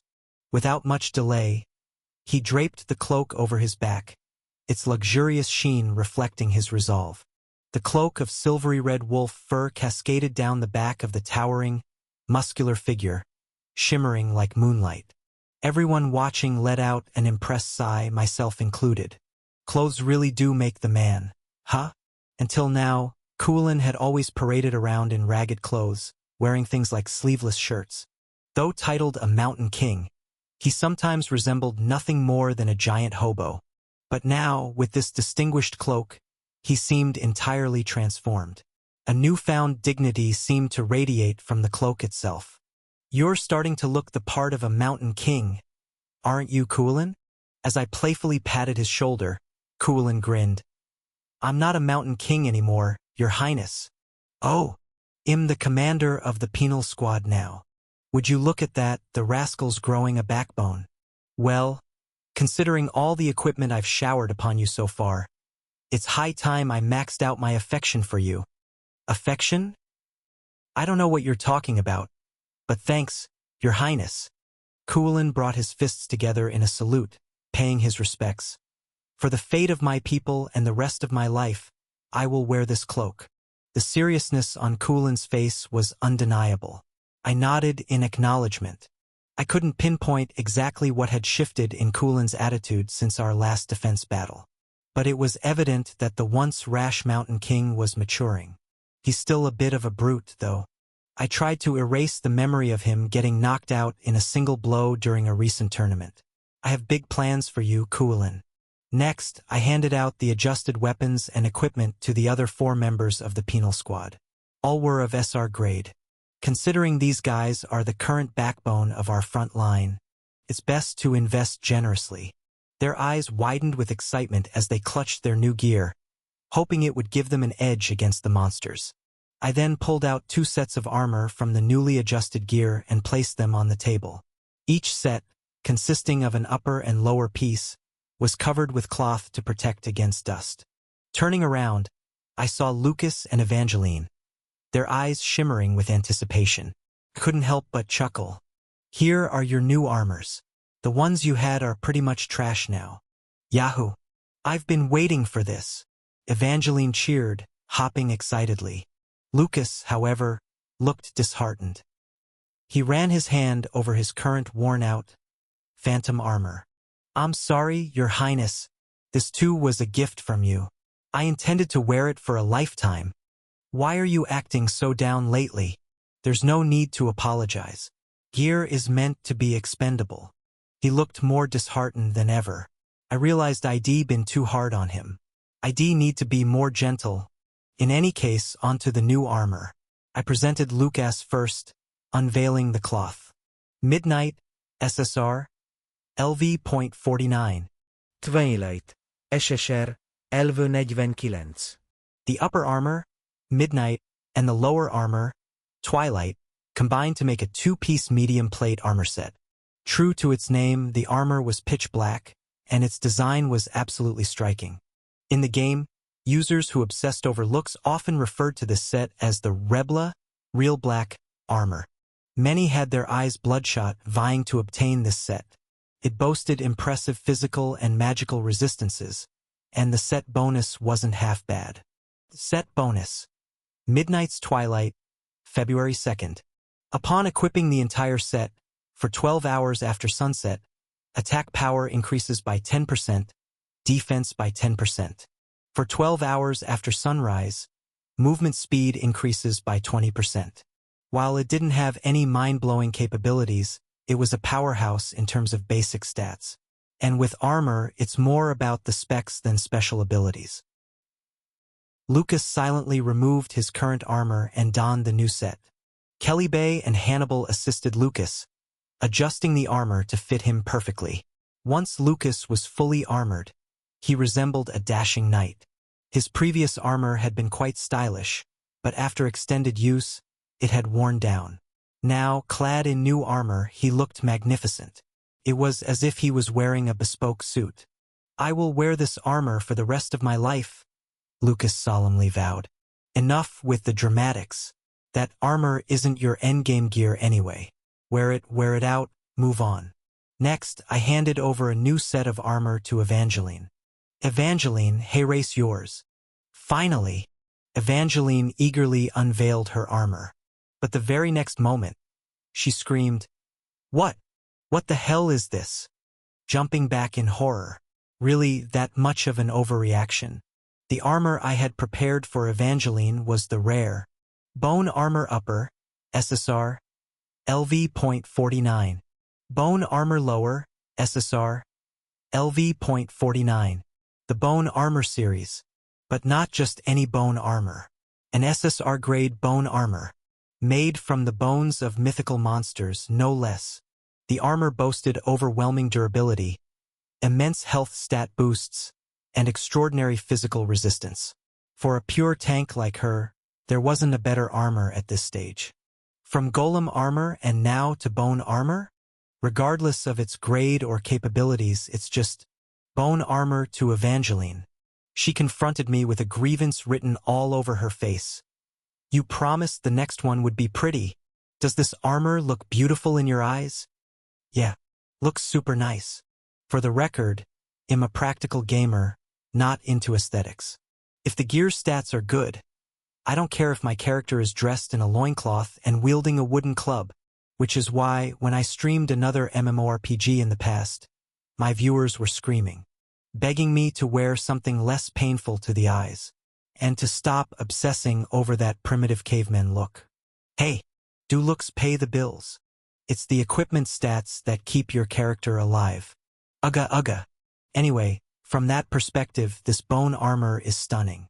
Sure, in terms of appearance, it might look like the golem armor where only the gloves were made of bone. But it's almost 1.5 times better in performance. This. Evangeline, so disappointed she was almost in tears, hit the armor and then yelled at me. If you like this old, worn-out looking armor so much, why don't you wear it? Chapter 293. If you like this old, worn-out looking armor so much, why don't you wear it? After all the trouble of preparing it, you're throwing a fit? Oh, I'll wear it. I genuinely approached the bone armor, intending to try it on, but hesitated and stopped. Certainly is old armor. It was genuine armor that had been kept for hundreds of years. Kelly Bay had diligently maintained it, but the aged feeling couldn't be eradicated. It even seemed to emit a musty odor. No wonder Evangeline feels disappointed. But, don't you know about the ancient legends? The ancient legends. In a fantasy world like this, older items usually have stronger magical powers. There's a deeply rooted tradition here. Just try it on first. The performance will be superb. Ugh, I had high hopes. I really did. Evangeline collapsed on the floor, sobbing and wailing. I awkwardly cleared my throat. Sorry, but there's no way to obtain your final armor, Snow White, until the second year. Because it truly is beautiful, please just wait a little longer. TSK. I knew it'd come to this. While we were like this, Kelly Bay, who had been shaking his head from the back, brought something else from inside the blacksmith shop. Here, I made this helmet and cloak as a complimentary service. Try them on. With Kelly Bay, Hannibal, Lucas, and me all helping, we got the sobbing Evangeline dressed in the armor. Ugh! Sniffle. Evangeline swallowed her tears and looked in the mirror. The menacing appearance of the genuine armor was now partially hidden by the deep red scale cloak that Kelly Bay added. The helmet was made from dragon bone, with a wide white jaw that protected Evangeline's small face. Long red scales hung as decoration from the back of the helmet. If made improperly, it might have looked grotesque and fierce, but the helmet, having passed through the hands of the elder dwarf blacksmith, had an air of vintage beauty. Evangeline's eyes widened as she twirled in front of the mirror. Kelly Bay smirked. It's a helmet and cloak made from the bone and scales of the red dragon subspecies, the same material as the genuine armor. How is it? Looks better now, right? Even though it was the same material, the helmet and cloak looked quite impressive. It really depends on the craftsman. I nodded in agreement. As expected, a full set of armor makes it look more legitimate. Lucas and Coolin chimed in from the side. It looks good. It's stylish, right? Asterisk sniffle star. While still sniffling, Evangeline continued to twist and turn in front of the mirror, examining the armor's look. Even though it was the same bone armor, the freshly white new shoulder armor and helmet added to it gave it a cohesive look. It wasn't just lip service. It genuinely looked like a decent set. Evangeline, peeking through her helmet, rolled her round eyes. Is it really okay? Yeah, it looks totally cool. Everyone agrees, right? As I sharply looked around, everyone hurriedly nodded in agreement. Now, let's give a round of applause to the blacksmith who prepared this fantastic set for us. As I aimed my arrow, Kelly Bay looked taken aback.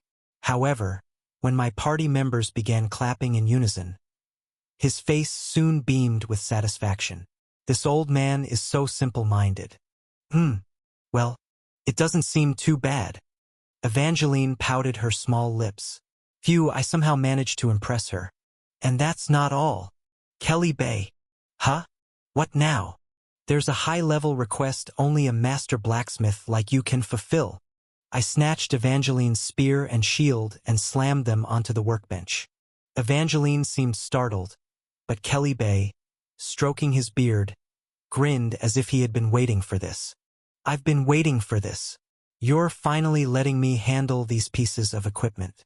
From the moment he first saw them, Kelly Bay had been eyeing these two pieces of equipment. Cross-Family Spear, SR, and Cross-Family Shield, SR. They were Evangeline's unique equipment that unleashed her special skill. Crossroad. Although she acquired the unique skill, the equipment hadn't truly unlocked its full potential. Still, because of the excellent unique skill and the equipment's durability, she kept using them. But they were now tattered from countless fierce battles. Coincidentally, Evangeline had reached level 50 and had awakened. It was the perfect time to upgrade her unique equipment. Kelly Bay ventured further into his workshop and returned with 2 blank magic scrolls. To upgrade a unique equipment, you need the Mark of the Awakened.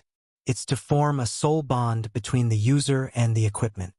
True to his title as a master blacksmith, Kelly Bay explained with an air of expertise. So, where is your awakening mark, my lady? Huh? Well, the location of the awakening mark was a matter of privacy. But before I could ask her to show it in private, Evangeline hurriedly answered. It's, on my belly button. I see. Her belly button. Suddenly, I recalled Evangeline's soft stomach from our time at the dungeon hot spring. In a changing room inside the workshop, Evangeline imprinted her mark, or rather her belly button, onto the magic scroll. Grasping the scroll, Kelly Bay studied the spear and shield on the workbench and rubbed his hands together. This is going to be a significant undertaking. I'm afraid it'll have to halt other orders. I want to focus solely on this equipment. Oh, so we can only request one unique equipment at a time? I wanted to entrust Lucas unique equipment as well. Reminded of this, I turned to Lucas. Hey Lucas, you still have the hilt of the sword you first used, right? Huh. I mean the hilt of bestowed sword. You have it, don't you? In the game, Lucas, the protagonist, has had the unique equipment, bestowed sword, from the beginning. But it's unusable. The blade had vanished, leaving only the hilt, and it had occupied a corner of the inventory since then. It would only reveal its true worth after receiving a unique equipment upgrade. Anyway, since it was an undiscardable item in the game, he should have it, I assumed. Ugh! Lucas' face paled for some reason, and he lowered his gaze, flustered. I don't have it right now. I'll look for it. Huh? Oh, all right. Make sure you find it. Yes, my lord. Since Kelly Bay was focusing on Evangeline's equipment upgrade for the time being, I decided to deal with Lucas later. Kelly Bay and Hannibal picked up the Cross-Family spear and shield and retreated further into the workshop. Evangeline, gazing at her now empty hands, cautiously asked me, So, what weapon and shield do I use in the meantime? I knew you'd ask, so I prepared another set of backup equipment for you. I proudly unveiled 2 more pieces of equipment I had kept under cloth. And voila! Tajda. Bone lance and bone shield. They were SR-grade bone spear and bone shield. I hate it, dash. Evangeline raised her hands to her cheeks and screamed in exasperation. Hey, they're high-performance gear, okay? We used the teleportation gate to travel to Lakeside Wharf, right beside the Black Lake.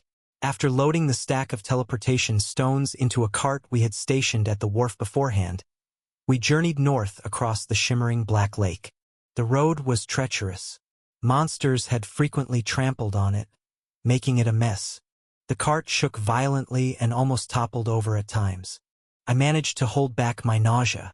Once the teleportation gate was set up at the forward base, there would be no need to travel this path again. After a few hours, the ruins of a small fortress came into view. The forward base, the battlefield where we faced the Black Spider Army and went through the tutorial stage. The place where we lost countless soldiers, where Ken died, where Lily became disabled, and where we killed Orlop, annihilated the entire Black Spider army, and survived. Mixed emotions surged within me. Quite some time had passed since that intense battle. Phew! Now it'll be easier to come here, said Kuolin, placing the teleportation gate stones down in the forward base's courtyard. The interior was surprisingly well organized. It appeared that the penal squad had tidied up while staying at the base camp. Let's install the gate, right here. I set up the teleportation gate in a spacious corner of the base's central courtyard.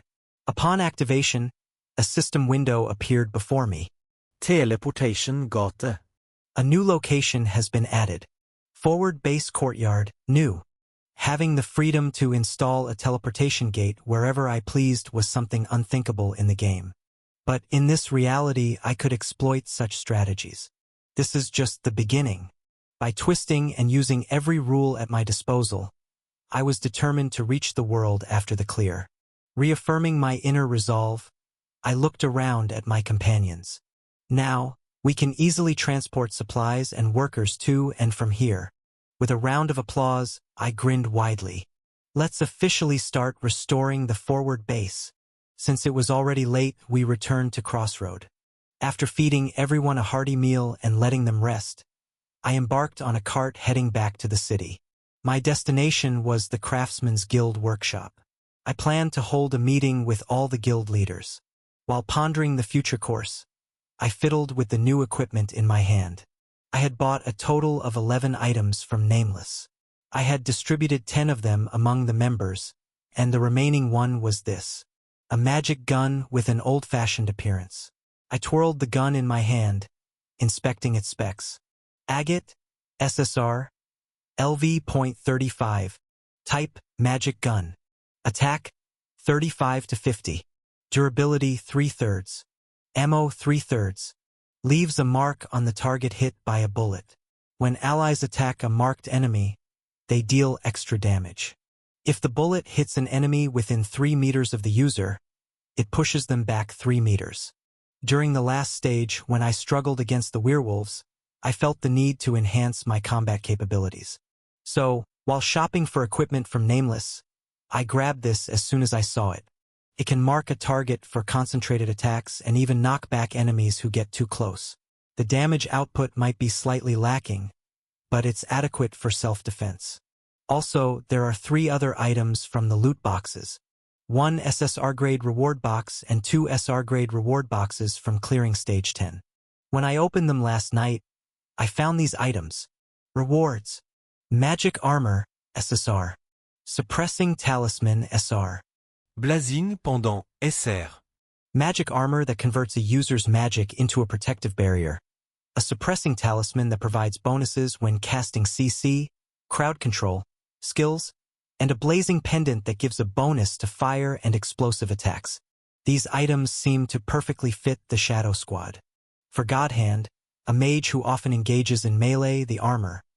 For Bodybag, who binds enemies with telekinesis, the talisman.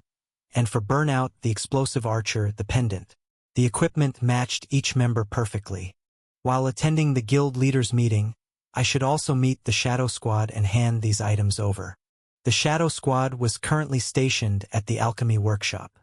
Apparently, Godhand's prosthetic hand had accumulated wear and tear from extended use and needed repairs.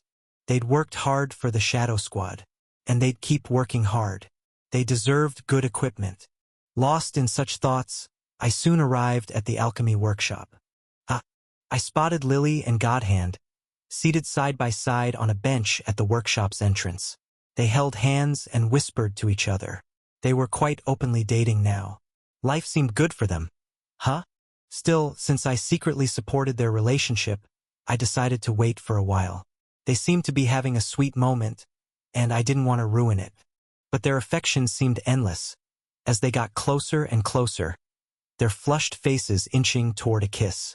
Feeling a bit nauseous and my eyes burning with embarrassment, I impulsively leaned out of the cart and shouted, "Hey, keep it decent in public." Eek! Ah, my lord! Startled by my outburst, Lily and Godhand quickly separated and, flustered, greeted me. I gritted my teeth. You too. While your lord is deeply engrossed in thoughts for the city's future, you're passionately romancing. Well, romance could be the most constructive and productive of all pursuits, right? Chapter 294. Godhand had said that he would help with the reconstruction of the forward base as soon as his prosthetic was repaired. Lily decided to join him. Considering there were artifacts to be placed at the forward base, Lilith's assistance was indeed necessary. Are they just going on an outdoor date? Anyway, after providing the Shadow Squad with their new equipment and gently warning them about public displays of affection, I watched the flustered couple disappear into the distance. I shook my head in amusement and entered the workshop. The other guild leaders had already gathered and were waiting for me. The Carpenter Guild Master, the Stonemason Guild Master, the Blacksmith Guild Master, and the Alchemist Guild Master. It had been a long time since I had gathered these elders in one place. I conveyed my intentions to them, examining their faces. Crossroad will now undertake 2 construction projects simultaneously: the reconstruction of the forward base and the Tourism City project. These 2 plans had been discussed numerous times before, so all that remained was to coordinate the schedule, projected costs, and other specifics with the guild masters. Also, we need to transport magical stones to the Imperial capital. Collaborate with the Silver Winter Merchant Guild for that. After the construction meeting and additional comments about the magical stones, the guild masters nodded as if they had been expecting it. In fact, the head of the Silver Winter Merchant Guild visited this afternoon. We've already discussed the forthcoming tasks. Did Serenade come by earlier? I blinked in surprise. The Merchant Guild Master was always ahead of the game. Well, be very busy from now on. After the meeting, where we discussed various city matters and listened to grievances, I smiled brightly. Let's enjoy our work. It was delightful just to see the city grow and progress. Doing it joyfully seemed to take the guild masters by surprise. They all smiled in response. Yes, my lord. Time flies. With the teleportation gate facilitating the transport of materials and labor, the restoration of the forward base progressed rapidly. I proudly watched as the walls, once torn down by the Black Spider Legion, were covered with robust stone and metal, and the crumbled turrets were reconstructed from the ground up. The Tourism City project's centerpiece, the hotel construction, also showed swift progress. The architects quickly drafted a building perspective. The proposed hotel blended beautifully with Crossroads' exquisite natural landscape. I approved the construction, and Serenade, donning a hard hat, took the lead with a bright smile. We needed more laborers, even with the refugees we had taken in. We placed large-scale employment advertisements in nearby cities and the Mercenary Guild. People poured into the city, making Crossroad as lively as during a festival. Time flies, indeed. In the blink of an eye, several weeks had passed. The autumn foliage that once painted the fields had swiftly faded, and the latter part of fall greeted us with fallen leaves and frost on the ground. Stage 11. Starting in 4 days. The next defense battle, Stage 11, loomed right ahead. 4 days before the defense battle at the forward base. Monsters would emerge from the lake, moving north for 3 days before launching an attack on Crossroad. Meaning, the remaining days shown on the system window were based on Crossroad's timeline. The battle at the forward base would start 3 days ahead of that. In other words, the first wave of monsters would hit the forward base tomorrow. With the impending monster attack, all laborers had been evacuated. Although the forward base had made noticeable progress, expecting it to fully function after only a few weeks of repairs was unrealistic. The restoration of the forward base has certainly made significant progress. Lucas, who had taken a round of the forward base with me, shared the same sentiment. However, there are many challenges to stopping the monsters with its current state. I agree, I responded, standing on one of the base's partially repaired walls and giving a sly smile. But we can't just let those monster bastards trample over this place, especially after all the hard work we've put into its repairs. During the restoration, I had anticipated this outcome. It was clear that the repairs wouldn't be complete before the next stage began. We would have to juggle both defense and ongoing restoration. Hence, I had something installed in the southern field of the forward base. My gaze settled on the southern field, and Lucas followed suit. Thick wooden fences stood densely, forming a pattern. The kill zone, a basic defense game tactic that funnels enemies through obstacles and then focuses firepower on the concentrated horde. This, however, was an advanced kill zone I had set up, the death loop. While typical kill zones funnel enemies, the death loop takes it a step further, creating a maze using obstacles. Though it might sound grand, it was merely about making monsters waste time by moving in circles. It was costly, given the dense placement of fences. But its effectiveness was undeniable, especially when walls were compromised.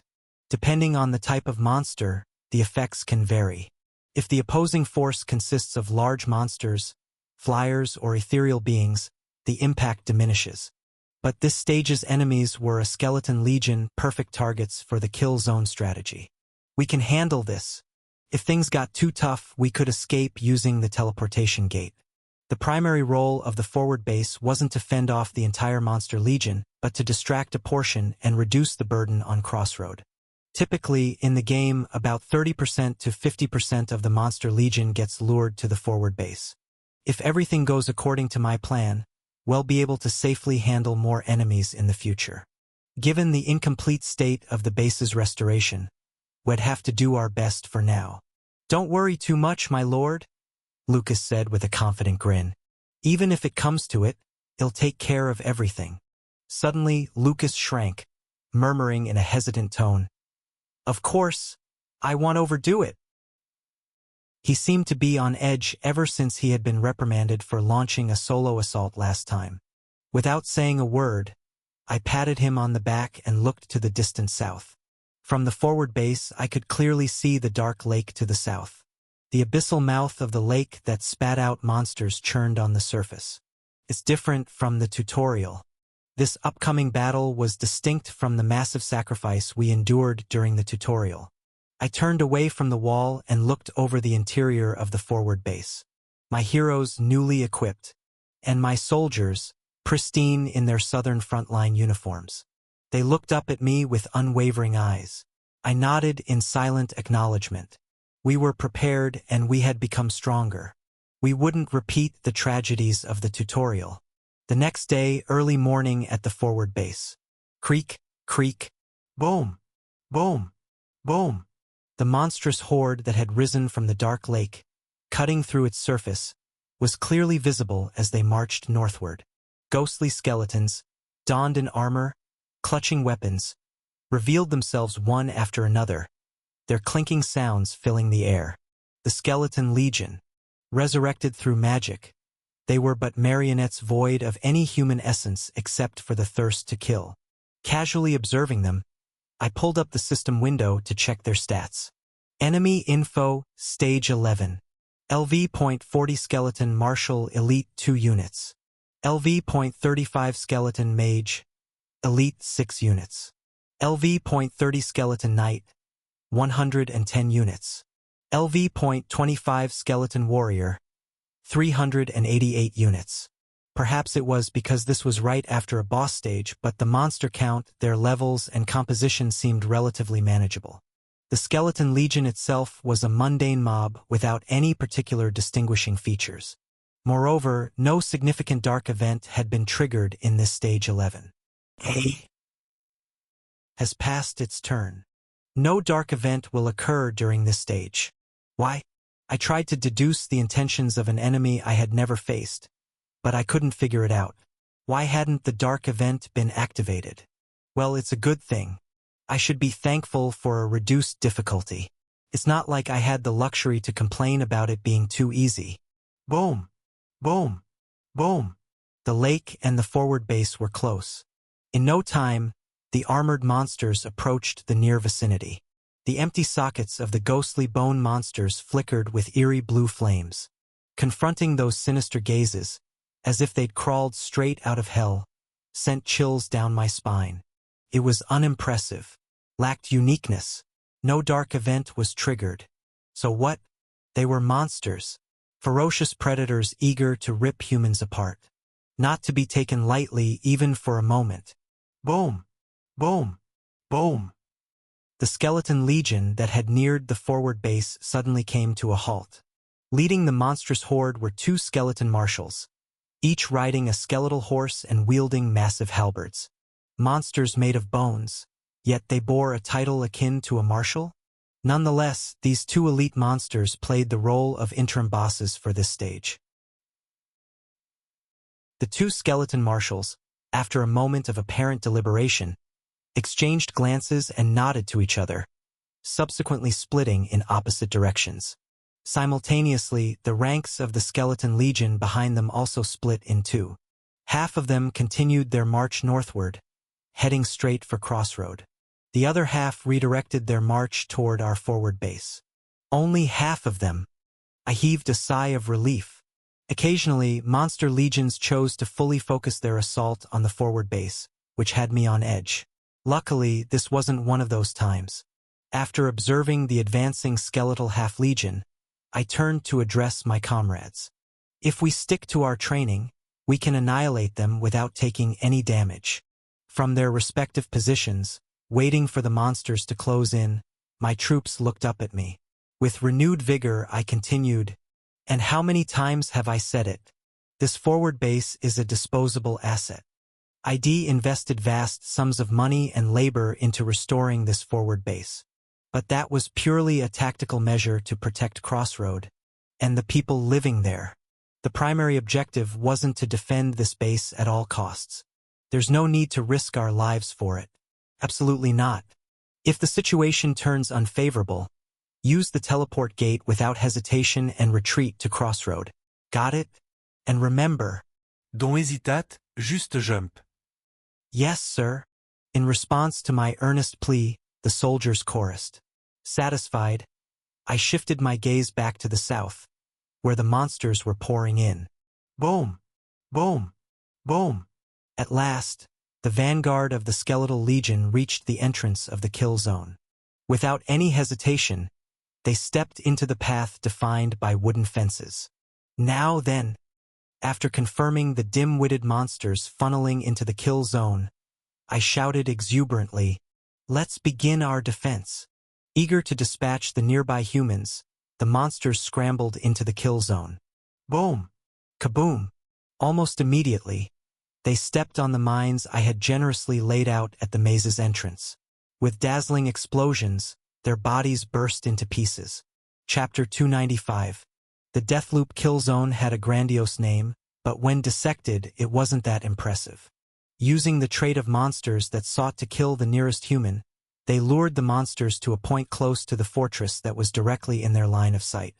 From that point to the fortress, they placed wooden fences in a zigzag pattern, making the monsters waste their movement and take a longer path. Then they would clear out the monsters, either with firepower or traps, as they wasted time moving in circles. However, creating this maze is the very charm of defense games, I thought. I preferred simple zigzag mazes.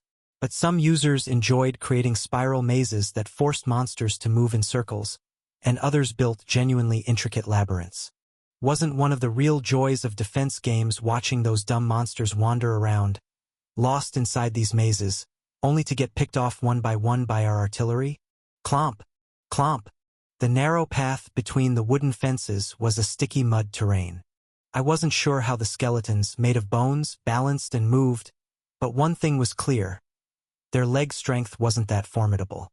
Already forced to navigate the winding path, they could only move slowly. Naturally, they became easy prey for our archers. The skeleton fools were hit by arrows, fell tangled together, and were swept away en masse by our magic and artifact barrage, while they managed to breach by forming piles of bones. Whoosh! Sorry, that's a trap. Deeply dug pit traps sent the skeleton warriors tumbling down. Cannons, already aligned for firing angles, poured their shots into the pits. Boom! Blam! The skeleton warriors inside the pit literally burned to ashes. Quite a sight to behold. Realizing they couldn't advance toward the pit trap, the skeletons took a detour. Thunk! Clank! Were, oh regrettable, That's another trap. Rotating iron clubs sprung from between the wooden fences, smashing the skeleton's shin bones. With the sound of breaking bones, the skeletons fell all at once. It was an unbelievably crude device, but it was still an artifact. It was of N grade, with low durability, and its force waned after breaking a few skeletons. Yet, the halted iron club artifact, intertwined with the shattered skeleton bones, itself became a barricade. That's the advantage of low-grade artifacts. Use it once and dispose of it. Boom. Crunch. Creak. Other welcoming devices like acid-filled pots, metal ball artifacts, and direct-line ballistas greeted the skeleton army. The skeleton horde was smashed here and broken there, struggling to pass through the Deathloop kill zone. By the time they managed to breach this delightful theme park of traps, arrows, and cannons to finally reach the fortress, their numbers had dwindled to about 50. Drenched and shattered, the leading skeleton marshal, who had spearheaded their passage through the kill zone, flashed a menacing gleam in his eyes. The remaining skeletons also radiated a terrifying aura as they gripped their weapons tightly. The forward base here hadn't been fully fortified. There were significant gaps, plenty for them to exploit. You've come a long way, and I'm sure you're eager to scale these empty walls and slice up some humans, you monstrous bastards. I smirked. While we may not have walls here, we have something just as good. No sooner had I finished speaking, shying, Lucas drew his long sword from its scabbard. Clank, rattle, and Evangeline stepped forward, equipping her bone lance and bone shield on her arms. My two most formidable vanguards, volunteering to act as our front line, took their positions. Behind them, Damien and Junior prepared their long-range attacks. I too held my maestro staff in one hand and the agate pistol in the other. Behind our main party, the penal squad and the shadow squad were lined up in that order. Should any skeleton manage to get past us, the penal squad would block them, and the shadow squad would take them down with firepower. Further back, the reserve parties and soldiers were waiting, but I believed none would get that far. The skeleton marshal's jaw dropped, and he let out a silent scream. Do-do-do-do-do-dash. Although inaudible, some command must have been relayed among the skeletal fiends. About 50 skeletons charged at us in unison. Don't let a single one of them inside our fortified base. Take them down.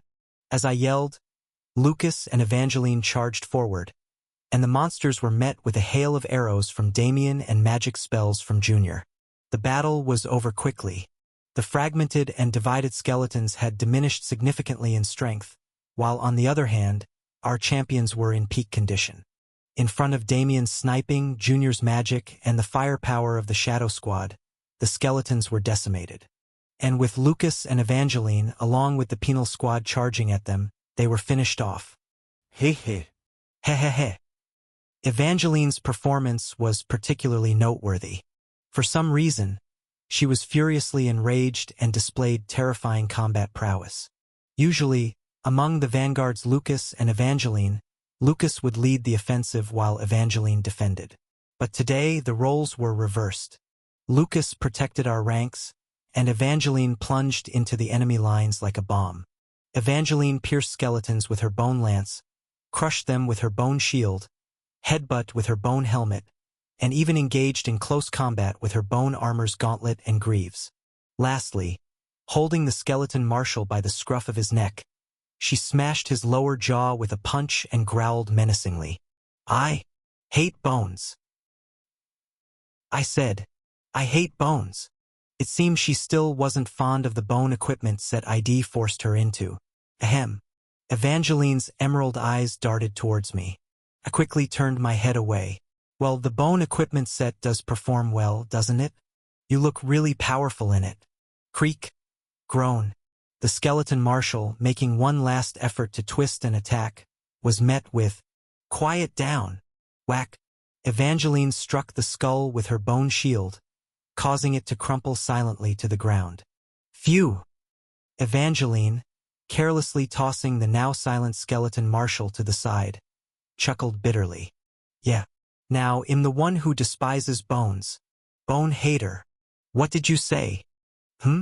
Now that I think about it, isn't your middle name also Bone Hater? Do you hate bones too? What? What are you talking about? For the record, my middle name is Born Hater, not Bone Hater. It means something along the lines of born to hate or naturally detesting. One might wonder what parents would name their child something like that. But anyway, my middle name has nothing to do with bones. Hehe. Senior. Evangeline, with dangerous glint in her eyes visible through her bone helmet, approached me. From now on, would you call me Evangeline Bone Hater Cross? Okay. Enough with the jokes. You're scaring me. Hehe. Jokes? Does this seem like a joke to you? Yikes. Forcing her into a bone armor, equipping her with bone weapons, and even making her fight bone monsters might have twisted her a bit. Fortunately, Lucas stepped in, sighing. In the Everblack Empire, only the royal family has the privilege of a middle name, Evangeline. Stop with the jokes. TCH. I just wanted to share a title with Senior. The disgruntled Evangeline, humming a strange tune that went Bone Hater, I am the Bone Hater, went off to finish off the remaining skeletons. Watching her receding figure, Lucas cleared his throat. Given the circumstances, it seems she's uncomfortable wearing bone armor, probably fearing she might look like those skeletal monsters. Ah, that makes sense. Considering she's draped in bone armor, bone helmet, wielding bone weapons, and a bone shield, and the enemies are skeleton hordes, could evoke some eerie feelings. It might have been better to exchange our armors. I had given Lucas a damage tank and Evangeline a pure tanker, armor that best suited their roles. But I didn't anticipate Evangeline despising the bone set so much. Maybe I should have given her Lucas cooler armor. Do you want to swap now? We can adjust the size at the blacksmiths. No, I don't want to. This one's mine. Lucas immediately declined and hugged his armor tightly. Why did you even bring it up? You act so generous and then shoot me down. It's equipment bestowed by our Lord. I won't give it to anyone. Besides, Lucas narrowed his eyes, muttering, it's kind of entertaining watching Evangeline struggle. You two are starting to act more and more like siblings. Anyway, setting aside the armor issue, we were able to eliminate all the skeletons that had approached the forward base. I never realized that the kill zone strategy would be this effective, Lucas remarked. Lucas muttered as he examined the monsters that had been felled within the death loop. I shrugged. It worked because there weren't that many of the damned creatures. This time, all the right conditions had conveniently fallen into place. Besides, setting up such traps in front of Crossroad would be challenging. The southern wall in front of Crossroad is vast and expansive. The area in front of this forward base had a narrow and confined terrain, allowing for a dense deployment of the kill zone. Such an arrangement wouldn't be feasible at Crossroad. That's why we hadn't done it there before. Indeed, there are strategies and tactics that can only be utilized here at the forward base. Exactly. If we can operate this place correctly, our future defense will be much easier. When I'm away, Lucas would have to act as the deputy commander. I hoped he'd used the kill zone strategy effectively.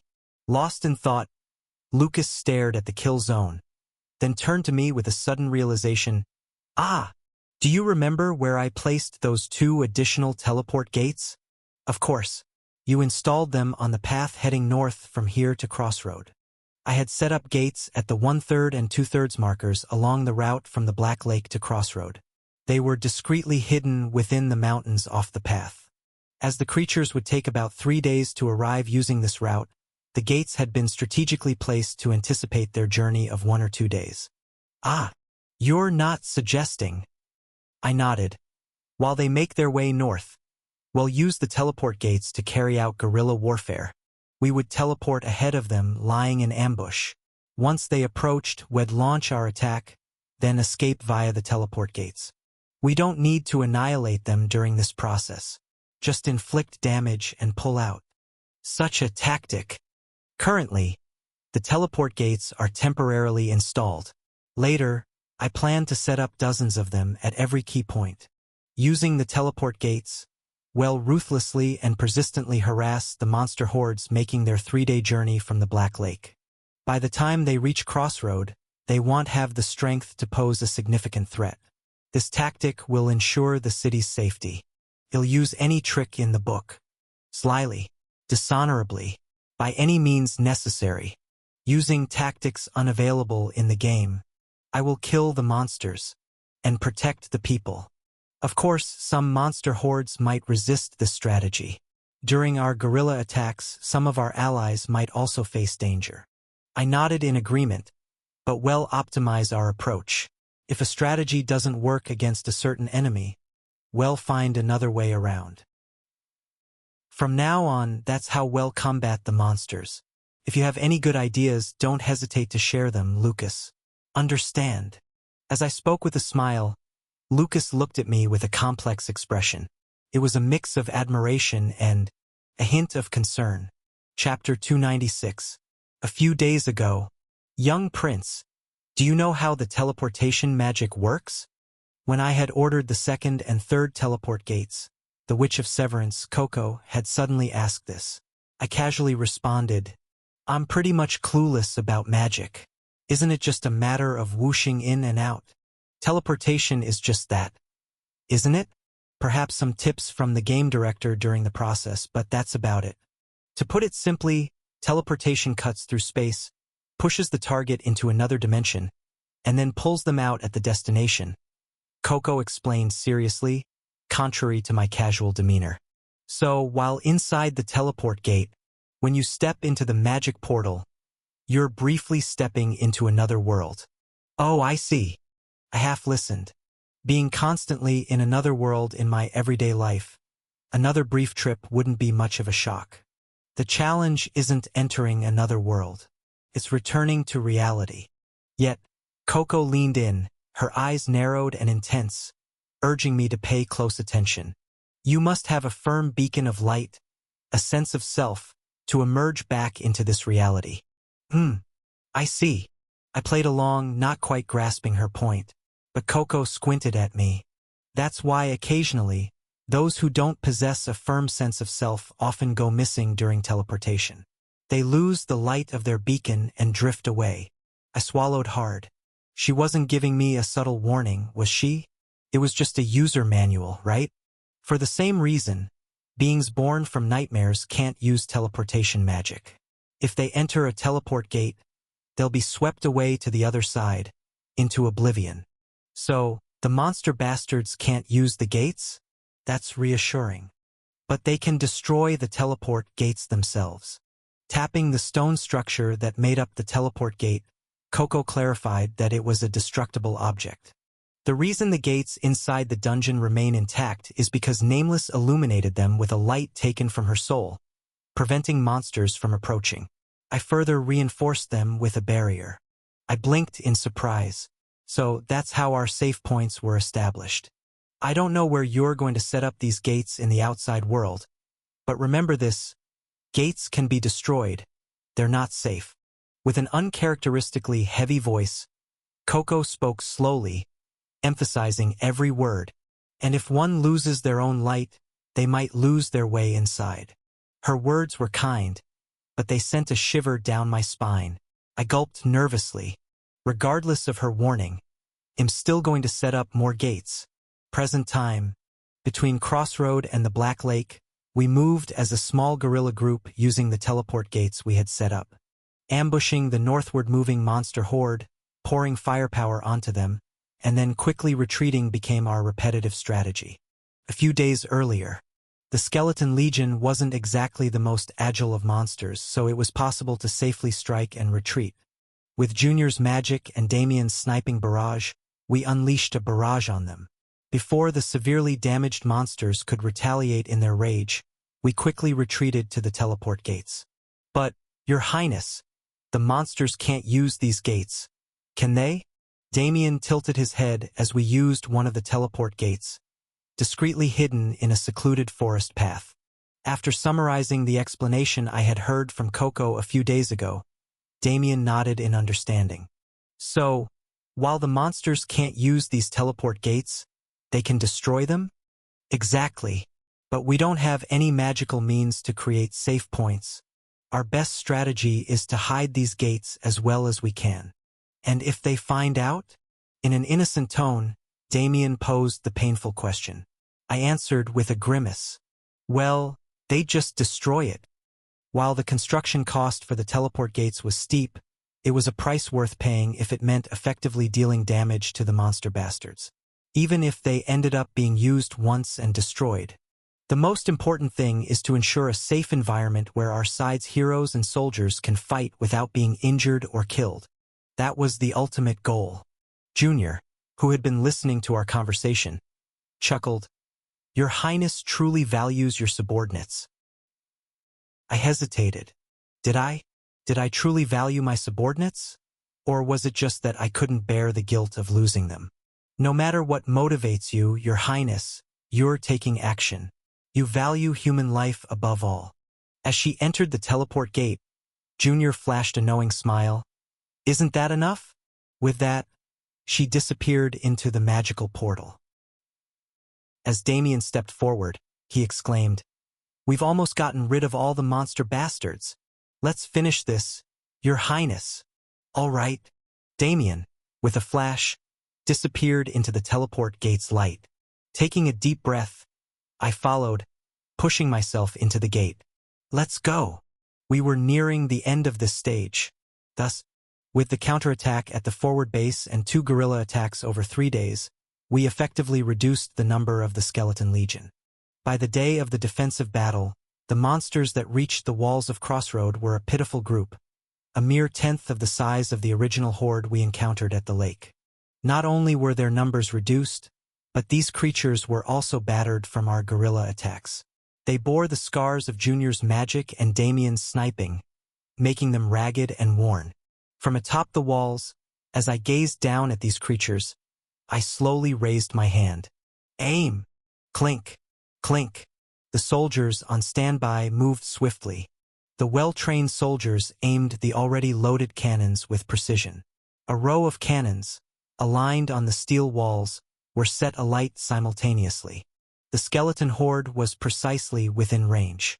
I thrust my hand forward. Fire! Boom! Kaboom!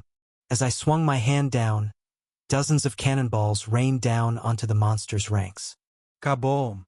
The fiery explosion swept over the area where the skeleton horde once stood.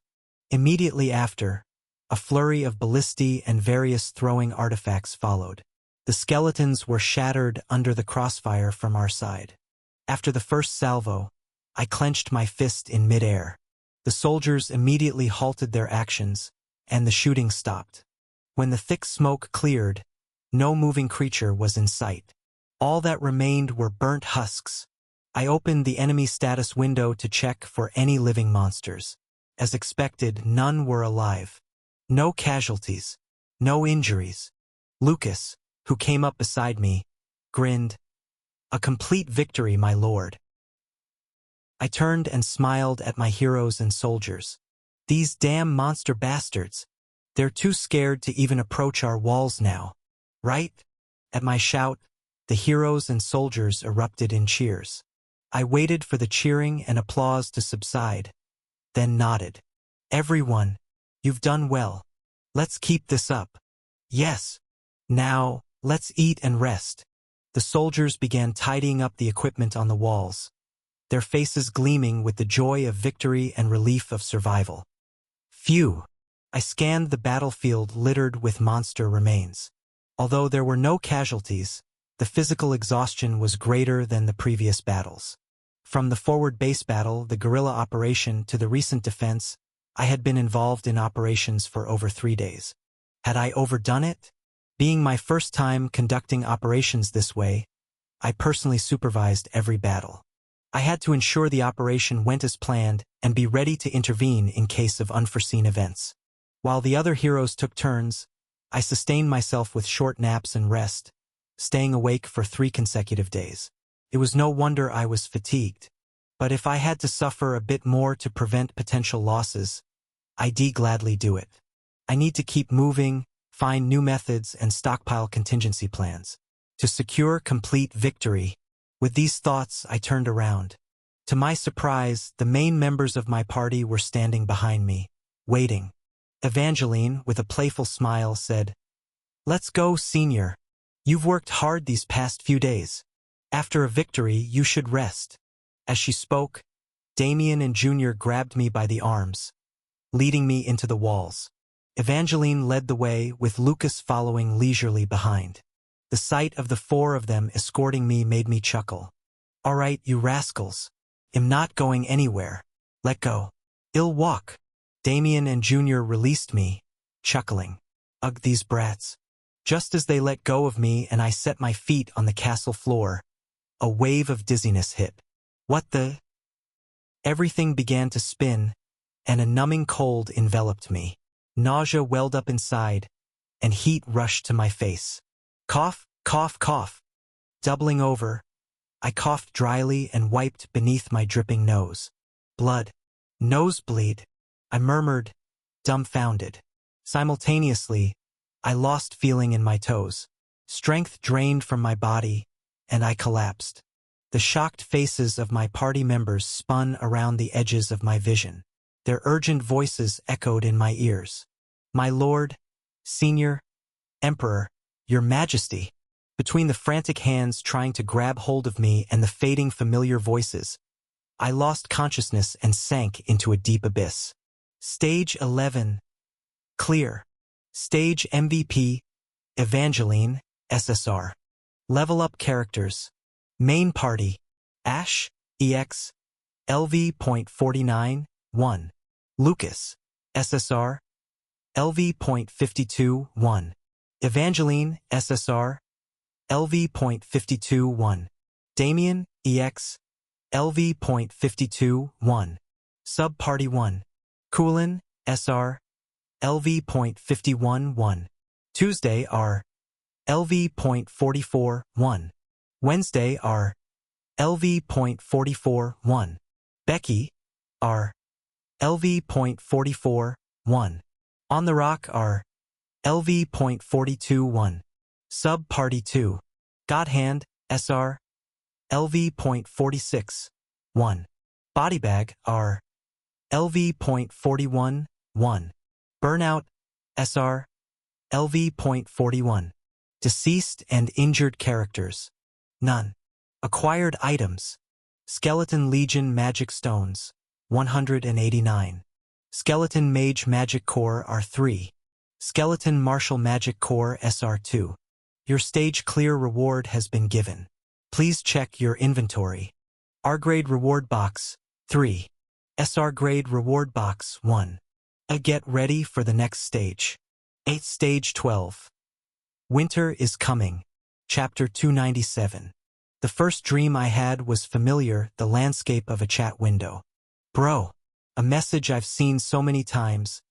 I felt like I could recite it by heart. Bro, you're amazing. How did you clear that? The first chat that popped up on my stream in almost 6 months. A time when no one seemed to care. Even though it was just a simple, voiceless text, it felt like a powerful knock. I've bookmarked you. You'll stream again, right? And so, I still dream of that day. I still regret it. The problem was the dream that followed.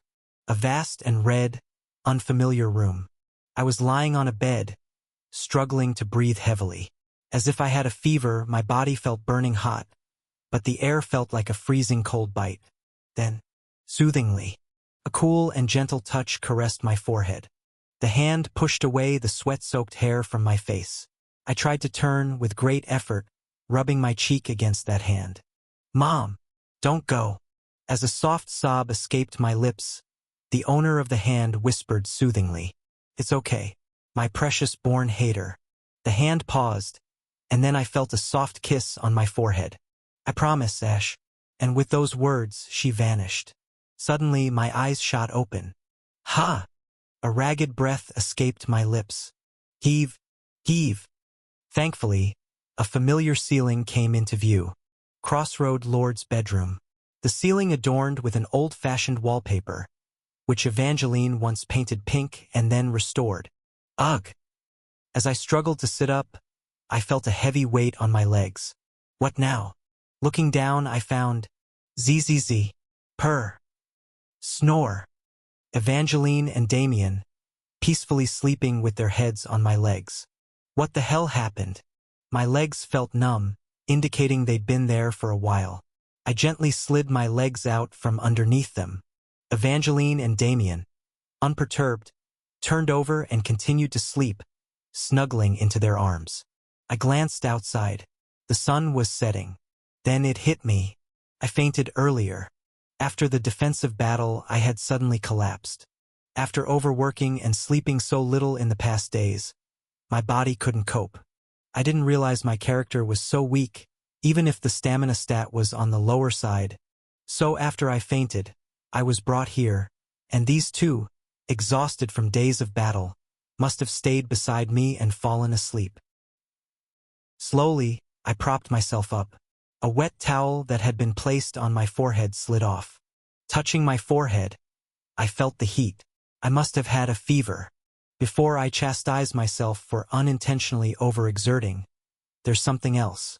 What was that dream? I tried to recall the images I had seen just moments ago. The first dream I had was undoubtedly one retroaddict me experienced. The persistent shadow of guilt that trailed behind me, my personal burden, my sworn mission, all of it tied to a familiar nightmare. But the second dream? That memory isn't mine. I pondered the vivid images. Without a doubt, it was the Star Palace from when I had visited the imperial capital. And the face of the woman from the portrait. Ash's mother. In other words, that dream was Ash's memory. But why? How could I recall that memory? It was a vision of Ash being nursed by his mother during his illness as a child. I had never witnessed nor experienced such a scene. Yet, it appeared so clearly in my dream. Was it residual memory in this body? Or what? Lost in thought. Creak.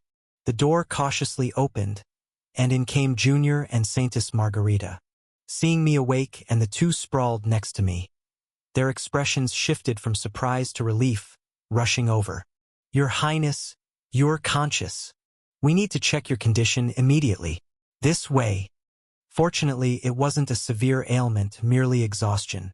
I mean, I did rest during the festival, but just a few days of overwork and I collapse. As I grumbled, Margarita, hanging a bag that appeared to be filled with saline by my bedside, replied with a stern tone. Did you truly rest during that time? Your body doesn't lie, Your Highness. Your recent collapse is the result of the accumulated stress. I watched Margarita, who usually floundered in front of me. Now that I was unwell, her tone was authoritative. The body is honest, Your Highness. It's signaling that it's reaching its limits. Okay? If you ignore these warnings, more severe consequences might follow. Saintess Margarita's warning, veiled in a gentle tone, gave me chills. Without realizing, a shiver ran down my spine. For the next 3 days, you need to put all your tasks aside and rest. What? Is that even possible? Margarita gestured to the side. Don't you have competent subordinates? Don't worry, things will run smoothly. At that, Evangeline and Damien, standing by my bed, nodded in agreement. Hey, you two. First wipe off that drool on your faces. Your Highness, you are indispensable to this city. Margarita left me with her parting words. You need to take better care of yourself. Please don't overexert yourself from now on. Watching the back of the departing Saintess, I felt a bitter taste in my mouth. Then I turned to my side. Thanks for caring for me and being concerned. I softly spoke to my party members who gazed at me with worry. But today we need to wrap up the defense battle. I hate to ask, but I need your help. Just leave it to us. Evangeline enthusiastically responded, rolling up her sleeves. Although she and Damien seemed fatigued, having been sleeping on my legs earlier, sharing the burden felt right. Where's Lucas? Lucas is outside, clearing the monster corpses. He said it was a top priority. I chuckled. At least Lucas was acting responsibly as the deputy commander, knowing what needed to be done in my absence. Damien helped Lucas with the task. Sanctifying the monster corpses will need your holy powers. Let him know I'm awake too. Got it. Junior, go to Lily and get the artifact status report. Check on the artifacts with your own eyes. As a mage, you might have a better sense than I do. Understood, Your Highness. Evangeline, take charge of the victory banquet preparations and the celebratory speech. I doubt you'll be up for attending the banquet tonight. I'm counting on you. Awesome.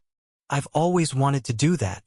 After delegating tasks, the three of them sped off.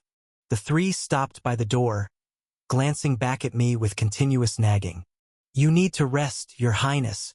Really, no more work. Just rest. Well, report back tomorrow morning. Everything should be fine. I'll handle the banquet. Just take your medicine and get plenty of sleep. Okay? I waved them off, urging them to leave quickly. They continued to fuss until they finally disappeared from sight. In the newly quiet room, I leaned against the bed's headrest, lost in thought. How well could the city function without me? That worry lingered. And then, I promise, Ash. Ash's biological mother.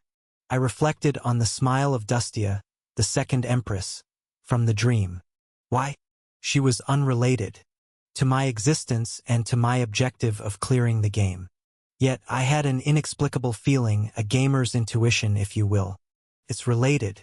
Everything is related. Everything I've encountered on my path to the true ending is interconnected in some way. My dream of her wasn't a coincidence. I just hadn't found the connection yet. Ignoring Margarita's advice to rest, I furrowed my brows, lost in thought, reflecting on all the events since I fell into this world, desperately seeking the elusive link between them. That night, the corpses of the Skeleton Legion scattered from the forward base to the walls of Crossroad, and it took a considerable amount of time to collect and incinerate them. Lucas arrived to visit the ailing Ash, only when the moon was high in the sky. If Ash was asleep, Lucas planned to leave a report and go. If awake, he intended to inquire about his health. So, with a bundle of reports in hand, he approached the Lord's mansion, when, oh my! Almost simultaneously, the Silver Winter Merchant Guild's carriage arrived and halted at the mansion's entrance. Serenade, leaning out from the carriage, offered a strained smile. Lucas responded with an awkward, perspiring nod. Miss Serenade. Captain Lucas. In the midst of a tense atmosphere, the two exchanged greetings. They had a shared history, but were never particularly close. From their younger days, at the Star Palace of the Second Empress of Dustia, they grew up alongside Ash. Ash had always been a constant between them. Their relationship entirely stemmed from Ash. Even without the years-long gap since their last encounter, any meeting between them would have been inherently awkward. You've changed a lot, Miss Serenade. Put another way, for someone once dubbed the frostbite of Silver Winter due to your cold demeanor, you now smile as warmly as spring here. It's unsettling to see. Back in the Imperial capital, when Ash was notoriously known for his deplorable behavior, the two of them still stuck in memories from that time. You've transformed too, Captain Lucas. Clearly, they didn't get along. From born hater's mad dog, now such an esteemed knight. It's surprising. Serenade, with her smooth smile, gently responded to Lucas' sharp comment. No, I must have misremembered because it's been so long. Wasn't it the mad dog that bites its master? The two locked eyes. Their gazes were devoid of animosity, and their voices remained calm. But, whoosh, for some reason, an icy tension seemed to sweep between them. Chapter 298. Frostbite. It's been a while since I heard that nickname. Serenade laughed bitterly. I was once like that. As my relationship with him grew cold, so did I. Just thinking of that time sent chills down her spine. Serenade's fingers dug into her own arm. But now that His Highness treats me warmly, I no longer need to pretend to be cold. Ice melts in spring. As Ash began to warm, the frostbite receded. It was that simple. It's been a while since I was called the Mad Dog. A fleeting remorse passed through Lucas' stern eyes. I had those days, when head bite anything on command like a rabid dog. And even, the time he almost bit the hand that fed him.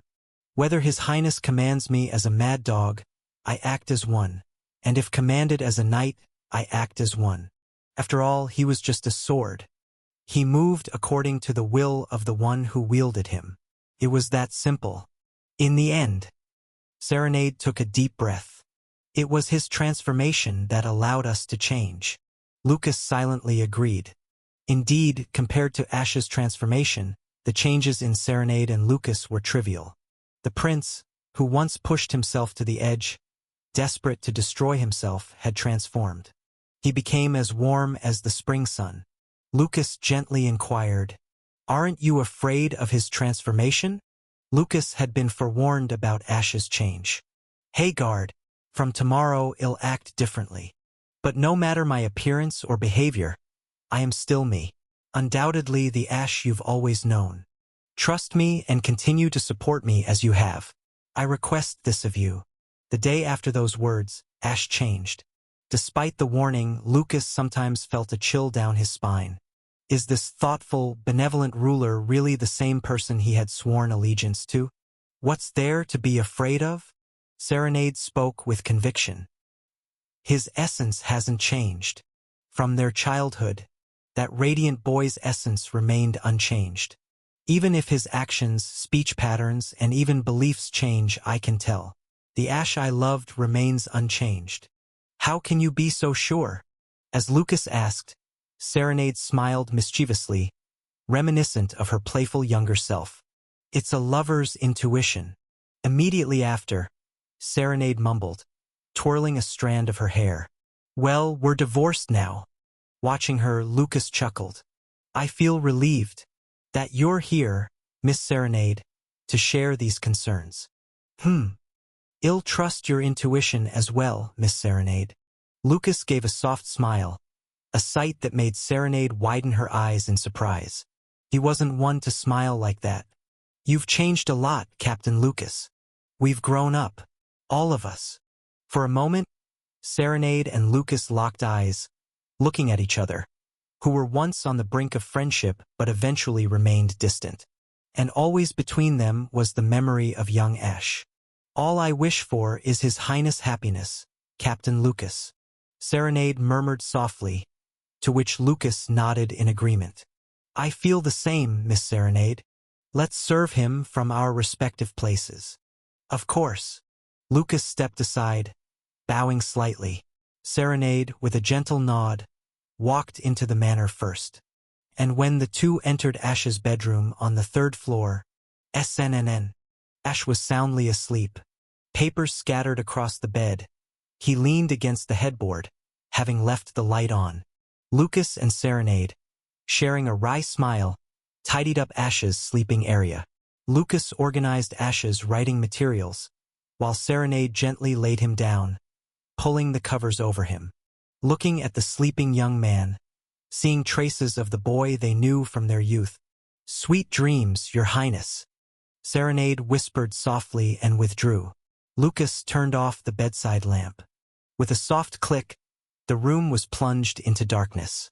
Taking a last glance at the peacefully sleeping Ash, Serenade and Lucas silently stepped out. Several days had passed. My condition hadn't improved. It seemed like fatigue and a cold had struck simultaneously. The fever wouldn't subside, and I groaned. A cold towel draped over my forehead. What rotten luck. It's the fall.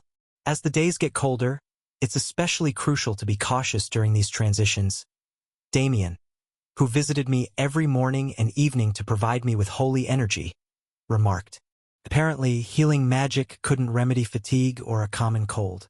Its visible effects were more pronounced with more severe wounds or injuries. But being imbued with this much holy energy was believed to be beneficial for rejuvenation. But anyway, given the circumstances, I lay in bed, received brief reports, and issued general directives. Initially, I was a bit concerned, but even in my absence, Crossroad operated pretty smoothly. Of course, it wasn't as efficient as when I was on the ground, but it was moving decently well. Perhaps this is how a typical lord or a typical commander operates. Not visiting the field, only issuing and receiving orders and reports through documents and messengers. Even so, this wasn't my style. I want to jump out of this bed and see the field in person. Yeah. First, you need to get better. Evangeline, who came to get my review on an independent exploration plan, chided me. Grumbling, I looked over the plan she had drafted. It was the plan to circle the cleared Zone 6 dungeon once more. We had to avoid the Midas area since the commanders of the Nightmare Legion could appear there. I really need to hit level 50. I was currently at level 49. I wanted to quickly hit 50 just like the other main party members and learn the ultimate move, but with my physical condition as it was, well, take care of it ourselves and return safely, senior. You just take your time and rest. And true to their word, they managed just fine. In my absence, they either sought help from the Holy Grail Seekers waiting at the base camp or organized teams with the likes of Jackal or even Lily, and systematically reviewed each of the Zone 6 dungeons. The other sub-parties were leveling in the early areas. Watching the party members grow stronger and level up every day even without me made me feel somewhat ambivalent. But not just the dungeon exploration but internal affairs were handled impeccably as well. Especially after appointing Serenade as the chief advisor of internal affairs, she frankly managed things better than I did. This included maintenance of the forward base and city tourism plans. Hey Race, the Magic Stone Sales Report, Your Highness. Please take your time reviewing it. Using transparent Magic Stone Sales profit sharing, they greatly boosted the city's finances. The Magic Stones were safely presented to the Imperial family. From the remaining ones, they didn't touch the share for the existing Crossroad merchants. The remaining Magic Stones were then distributed and sold throughout the continent. The quality of the Magic Stones is exceptional. We started distribution primarily to allied kingdoms' royal families. We are already receiving a slew of follow-up orders. While scanning the report after hearing Serenade's update, I mumbled, to be honest, I thought the Silver Winter Merchant Guild would absorb all the smaller southern guilds. They preserved the existing Magic Stone sales routes, fairly divided the Magic Stone quantities with the existing guilds. Only the surplus from the south was managed by the Silver Winter Merchant Guild. Given the wealth of Silver Winter and their rapport with me, they could have monopolized the market, but, as I told you before, our guild's goal is coexistence. Handing over a report indicating a large deposit of gold in the Crossroad City's treasury, Serenade grinned. It's easy to crush others with size and profit from it, but that's a very short-sighted way to do business. We simply choose a path that benefits us in the long run. That's really impressive. I need to learn some business philosophies later. It seems ITLL help. Thus, everyone became self-reliant. The city ran smoothly and safely. 15 heroes in the reserve party, 3 parties. They're ready for frontline deployment. Several sub-parties became combat-ready due to continued independent explorations. Gasp! Did I somehow grow stronger? Lily surpassed level 35, completed her second-class job change, and unlocked the skill, Firewall. Hey, didn't you quit your on-site job? You keep accompanying your boyfriend on expeditions, and that's why you're leveling up. I don't even join in the explorations, so why am I growing? Saintess Margarita mumbled hesitantly. Margarita was leveling up without even taking part in combat. From her perspective, it must have been perplexing. Well, healers naturally gain experience just by healing. You're always working at the temple, so that's why your level is rising even without being on the front lines. In any case, the heroes grew steadily. We've completed the training of 2 new infantry units. The ranks of the regular soldiers were also bolstered. The repairs to the primary walls of the forward base are complete, Your Highness. Over half of the forward base had been repaired, making it now functional as a makeshift fortress. And as preparations for the winter supplies and firewood were smoothly progressing. Stage 12. Time until commencement. 3 days. The next defense battle loomed. This season's monsters were the Scorpion Legion. In other words, scorpions. They crawled close to the ground, their exoskeletons tough.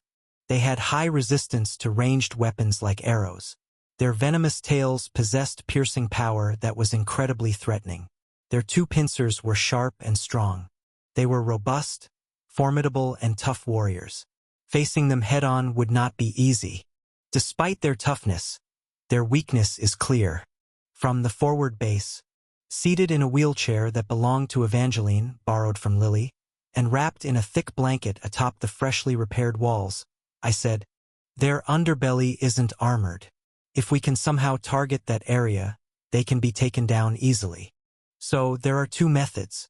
Either flip them over and strike." Evangeline smirked, and I mirrored her grin.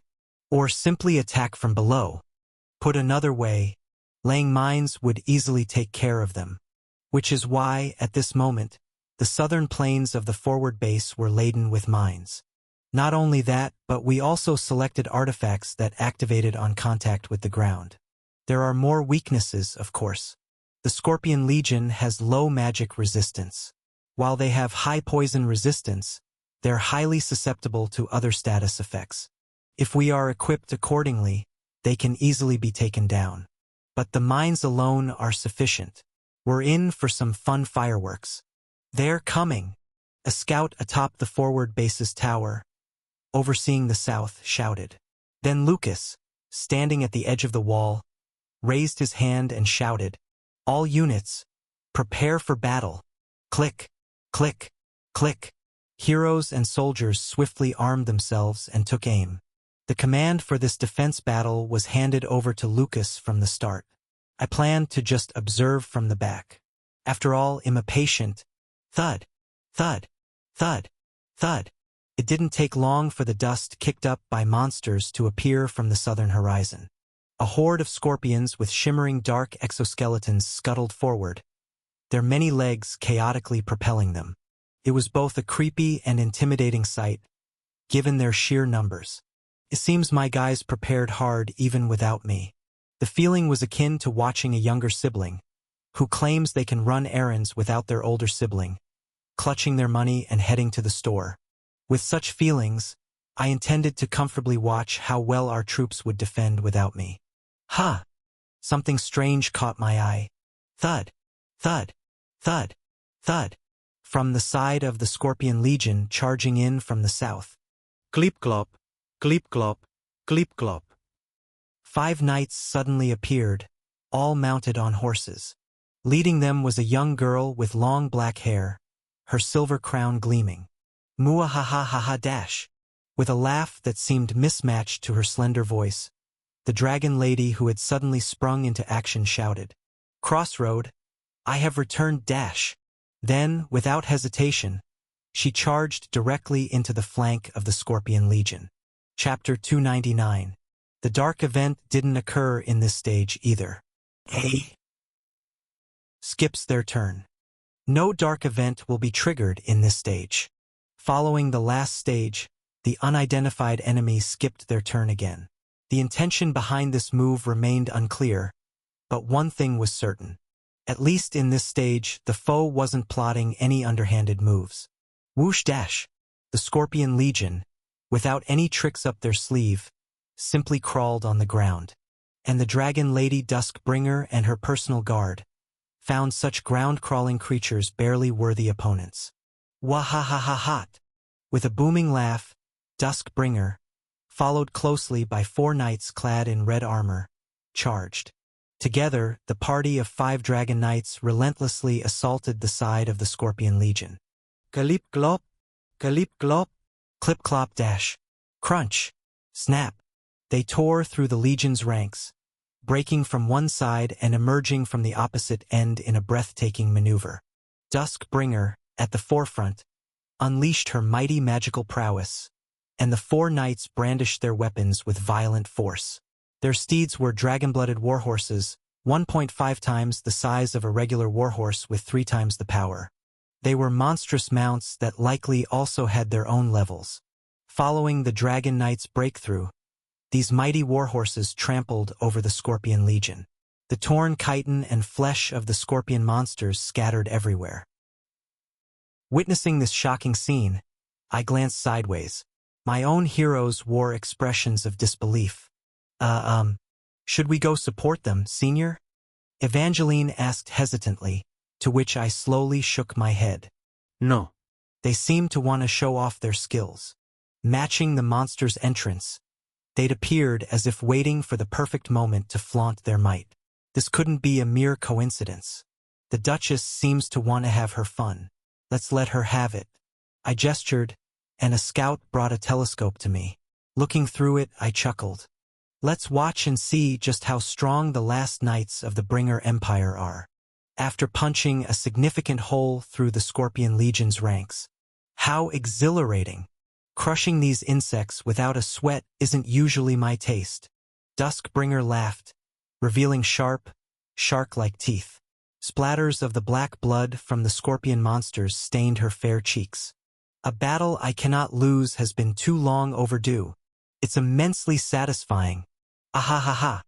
My lady, an elder knight with a neatly trimmed white beard addressed her. The monsters are encircling us. Oh! Duskbringer raised an eyebrow in amusement, surveying her surroundings. So these bugs do know some tactics? The scorpion monsters quickly reformed their ranks, seamlessly filling in the gaps left by their fallen comrades.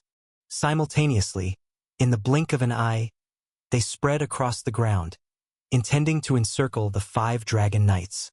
How would you like to proceed? Break through before we're encircled? Or, whether they encircle us or lay a trap, let them do as they please. Duskbringer turned her massive steed's head towards the thickest cluster of monsters and bared her teeth with a fierce grin. It's been a while since I've enjoyed a battle on a whim. Well, simply follow your lead, my lady. The elder knight nodded after a quick glance behind him. Follow. Yes. Ha! Galip glop, galip glop, clip clop dash. The 5 dragon knights began their charge again, not towards the thinnest part of the encirclement, but straight into the heart of the enemy forces. The scorpion monsters readied their sharp pincers and tails, assuming a defensive stance as if preparing for an onslaught. You fools! Do you really think you stand a chance? Duskbringer's thundering roar, the dragon roar, left them paralyzed with fear. It was the dragon's inherent ability, a power that instills an overwhelming fear simply by its presence, commonly termed as dragon fear. The Scorpion Legion, nearly void of any resistance to this fear, trembled and lowered their weapons before her might. Underneath the heavy hooves of the warhorses, they were trampled, crushed. Once again, the Scorpion Legion was effortlessly overwhelmed by the 5 dragon knights, pierced and torn apart. Duskbringer led the charge, unleashing waves of her fierce magic to pave the way. Immediately behind her, the elder knight with white hair and the middle-aged knight swung their long swords to assist. 2 young dragon knights expanded their formation like spreading wings and finished off any remaining monsters with their spears. In a V formation, they breezily cut through the Scorpion Legion. Move aside if you don't want to die. At Duskbringer's roar, the monsters parted to either side, reminiscent of the Red Sea parting before Moses. It might have been just the dragon fear, but it seemed as though they understood her words. Of course, moving aside won't spare you. Ahahaha. Laughing gleefully as she trampled the flattened monsters, Duskbringer's gaze caught something. Far behind the retreating Scorpion Legion stood a gigantic monster exuding a menacing aura. It looked like a monstrous hybrid, with the lower half of a scorpion and an armored humanoid upper body. Atop its armored helmet, sharp venomous spikes protruded like a crown. The Scorpion King, the ruler of the Scorpion Legion and the boss monster of this stage. Aha! There's their leader. Exhilarated, Duskbringer spurred her dragon steed, which responded with a fiery snort, accelerating forward.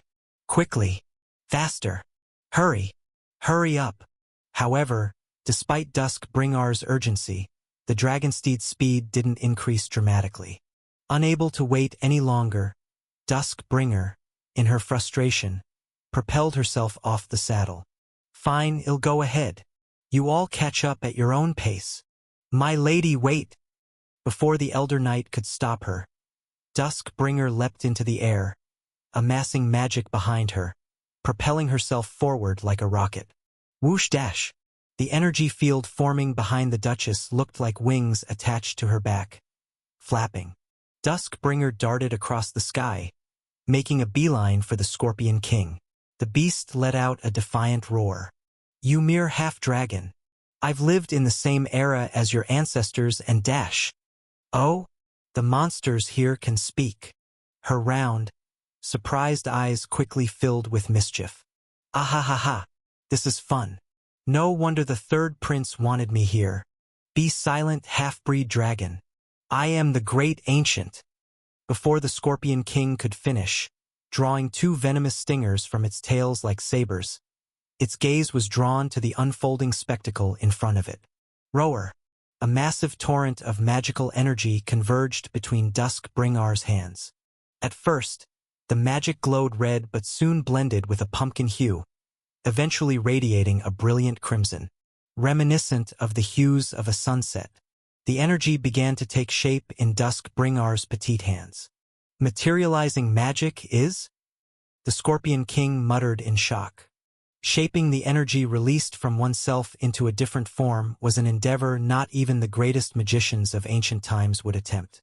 Clearly, this was a feat only someone possessing the blood of a dragon could achieve. It's an extravagant waste of power, the epitome of inefficiency. Definitely not a technique recommended for real battles. But isn't it cool? It was cool, and that was reason enough for her to use it. Harnessing that power, Duskbringer fashioned a large sword made purely of energy, larger than her own frame. "I don't care who or what you were in the past." With a fiendish grin, Duskbringer growled. "I'm here and now, ready to prove myself on this monster frontier. You know what that means." What? "It's the perfect time to leave a lasting impression during my initiation." Having closed the distance between them unnoticed, Duskbringer raised her energy sword high. "So, make sure to die spectacularly, monster." With a resounding slash, the sword of energy descended. The Scorpion King's elite guards stepped forward, holding up their armored shells as shields.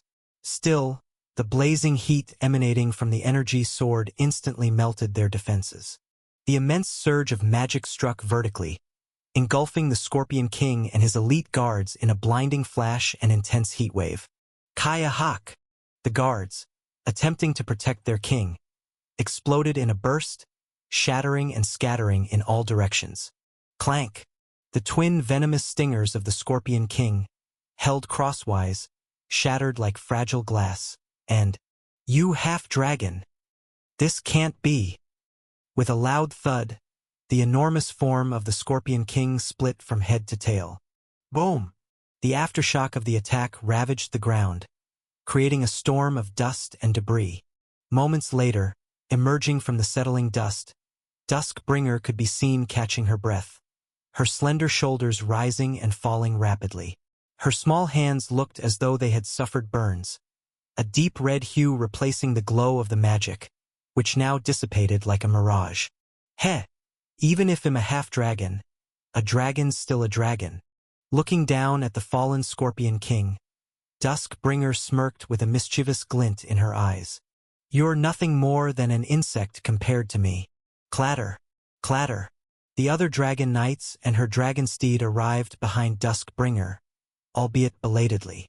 "That was an impressive strike, my lady." Gazing at the devastation left behind from her attack, the elder knight spoke slowly. "But it was quite wasteful. Humph. I had to assert dominance." Of course, Duskbringer wasn't referring to the monsters but to Ash and his subordinates who were watching the skirmish. "As a newcomer throwing my lot in with the southern front line, I need to show how formidable and useful I am." And moreover, she had promised Ash a one-on-one showdown for control of this southern front line. Making a bold entrance was essential. Maybe it was a bit of an overkill, but this should do. There was no need to deal with the remaining monsters. Having dispatched their leader, she could leave the stragglers to Ash and his crew. With that decision made, Duskbringer gracefully mounted her dragon steed. The 5 dragon knights then slowly steered their mounts towards the forward base where Ash was located. The monsters, trembling in fear, steered clear of their path. Yawn! Having expended so much energy, she felt a tinge of fatigue. As she let out a stretchy yawn, she glanced towards the forward base. Ash, standing atop the ramparts, was frantically waving his arms, shouting something. It wasn't just Ash. All the soldiers around him were also raising their arms, yelling out. A smirk formed on Duskbringar's lips. "Ha ha! There's no need to welcome me with such enthusiasm." As they got closer, she could faintly hear Ash's shouts. "Don't come this way. Turn back." "Huh? Turn back." Duskbringer tilted her head in confusion. "Why?" And then it happened. Suddenly the ground trembled. Duskbringar's dragon steed stepped on something, and the sound of machinery echoed. "Huh!" She glanced down at the ground beneath her. There it was, a mechanical device emitting an ominous blinking red light. Duskbringer blinked her large eyes and, with a cold sweat breaking out, uttered tersely, "What's this?" It was a landmine, one of many Ash had installed in front of the forward base, specifically to counter the scorpion monsters. Boom! In the next instant, both Duskbringer and her steed were engulfed by an explosion, sending them spiraling into the air. Chapter 300. An oppressive silence hung in the air. Before me sat Duskbringer, her body wrapped in layers of bandages. Her raven-black hair, which had once cascaded like flowing silk, was now singed and curled from the blast's aftermath. Her once radiant alabaster skin and her gleaming silver crown were both stained with soot. Only her pumpkin-colored eyes still shimmered with their usual luster, now filled with a resentful glow. I, drenched in cold sweat, tried to explain nervously, "Look, I set up those traps to deal with the monsters. I didn't expect you to march straight into them. It's risky, naturally. I never imagined you wouldn't detect the mines." At this, Duskbringer leaned in, her pointed teeth bared in annoyance. It wasn't a magic-operated artifact. It wasn't something that would shoot out malice. It was just a mechanical device. Of course I might not detect it. Well, she was just caught off guard. Anyway, despite stepping on the landmine, her dragon steed only sustained a minor scrape on its leg. The dragon lady herself only suffered light burns. She truly had a formidable resilience. However, the problem wasn't the physical injuries, but the scratch on her pride. Duskbringer gritted her teeth, seething. How could this happen? I used magic materialization to make a grand entrance, and then stepped on a landmine at the very end, exploding spectacularly. I nodded in agreement. I didn't expect you to soar like a scene straight out of an anime. I bet no one will ever forget that sight. Arg! Ah! Duskbringer covered her ears and screamed. Now that it's come to this, they'll have to use magic to make everyone forget. You can use such magic? In the game, Duskbringer was a warrior class. Born with overwhelming magic power and physical prowess, she was in the front lines, battering foes. Magic wasn't her strong suit.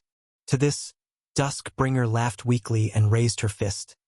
If I give a strong blow to the head, one could forget about a day's memory, right? No, if we're hit by your punch, it wouldn't be just a day's memory. We'd probably lose our lives. Not just memories. We'd be dead. I swallowed nervously and glanced outside. We were inside the commander's tent at the forward base. Duskbringar's 4 elite knights stood outside, waiting. My heroes, part of my entourage, also waited outside. Zing. A palpable tension. All of Duskbringar's 4 knights were men. An elderly man with white hair and beard, wielding a long sword. A middle-aged man with long dark hair holding a long blade. And 2 young men, each carrying a lance. They watched my party with cold, calculating eyes. Standing tall, exuding an air of silent authority. Ahem! Facing them, Kulin made a show of puffing out his chest, flexing his muscles for all they were worth. Was this really the time for a muscle showdown? Aha! The oppressive silence continued. Next to Kulin, Evangeline and Damien also tried to puff out their non-existent chests, mimicking his posture. What were they doing? pretending to be frilled lizards? Ugh! A short distance away, Junior hid her face in apparent embarrassment. Don't feel shy, either stop them or join in. Shuffling feet announced Lucas' approach from the southern wall. I had entrusted him with taking care of the remnants of the Scorpion Legion. Seems he was done. Lucas, taken aback by the odd standoff outside the commander's tent, hesitated for a moment. Inhale. He too straightened his posture, chest out, and with deliberate steps, headed inside. Oh great, another frilled lizard to the party.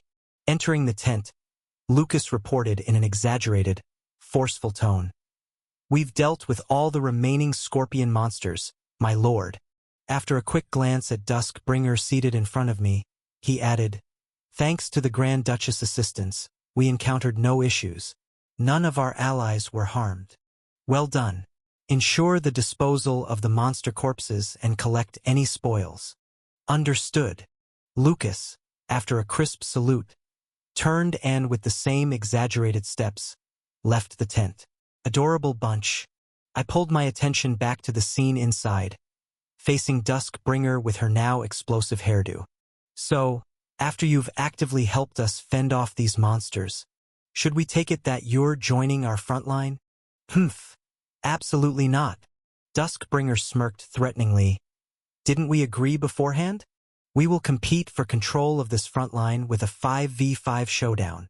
With her small fist clenched, she wagged it in front of me. Ready for a showdown with the rebels, Ash? Fight is a fight. I snorted. But there was no need for you to grandly assist us in this monster defense. Not if you plan to compete. Heh, didn't I say it? I wanted to make a grand impression. To break your momentum, just be straightforward, Grand Duchess. Upon my blunt remark, her expression hardened. It was a bit strange. Why would the Grand Duchess take so long to escape from the Empire? Murmuring, I counted on my fingers. With the strength of the Grand Duchess and her knights, no matter how tight the Empire's siege, it shouldn't be hard or take long to break through. I found it odd during the last festival too. If it was only the Grand Duchess and her knights, or maybe that servant, there was no need for the Grand Duchess to scout alone. Their mobility is unmatched. They could have come together. Now, I understand why. Back in Stage 10, when facing the werewolves, I opted not to select the map creation trait, which limited me to only 3 traits. Deprived of the minimap, I suffered significant losses. An oppressive silence hung between us. After that incident, I always wore the map creation trait. So, during this defense, I could use my minimap to survey my surroundings. Though the minimap had limited use, just a few minutes a day, it was more than enough to locate what I needed. The monsters to the south, the allies at the advance base, and then, crouching in the west, a group of NPCs. You brought the citizens with you, didn't you? They took time to protect while escaping. You had to sell every last possession to feed and shelter them. You overextended in this battle to prove your might alongside the citizens, right? Duskbringer's trembling lips parted. There were less than 1,000. Her amber eyes looked away, uncharacteristically downcast. Deep within those usually fierce dragon eyes, a profound regret and sorrow could be seen. The rebels told their followers to stay. Remaining in the Empire would give them a chance to beg the Imperial forces for mercy. But leaving with the rebels would only bring hardship and death. But, despite most staying behind, 1,000 chose to follow the incompetent king who let the nation fall and failed to protect its citizens. Duskbringer clutched her chest over her heart. Because I couldn't let go of this measly dragon bloodline, I let centuries of history burn, and let the entire nation be trampled by the enemy. With sharp teeth biting her lips, Duskbringer looked me straight in the eyes. They followed me to the death, Ash. Do you understand the weight of that? How could I? The despair of a fallen king, the thirst for revenge, and the overwhelming responsibility for those who chose to follow. How could I understand? Accept them. Protect the citizens of the rebels. I remained silent, lost in thought. Accommodating Duskbringer and her knights might be manageable. I could hide them from the Imperial First Army on the Western Front. But 1,000 refugees? That's a different scale. Accepting them here would alert the Imperial First Army on the Western Front, and its commander, Crown Prince Lark, instantly. They would know Duskbringer is here, that the owner of the dragon bloodline has joined the Southern Front. The flames of war ignited in the west would spread to the south. And that would happen now. Seeing my hesitation, Duskbringer urgently implored, I have to protect them, so I have a proposal. A proposal? The 5v5 war we agreed upon. Let's do it now. I need control of this front line to ensure my people's safety. So, immediately, I sighed softly. While we did agree to compete for control here, we didn't set a date. I pointed to the wheelchair I sat in and the blanket draped over me. As you can see, I'm not in the best condition right now. It's not possible at the moment. My people. Duskbringer's voice was filled with desperation. If not now, they'll die. If we don't act now. Duskbringer, desperate, quickly stood in front of me with a pained expression. Fight me. If that's too hard, Ash. Trembling, Duskbringer reached up and grasped her silver crown, the emblem of her rule over the Bringer Duchy. She slowly removed the crown she had never before taken off. Let's consider the rebels defeated. Duchess, you've won. I'll respect your authority. If you wish, I'll become your loyal knight, as I swore during the tournament. My people are starving. They are sick. They've exhausted all their strength escaping to the Southern Front. And winter is coming. Holding the worn-out crown stained with blood, Duskbringer closed her eyes and extended it to me. They're at their limit. For every day you hesitate, half of the rebel citizens will die. I didn't take the crown. I just stared at the desperate girl in front of me, who bore the weight of a fallen kingdom. Please save them, Ash. Save my people. As Duskbringer was about to kneel, thud, I quickly stood up, grabbed her arm, preventing her from kneeling. Taking the crown from her, I placed it back on her head. Though old and stained, in my hands the crown seemed unremarkable. But atop its rightful owner, it exuded an unmatched dignity. Duskbringer, surprised, looked up at me. I smiled bitterly. Your efforts during this defense were clearly evident. Possibly, Duskbringer's reason for fighting so fiercely was to secure any chance, however small, in such a situation. The monster frontline accepts anyone who is willing to fight against the monsters. And Duchess, you've already proven yourself. I grinned. So, I am more than happy to accommodate the guests from the Bringer Duchy. You've come a long way. Welcome. Holding back tears, Duskbringer looked at me, gratitude in her eyes. I made a welcoming gesture. This southern fortress city, Crossroad, is exclusively for those who fight monsters. With a faint smile, Duskbringer whispered, I warn you, Ash, you'll regret this decision. Perhaps. But I will make this promise. I'll do my best to erase that regret. I smiled back. Though unsaid, I made a silent vow to her. I wouldn't regret this decision. Whatever the future held, this was my chosen path. Tail note. Yes, Duskbringer as a weird way of talking. Stage 12, clear. Stage MVP, Duskbringer, SSR. Level up character, none. Injured or deceased character, none. New ally characters, Duskbringer, SSR. Endymion, SSR. Berlin, SSR. Shuren, SSR. Jet, SSR. Acquired items. Scorpion Legion Magic Stones, 274. Scorpion Warrior Magic Core, R5. Scorpion King Magic Core SR1. Stage clear rewards have been distributed. Please check your inventory. R-grade reward box, 5. Get ready for the next stage. Stage 13. Winter is coming too.